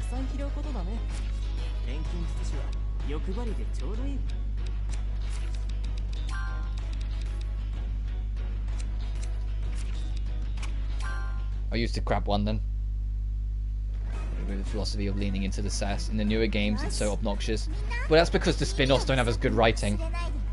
As we've discussed many a times. In the main games, I say that, I have to acknowledge victory. I have to acknowledge the third game when I say I despised Nep in that game. She was so bullyish with her sass in that game. It annoyed the fuck out of me. But in 1, 2, and 4, I thought they got the balance just right. But in I don't know what kind of bad mood they were in when they wrote Nep in the third game, but holy shit, she is such a bitch. There's no other way around it. Time to get into dubs, I need to have a complete one. I hear you, but at least in my opinion, I think you're missing out a little bit. There are some really great game dubs out there, even in Idea Factory games. I loved Uzume's voice actress in V2. I genuinely loved her voice performance and how they delivered it. Like I said, and I have a huge biased soft spot for Deneen Melody with Rotti because of because I've got to do interviews with the actress. I've got to, I follow her on Twitter and she's a constant bubble of energy. I just adore her as a human being, so I'm biased. In the same reason, I always play the English dub of Genshin because I'm biased towards Brianna, the voice of Hu Tao. Sound of JP voices. It's here or there. There are some games, for me, like I said, the only reason I've been playing, even the ones that had English dubs, the only reason I've been playing Gus games is because I've just got used to them in subs, sorry. Because of how many of them I've played that don't have it. It's the same when I play Yakuza games, or, Like a Dragon, as they've now returned its name to. Even the ones that have English dubs, I don't play in their dubs because I'm so used to it. Character design. She was in the game more. I do. I love Rapuka's design. I thought she was a great villain, but I'm a sucker because red's my second favourite colour. So, of course, I was biased towards it. My three favourite... You ever want to make me like a character design? Immediately? My favourite colour is black, my second is red, my third is purple. The only thing that's and it's not a bad thing because it's just the nature of, any voice acting industry. You eventually hear voices from the same actor or actress in other things. It's the exact same in with JP or English. Erika Harlacher gets around a lot in Compile Heart games. And I mean a lot. She's Harley in Fairy Fencer. She's Karikaro in Dragonstar. And she's Claire in Death End. And so when I was played all three of them, sort of vaguely close together, I was like, fucking stop following me! He's everywhere! It's one of the Step 2 games. It's I've said it before, I know you don't agree with this, but I like Plutz. I just had the problem with Iris, and I felt the gameplay formula and the fact that the level design wasn't repeated as much was a step in the right direction, and I enjoyed it because of it. but I didn't like what they did to Neptune, and I really didn't like what they did to Netgear. I don't like that Neptune was just a bully for most of Victory, and Netgear was the victim of the bullying for most of the game. You know? Like, they were like the biggest things that turned me off, because I genuinely love Netgear. I think she's such a charming protagonist, and I enjoyed her so much in Mark 2 / Rebirth 2. Yeah. But it's just like,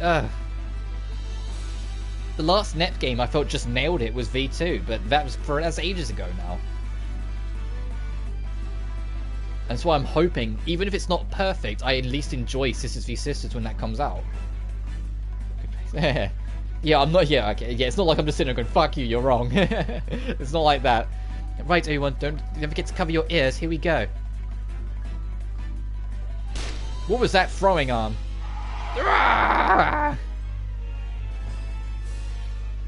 It can fly.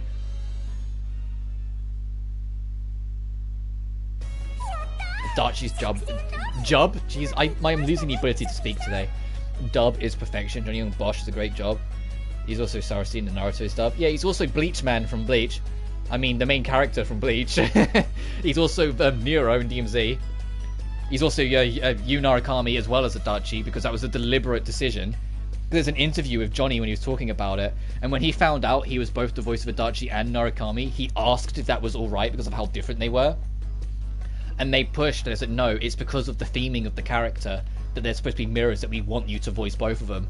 And then when it came to the anime, he asked the same thing again, because now Narukami was talking a hell of a lot more, and they doubled down on it and said, no, we want you to voice both, because it's to the point of the theming of the character, that they should sound similar. And so it's like, so Johnny Young Bosch, like, he felt like he was so worried that it wouldn't fit or wouldn't work, and he had to be encouraged on, and it paid off so much. Because Adachi's voice is perfection. I think I can't imagine him anything else other than his English voice. Like, I was already heavily disliking Victory, but the scene when Nepgear was insulted by Vert, that switched it to hate. Yeah, that's fair. So that's the biggest thing with Victory that I don't like.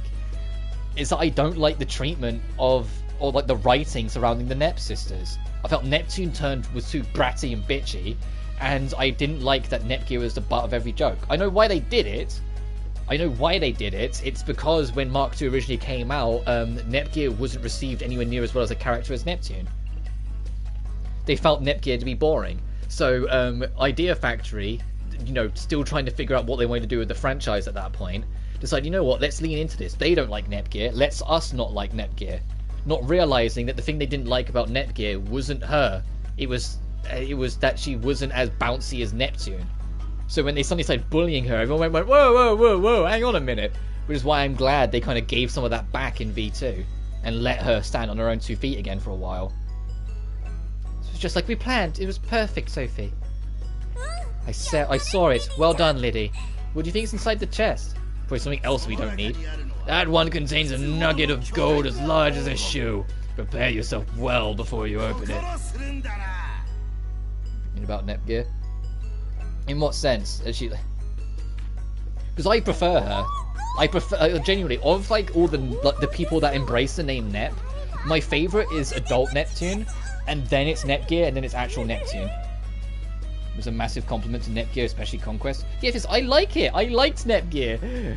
It's just, I know, like, when I did my research into it, because I got curious, apparently she just wasn't received well when the original Mark II came out as a character compared to Neptune in the first game. And so Idea Factory decided to lean into that, and they leaned into it way too much. Everyone gold, enough for us to be rich. Right, I'm opening it.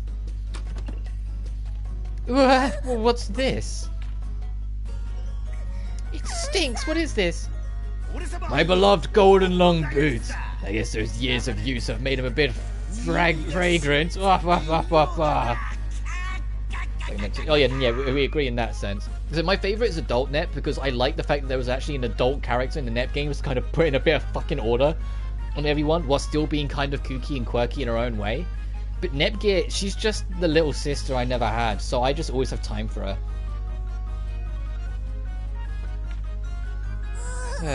Even if they're made of gold, I can't stand the stench. You wanted this, Lucia, right? Not anymore. They're practically chemical weapons! We'll never sell these stinkers.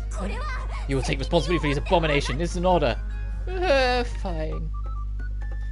The gold long boots were forced upon you. Can I equip them?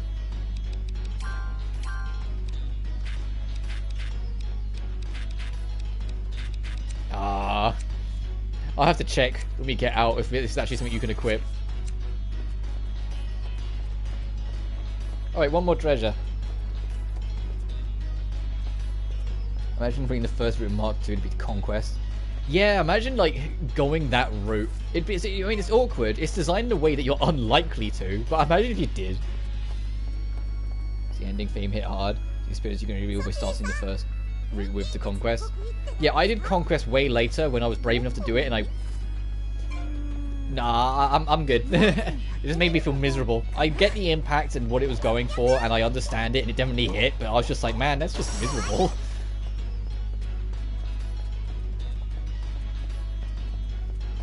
And I think it would have been better if it was more developed. And that's a criticism I have of every single ending in Mark II. Because there's so many of them, it feels like all of them are slightly undercooked.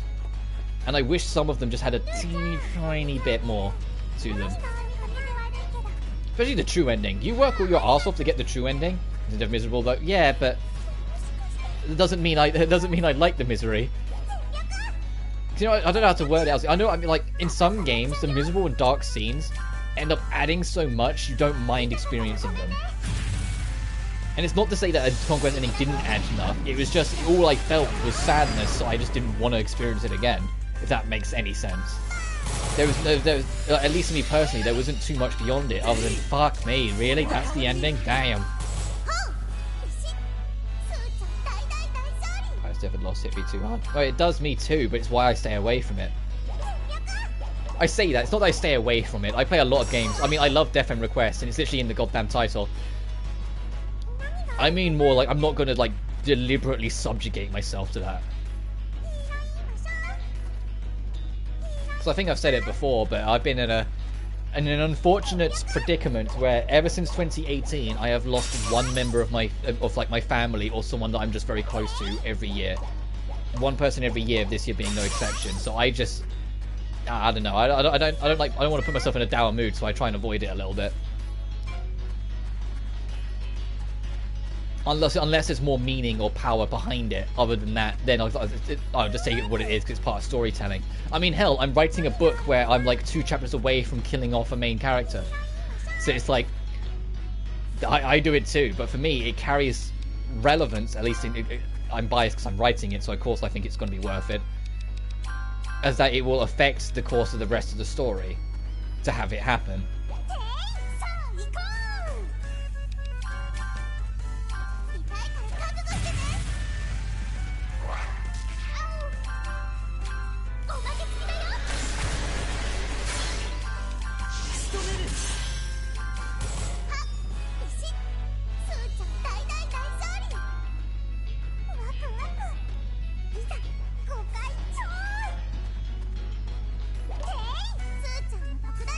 Oh, actually, whilst you guys are here, the Conquest ending was the moment of negative dark fastest. That's fair. Whilst you guys are here, as I have said many a times before, one of the requirements for the true ending is hitting battle level 50. We're at that point where I'm pretty certain we've got the entire playable cast now. So my question is, should I do that DLC that gives you like 40,000 experience? Or should I hold off until like we're right nearly there and see what level we only get to it? Because I don't want to trivialize this game, but we already kind of are, which is the only reason why I'm kind of on the fence about it. Because with like the alchemy stuff, and especially battle mix now, we are already trivializing some of the difficulty in this game, which is why I'm kind of umming and ahhing. Yes? Yeah, but that's what you said yeah right from the start, because you thought it'd just make things quicker. Okay, meh!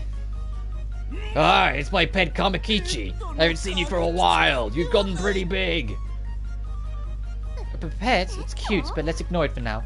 We can't. The first fault lies beyond the beast. I'm afraid you'll have to defeat in the past. Exactly. But just doing it for convenience is not what it is. If I don't want it to radically affect the challenge. If it does, then no, I'm not doing it. I'm just saying, because we're already kind of trivializing it, if the level stops mattering, then yeah, I will, just to make sure we lock in that true ending requirement. That's all. Because I love the challenge. I love having to figure things out in RPGs. It's what makes them fun to me. Come on, girls. We're here for the treasure, after all. Hold on, Fierce.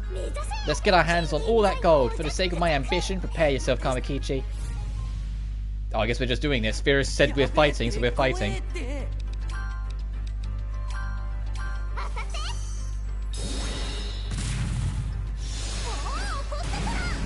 Jesus Christ, Sophie.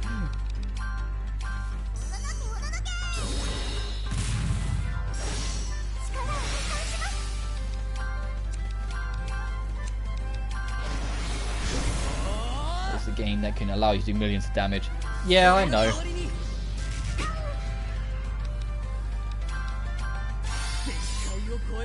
Oh, in case of point, even without battle mix, I'll say it's resistance, it might do less, but we'll see. Okay, it's super resistant, never mind, that was a waste.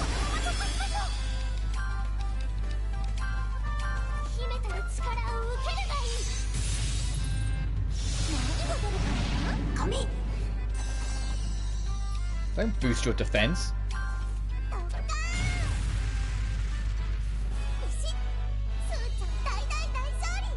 With the right elements, you can easily one-shot every boss, but at least with the right battle mix. Yeah. Kamakichi, you were a worthy foe, but we were victorious. Victory! Bring on the treasure. Why does he look so sad? You have a proper opinion, but I personally go through games at base value and how they devs want. Any rush if you're on time restraints for like Sonic or Genshin and others. Okay. So my answers are, to recap, one man, yes, because convenience, and it speeds things up, and Camo because you're not too sure, but you'd rather just do things as is. We'll see how it goes then. If it reaches a point where it's literally like nothing is a threat to us, and what does it matter, then yeah, I will, just so we can make sure we guarantee the true ending. And get that like locked away, because then all we need to do is get to alchemy level 50 and then complete the character quests, which I think will unlock more as we go through the game anyway. You did a great job defeating Kamakichi. The treasure here is a portrait of a hero, Tremble. This should sell for an incredible amount. Allow me to open it. Fucking Kingdom Hearts kicked that box open. What is this? A portrait of you, Captain? You're the hero? That's right. The fire-loving Captain Bagan. No way. You won't get a loaf of old bread for this. Not to mention, there are loads of the exact same pictures scattered about the place. Of course, I need enough for all my fans. Feel free to take this as many as you like. Yes, souvenirs for everyone. I'll grab an armful. Aren't you grabbing some, Lucia? No, I'm not. At least this one wasn't forced upon us. He actually took it. So all the treasures.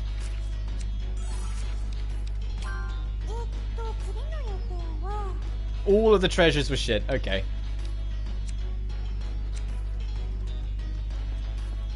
I'll see how I feel. We've probably got a main boss to fight. If there's no challenge whatsoever between me and the main boss, that would be kind of telling. Oh wow, there really is everywhere. You're not kidding. Oh shit, wow. Oh wow, they really weren't kidding. It's literally just everywhere around here.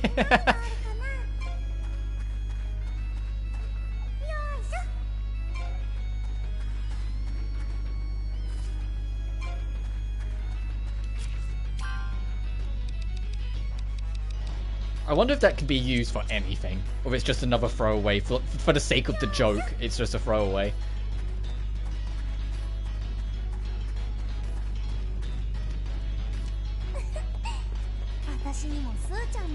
Oh, Sophie. Be nice. Just for today, how about I be your sister, Sophie? That's a very cute little line in the corner. Alright, let's see what this is after all that disappointment. You said there were 3 vaults, right? That means these are all the treasures. If that's the case, and all the treasure was junk. What do you mean, Lucia? These aren't treasures, I don't know what is. Well, you can fucking have them then. Well said, Alt. Lucia, you're being very rude to the captain. No idea what's going on here, honestly. Alright, I'm sorry. No need for that, just as you said, there's nothing much left. Captain? Pay no heed to this old sea dog. You did well to collect all 3 treasures. Perhaps you are worthy to receive my last and greatest treasure. Last? Greatest? Am I wrong to get my hopes up? Captain, you salty beast. You saved the best for last, right? What is it? What kind of riches await us? Calm your sails. It lies in a chest in the depths of this place. Come and see for yourself. No way he's gonna lift that fucking thing up. Never mind, he made it cease. He made it cease. The final treasure vault.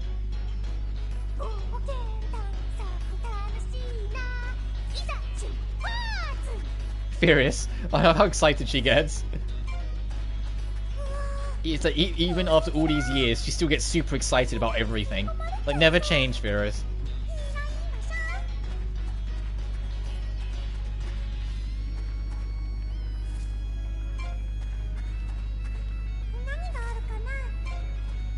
Oh god, there's more of these fucking paper things. Oh, is it? Hang on. As a motorbike passes by. Guys, I'm gonna have to vanish for like 3 or 4 minutes because Mother Dearest was like, hey, keep an eye on the washing in case it rains because it's outside on the line. And then what just happened? It started raining. So give me just 3 or 4 minutes. I'll be right back. God dang it.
Alright, I'm back. Sorry about that.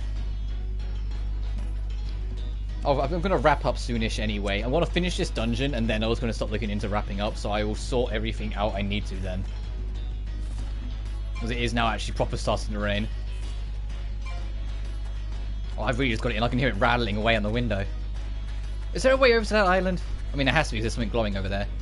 Probably after we beat the dungeon we'll unlock a path then.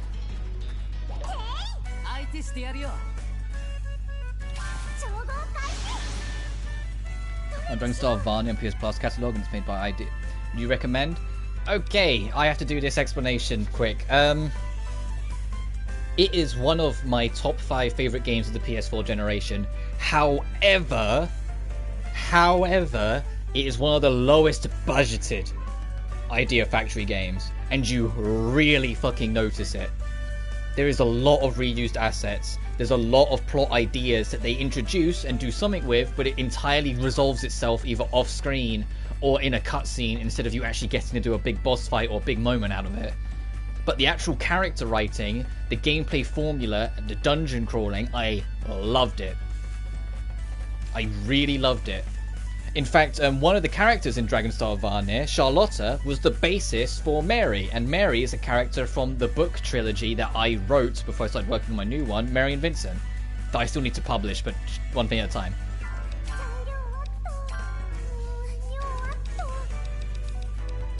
I adore Charlotta. I genuinely do. She's such a wonderful character to me. But it just doesn't change the fact it's extremely under-budgeted, unfortunately.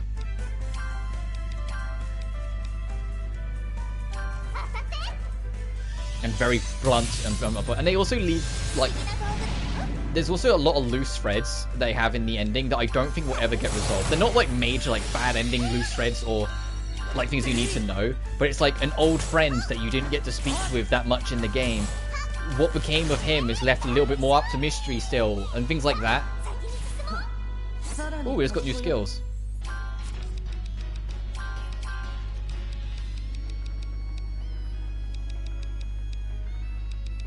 I think we got rapid fire for you. Enjoy the budget for great characters and stories. Yeah, I like the gameplay system. I like the way the gameplay system and how they handle it. The only like real criticism I have, ignoring the budget, is the madness system. And it's because there's 3 things that affect your madness system. 2 of them are fine. 1 of them kind of raises an eyebrow, but thankfully it's barely anything. Your ending is dictated by your madness. And it's a scale that can only go up, you can't bring it back down. So it's up to you to make sure no one goes crazy. Because as the name suggests, the higher the bar goes up, the more unruly your cast become, and the worse your ending starts to become as well. As long as it's under 15%, you'll get the true ending, which is extremely easy to do it. The only time I ever didn't do it was when I deliberately wasn't. The first 2 things that affect it is, firstly, in dialogue choices, there will be an option that makes sense and is kind of level-headed, and an option that kind of doesn't make sense and is not so level-headed. Choosing the not so will affect your madness. The second one is if you game over. So the first 2 make perfect sense, make complete sense. If you make a chaotic choice, you will become more chaotic. You get a game over, it will wear everyone down and make them slightly more mad. Last one, however, is the one that I wasn't the biggest fan of. It only raises it by I think like 0.2% every time it happens, and it only happens to me like once, maybe twice per playthrough. But the fact that it's something you can't control made me raise an eyebrow to it. Similar to Death End, you have like a power-up state, where when you fill up a bar, the characters will automatically power up. But they have a system where, depending on how close you are to death, boosts the chance of when you go into that power-up mode, going into a far more diabolical and powerful version instead. And it's entirely chance. If you go into that much more vicious and diabolical version, your madness will go up, like 0.2%. And the fact that that's out of your hands, it still always robbed me the wrong way. But it's so minute, it doesn't really affect it. But like, that's the only thing you have to be wary of. There is another system in place as well, where there's a time limit. But I can't stress enough, as someone who doesn't like time limits, the time limit's fine. You can handle it. There is a time limit in the game that also affects your ending. But if you fail the time limit, it boosts your madness by 25%. So you're not getting the true ending anyway if you fuck it up. So if you're going for the true ending, you'll figure it out. You'll see what I mean when I get to it. I don't want to spoil it. But you'll see what I mean, and it's nowhere near as stressful as you'd think it'd be. But yeah, as one man said, Charlotta Queen. I love Charlotta. She's such a brilliant character. And you can romance characters as well, so, you know, it's got even more of a point. You play as a bloke in a game that's only got girls, so you can romance one of them. Just understand that if you max out several people, whatever romance scene you get at the end will go in joint order. So Manessa first and Karikaro. So if you want, for example, Lapinette, for whatever reason, you want her romance ending, you will have to purposefully go out of your way to like mildly annoy Manessa and Karikaro, so then that they're not maxed out, they're like slightly before it. Because you can still get all of the rewards from them, but still make sure you get, you know, the specific ending you want. Which is what I do with Charlotta. And if I ever live stream Dragonstar, which will be the 3rd time I've done technically 4th time I've done a full playthrough of Dragonstar on my own channel, I will be doing that. I will be romancing Charlotta.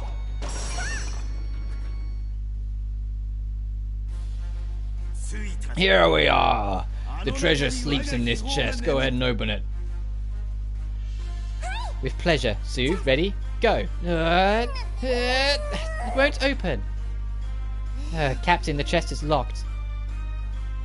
I totally forgot. Fear not, I have the key right here. You have something right there. The key is broken. Broken. What should we do? Do you even need to ask? Smash this chest and grab the goodies inside. Personally, I don't mind. But somehow I feel like you'll destroy what's inside too. Alright, the key is broken. Why don't we just fix it?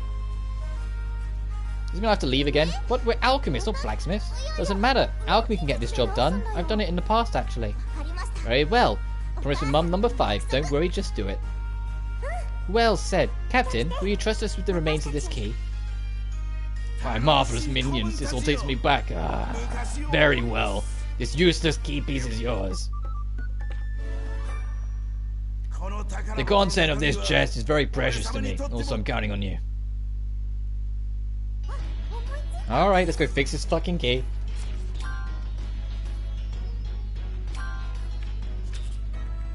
God, I need to start getting money in. Hang on. Corey. Can we... You must have duped more healing pads for us by now.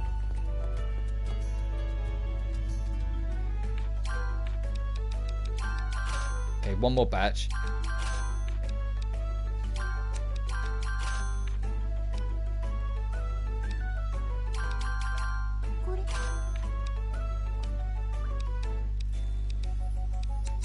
Oh, you know what shop I haven't checked in like an eternity? Hang on. Because she usually sells good stuff, so I should probably actually check. Or has a chance to sell good stuff. Leonate. Hi. Oh, never mind. Oh, you can sell cookies and syrup though. Sometimes she sells good shit. I just realised I hadn't checked her store in forever. And I guess we can check Pam's and do the full circuit while we're here. And then we'll repair that key.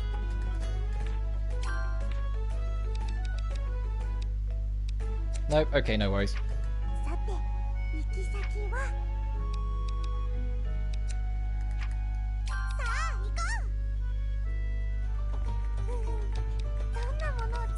It's going to be way down here, I imagine. Yes. It's just a plot item, so I'm throwing whatever.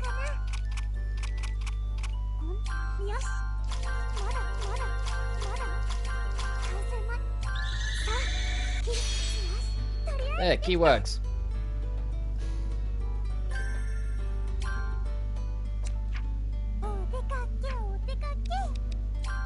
Let's get back over there. At least it's a straight shot from here. Sue, that's so mean. In the corner. You're so rich and handsome. Shame about your personality, though.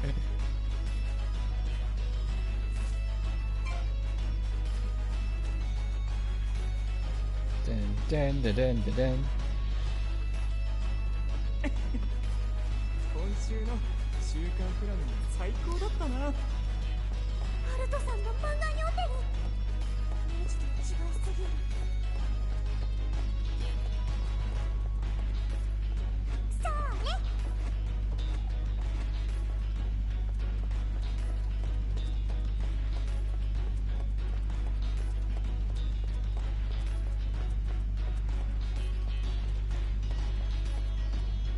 Right.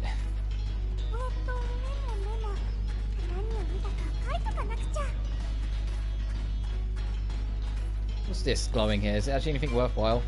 Oh my god, no it's not. Here's your key. Ah, most impressive. The minions have surpassed their teacher. Go ahead and open the chest. Right, finally. Time to get some real treasure.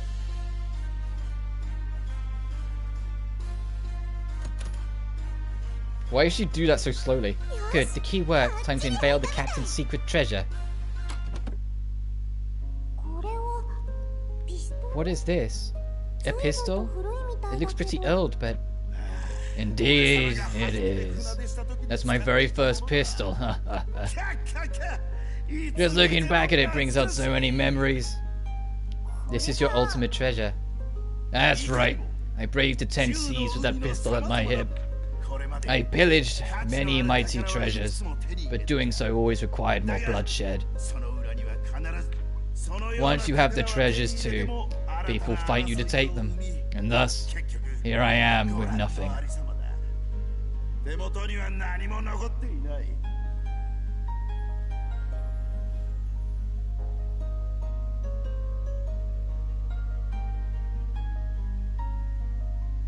I love how few GBs, what? A lot of these games are. It's good to be able to fit a lot of them in, like Red Dead 2 on my console. Oh, gigabytes, right, my brain just fucking shoot me. Jesus, I was like, what? Great British? What about us? What have we done?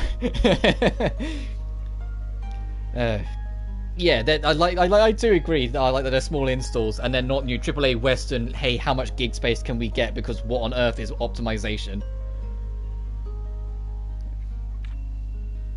Captain.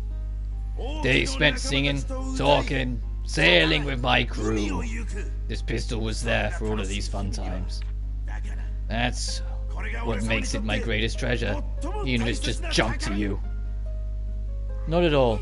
Regardless of the material value, a treasure is a treasure. Right, minion, girls? She's right, Captain. Thank you so much for showing us this incredible treasure. Keeping your first pistol for all these years? Captain, you're just incredible. I think you are worthy of my greatest treasure, then.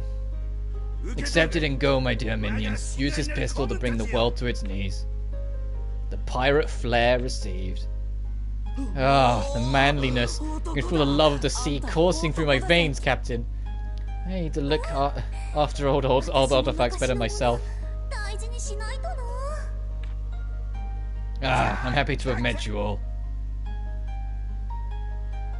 And now he's going, Captain, your body. Pirates always wear a grin, missy. Weep not for our parting, and become a fine pirate. Never forget how it felt at the start of your adventure. Blessing of the seas to you all. Captain, don't leave us. It was a lot of fun with you, Captain. Thank you. Farewell.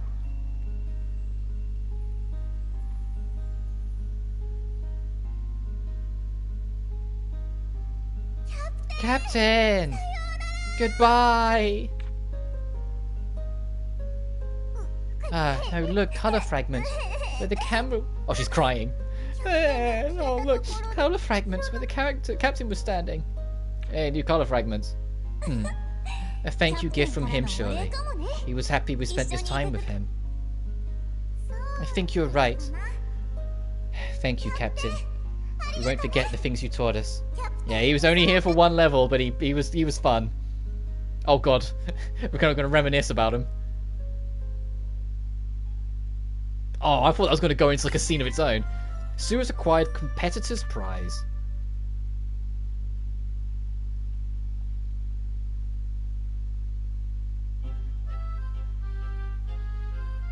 Welcome back. How was your vacation?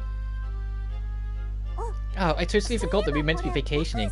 It didn't really turn out that way. It didn't? Oh, I'm really sorry about that. No, not at all. It was a lot of fun. Thank you for setting this up for us. It was? Then I'm glad you enjoyed it. Got some good news for you two.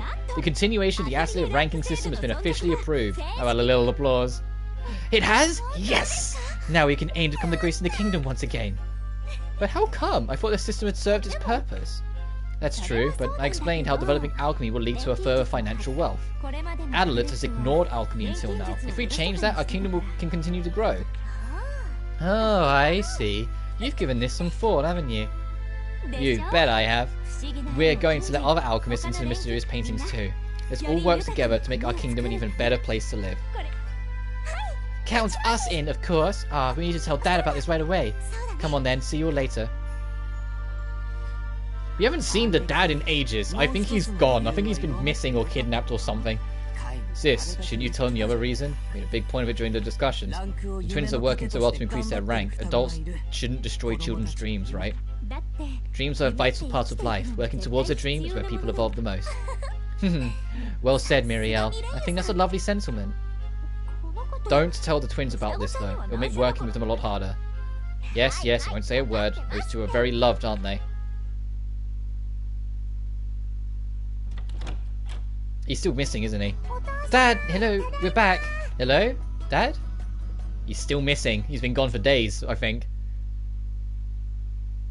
What? He's still not back? Hold on. Look, I noted some money. My dear girls, I won't be back for a while. Use this money for food. Roger. You won't be back for a while? What does this mean? Sue, we need to go and look for him.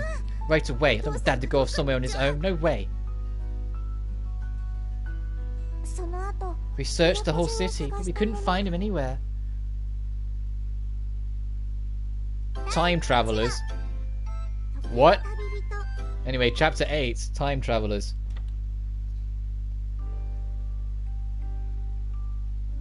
I'm back. No sign of him today either. I guessed as much. Where did he go? Dad? Oh. That's just a messenger, Puny, from Miriel, I presume. Puny! The requirements for the next promotional test, Sue. What do you think? Maybe we should concentrate on increasing our rank for now. I'm worried about Dad, but we can't just sit around doing nothing. That'll be fine. He'll be back when his money runs out. We just have to put on a brave face until then, right, Sue?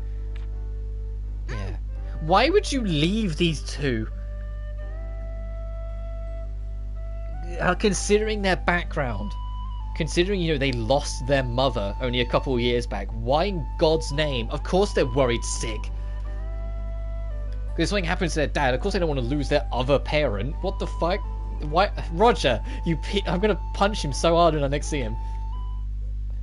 And we got 4k out of it, nice. You can now go to the Dawn Realm and the Moricus range.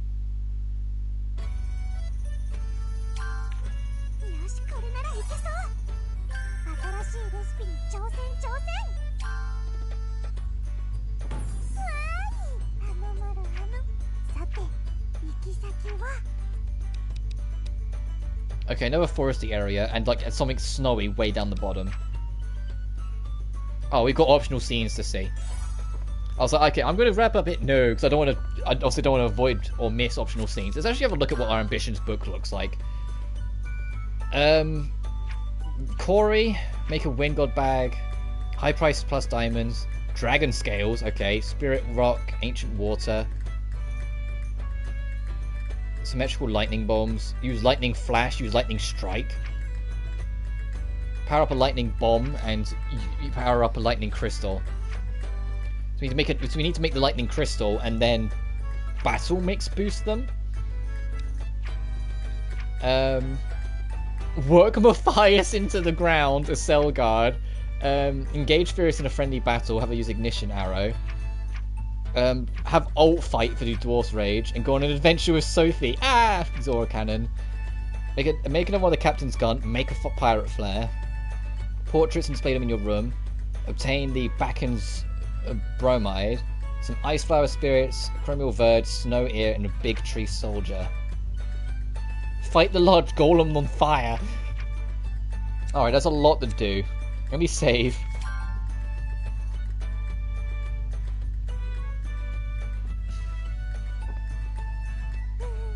Wait, well, that's a recipe book. Get some cobalt grass and we can unlock that one. Honey syrup with great recovery. That we got, broken coin. And 3 fairy dust bags.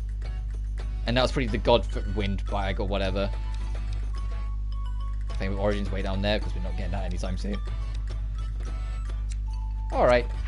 I want to make it so... I essentially want to make it so when we return to the Atelier, I'm not at any risk of it triggering a random scene. So then I can grind off screen, and because I would like to at least, I don't know how far I'll get, but work on a couple of these off screen. I also need to check if there is an event with Corey, so I have to do that as well.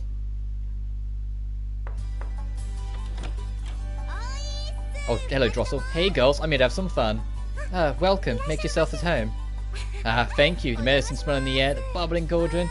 It takes me back. Oh, I do love the atmosphere in an atelier. Was that Drossel? You've been to other ateliers before? Sure, I've got other alchemist friends. Now I'm getting excited. Hey, can I take a look around? I'll try to stay out your way. Sure, it should be fine. Take a look around as much as you'd like. Loading icon's amazing.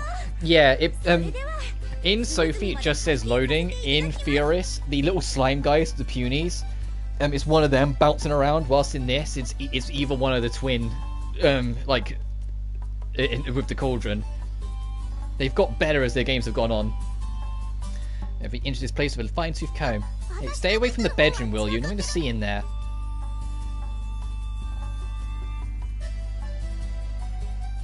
An atelier is like a toy box, isn't it?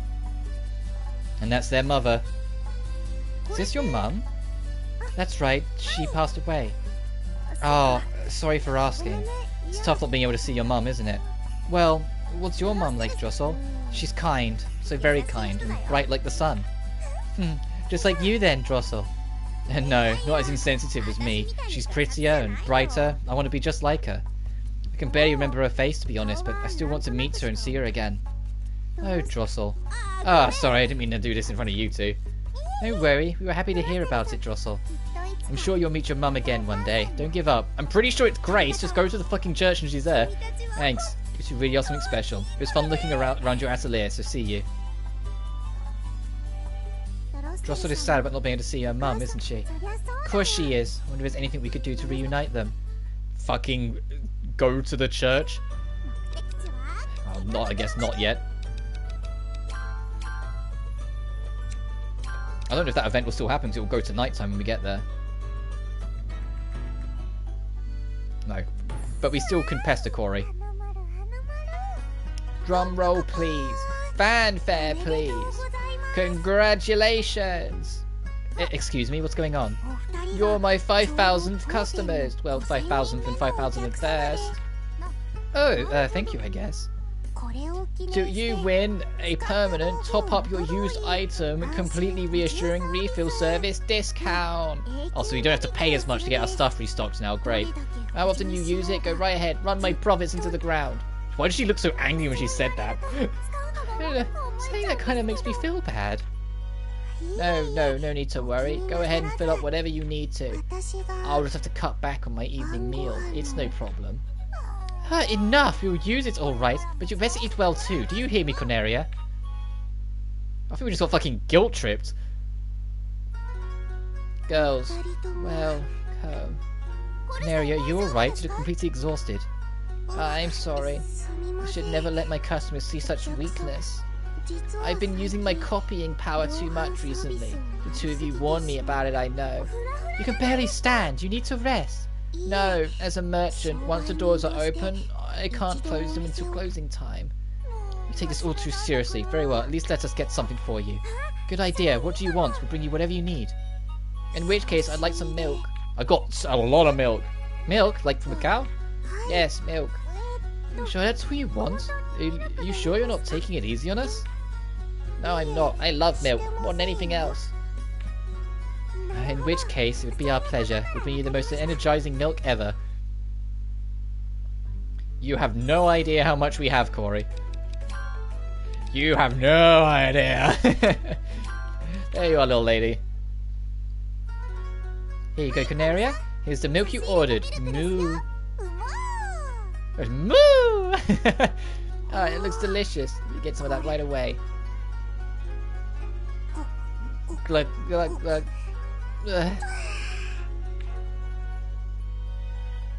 I'm alive again. Thank you so much. I was about to shrink away to nothing.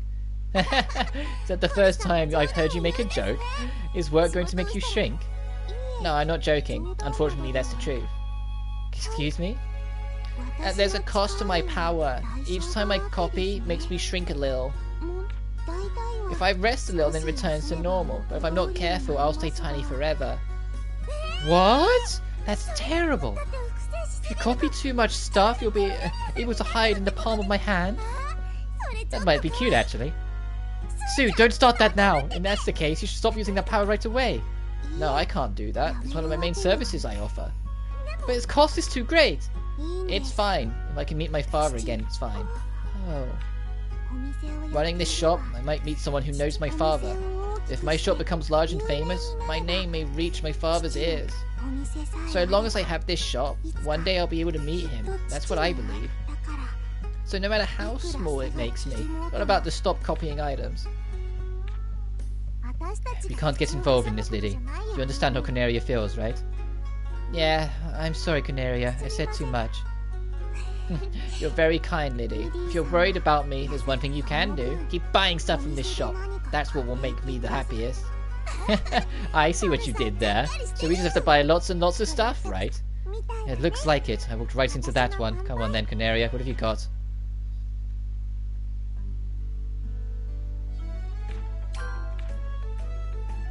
Fire Soul, Wind Soul, Ice Dream, Lightning Phantasm, and some birds. I'll buy the book. Oh, I got a trophy. Canaria's deeply satisfied. Spent a lot of money at her shop. Oh, okay. The game's just calling me out now. It's like, yeah, you've been burning your wallet, dude. Stop. Time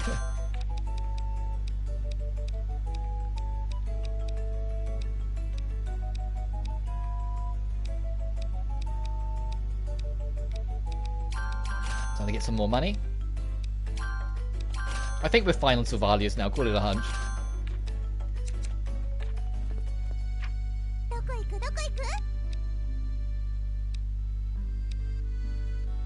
Let's see if I can turn this in. Get some more money quick. So once I know the Atelier is safe to return to without triggering new scenes, which we know it will because it's just night times, it's not saying, then I will wrap, then I can grind off screen. And it's not just because I'm addicted.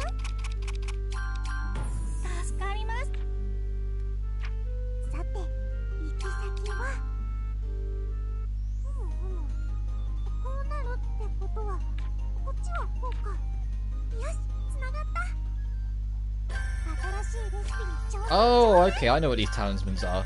Got it.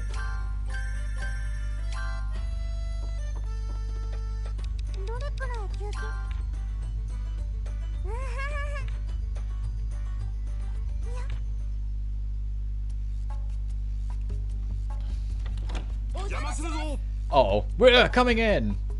What's going on, Mr. Fritz? Drossel? You're very serious. You here to fight us for the Atelier, is that it? As if. This place leaks more than the one we rent. We're here because we want something we want to ask. Like what? Not my secret savings. You will never look under Sue's bed. Not that either. I want to ask you about the mysterious paintings. Hold on, mysterious paintings? You know about them? Who doesn't? The rumors are everywhere. Twin alchemists exploring worlds inside paintings. Wow, really? People are talking about us? That's great. Lydie, a little modesty. Anyway, why do you want to know about the paintings? We want to make a puppet show about them. There are all sorts of worlds in there, right? A world with only cute girls? Or a world where gold can be found together? A world with only cute girls? That's just Blue Reflection Second Light. What are you talking about, game? This is the precursor. This is what inspired them. And a world where gold can be found scattered on the ground? I don't see any worlds like that. It sounds like the rumors are a bit out of control. Come on then, we'll tell you the truth. These painting worlds. That's how it works. Does that help? A lot. No, I can write. I can write a great script based on this. I had some new ideas for puppets too. I need to get back and start work at once. Me too, Dad. Girls, we'll see you later. Look how confidently Drossel walks. Hot damn. That was a surprise. They swept in here and then swept out again. Crazy. But you know what? I think I quite like them. So intent on their goal, so full of energy, it's almost dazzling to look at them. I think you're going to have terrible taste in men in the future, Lydie. Fucking hell. What's that supposed to mean? Exactly what it sounds like. You're going to need me to save you, I can tell. Hey, hold on, explain yourself. What are you talking about? You're going to be into weirdos. That's what she's trying to get at.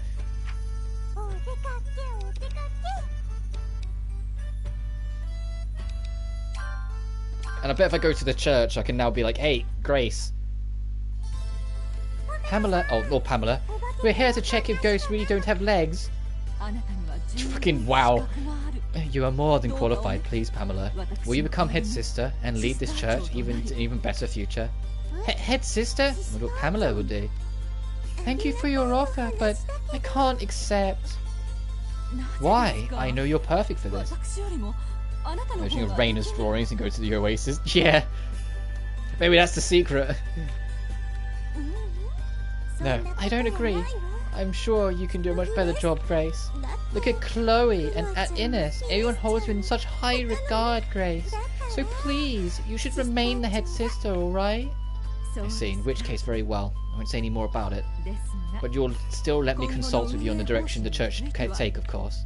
Of course! You can leave that to me, no problem. She turned it down, but that was so cool. Yeah, it really got me. I guess those 300 years make all the difference.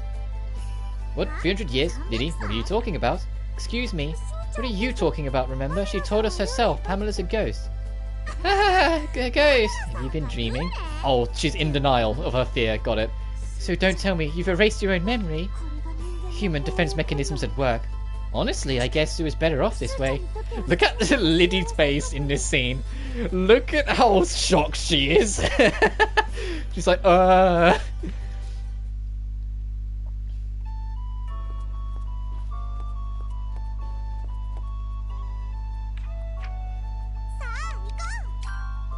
What? Now what? So I want the street to remain completely free as well, so I can use Corey's shop to make sure I get more money when I'm off with grinding. Haggle, is everything prepared? Yes, all ready. What about you?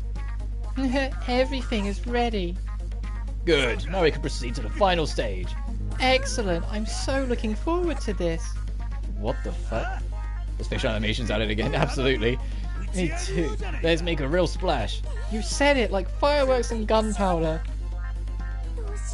What can we do, Sue? I think we just saw something pretty crazy. Haggle and Pamela. The two of them together are more dangerous than a cauldron about to explode.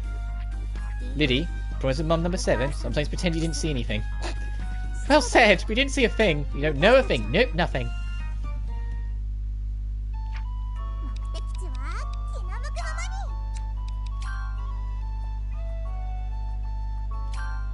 Oh, fine. Was at the gates. God, I want to keep seeing what's going on. Uh-oh. Thank you so much, Leonie. You really boosted my courage. Good. I know it will work out, so just do your best. What will work out, if you don't mind me asking? Oh, it was a love-related advice. Love-related? Leonie, have you started a new line of work? No, silly. I'm just running my shop as usual. Lots of people have been coming to ask my advice recently. Not sure why. I guess maybe because you're so in control and do such a good job running your business. You're cheerful and easy to talk to as well. I bet that's part of it. If only it wasn't all this. If only it wasn't for all that stuff with Ferris. Yeah, it's like if only if you weren't so obsessed with your sister, it'd be fine. What was that? Oh no, it's nothing. Anyway, it's how you always give sound and cheerful advice. That's why people come to you. Just one of your many virtues, Leonie. I see. I guess I should be happy then. Thank you for listening to me. Here's a little reward. I made them myself. I hope you like them. Cookies! Delicious looking cookies. Oh, thank you, Leonie. We love you too, Leonie. How cute you are. Please come again anytime. I'm looking forward to it already. It'll be really funny if Leonie goes through a character arc of like getting to like us more and then Fierce gets jealous. I'm not saying she should, I'm just saying it'd be really funny.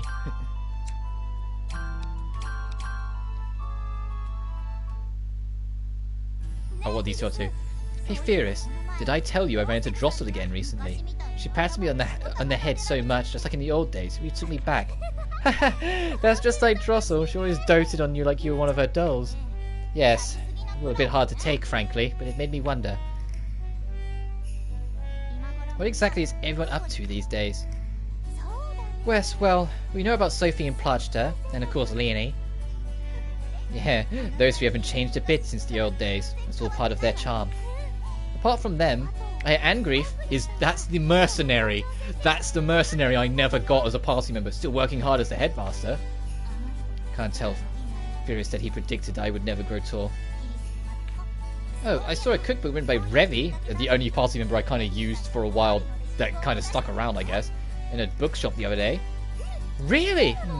My noble compatriot. I have no idea what he's up to now, though.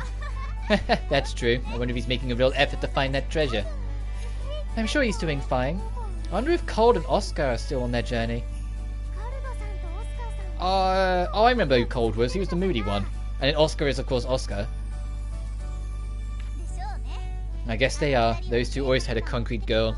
I miss Heinz. That's the kid who had a pet slime, who we literally spoke to once and then never acknowledged him ever again. Oh, Heinz too. I bet he's still clumsily hunting monsters.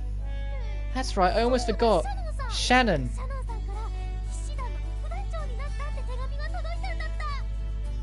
Shannon? You've lost me, game. Is she a party member I just straight up missed? I think she is, because they mentioned Shannon before. And I just went, oh, maybe it's just something I missed. I think there was a party member I straight up missed. Because I don't recognise that at all. I got a letter from her saying how she's the vice captain of the Knights. Really? That's a huge jump from her. She was a Knight of Adelaide, right? Which means we won't even run into her if we search this town. True. I'm going to go try and find her one of these days. Let me know and I'll come with you. Still, when you think back on the past like this, we really have travelled with so many people. Yeah, haven't we? And they all taught me so much.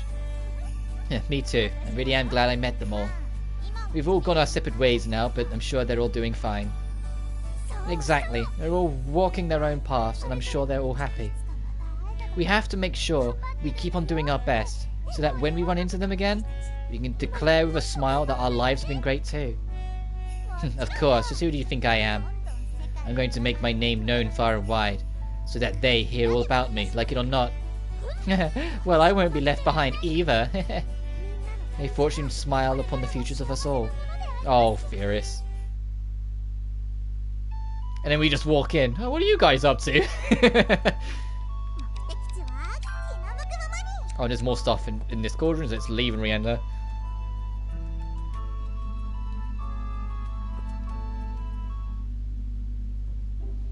What to do? Lydia's run thing, but Sue... Elmira, what's up? Do you just say our names? Oh, you heard that. I was just thinking about the best way to teach you. Thinking about the best way to help my students grow is a part of my job as your teacher, after all.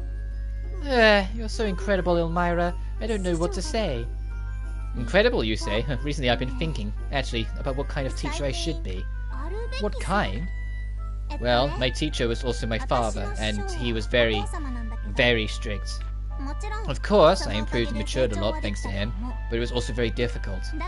So I've been trying to find an approach that differs from the one my father took.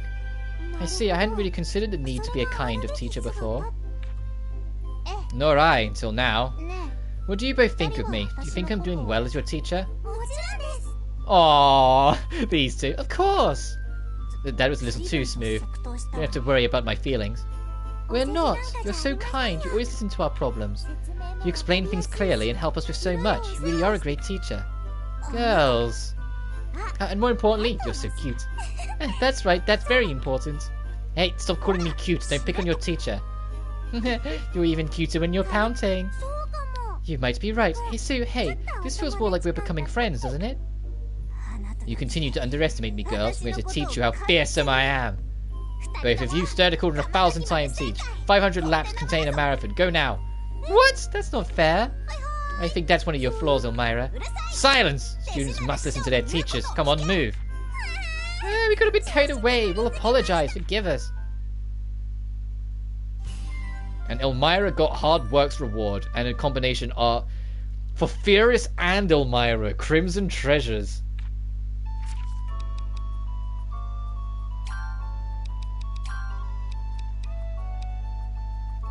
She does more damage on follow-ups. Cause heavy fire damage for a single enemy. Reduce the target's level by 15.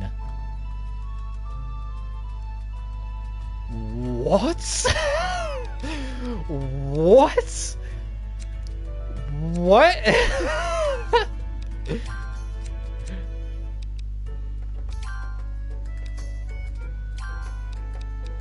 What? What do you mean?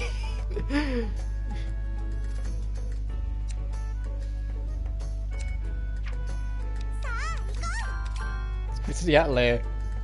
So I try and process what the fuck. And just to double check that it's an extra scene, let's sleep a day. Because if there's any event that has to happen, it'll now happen. I need that to pick up quests, god damn it. This is why you check.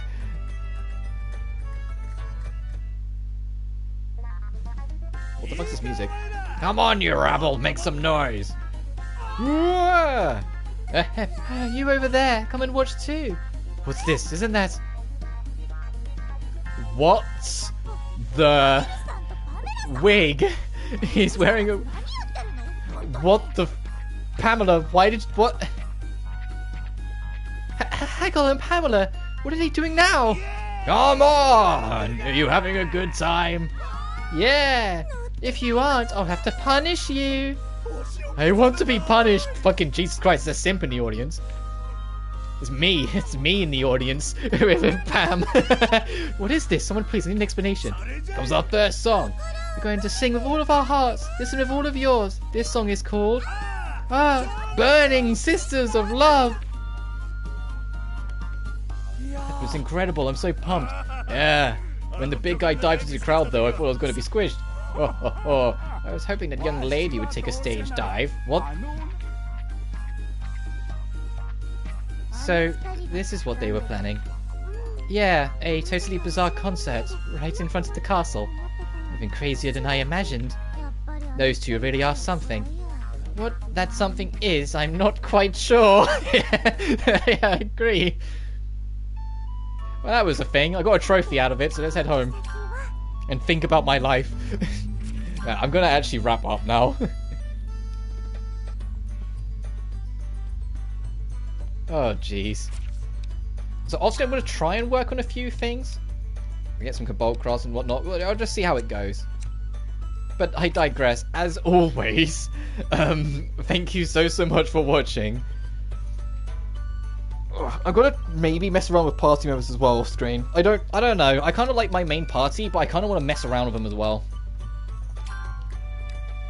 Like, I'm kind of debating doing that. And maybe that.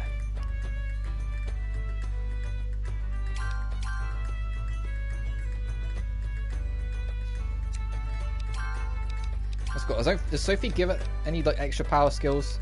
She doesn't. But now we can get Elmira and Ferris kicking in, which will be insane. And Lydie's main bonus skill, if I check Lydie quick. All of these are good, don't get me wrong. But using a skill and getting MP back, that's great for him because he's the only one who has to keep on using skills. And he can use healing items, so he can cover these, that's fine. And Elmira, I'm really curious about that lower the enemy's level by 15, because what the fuck, that sounds absurd. But yeah, I'll experiment a little bit, but I'll try a bit of that. But that's gonna do it for me today. Oh, and today's Friday. Tomorrow I'm taking off. Damn, so we'll be back to this on Sunday, so I will be grinding then. I need to also make my schedule for next week, since I need to actually, you know, start acknowledging other games to stream a little bit. But we'll see how that goes. But that being said, as I said, thank you so much for watching, and I'll see you guys next time. Until then, though, you take care now. Peace.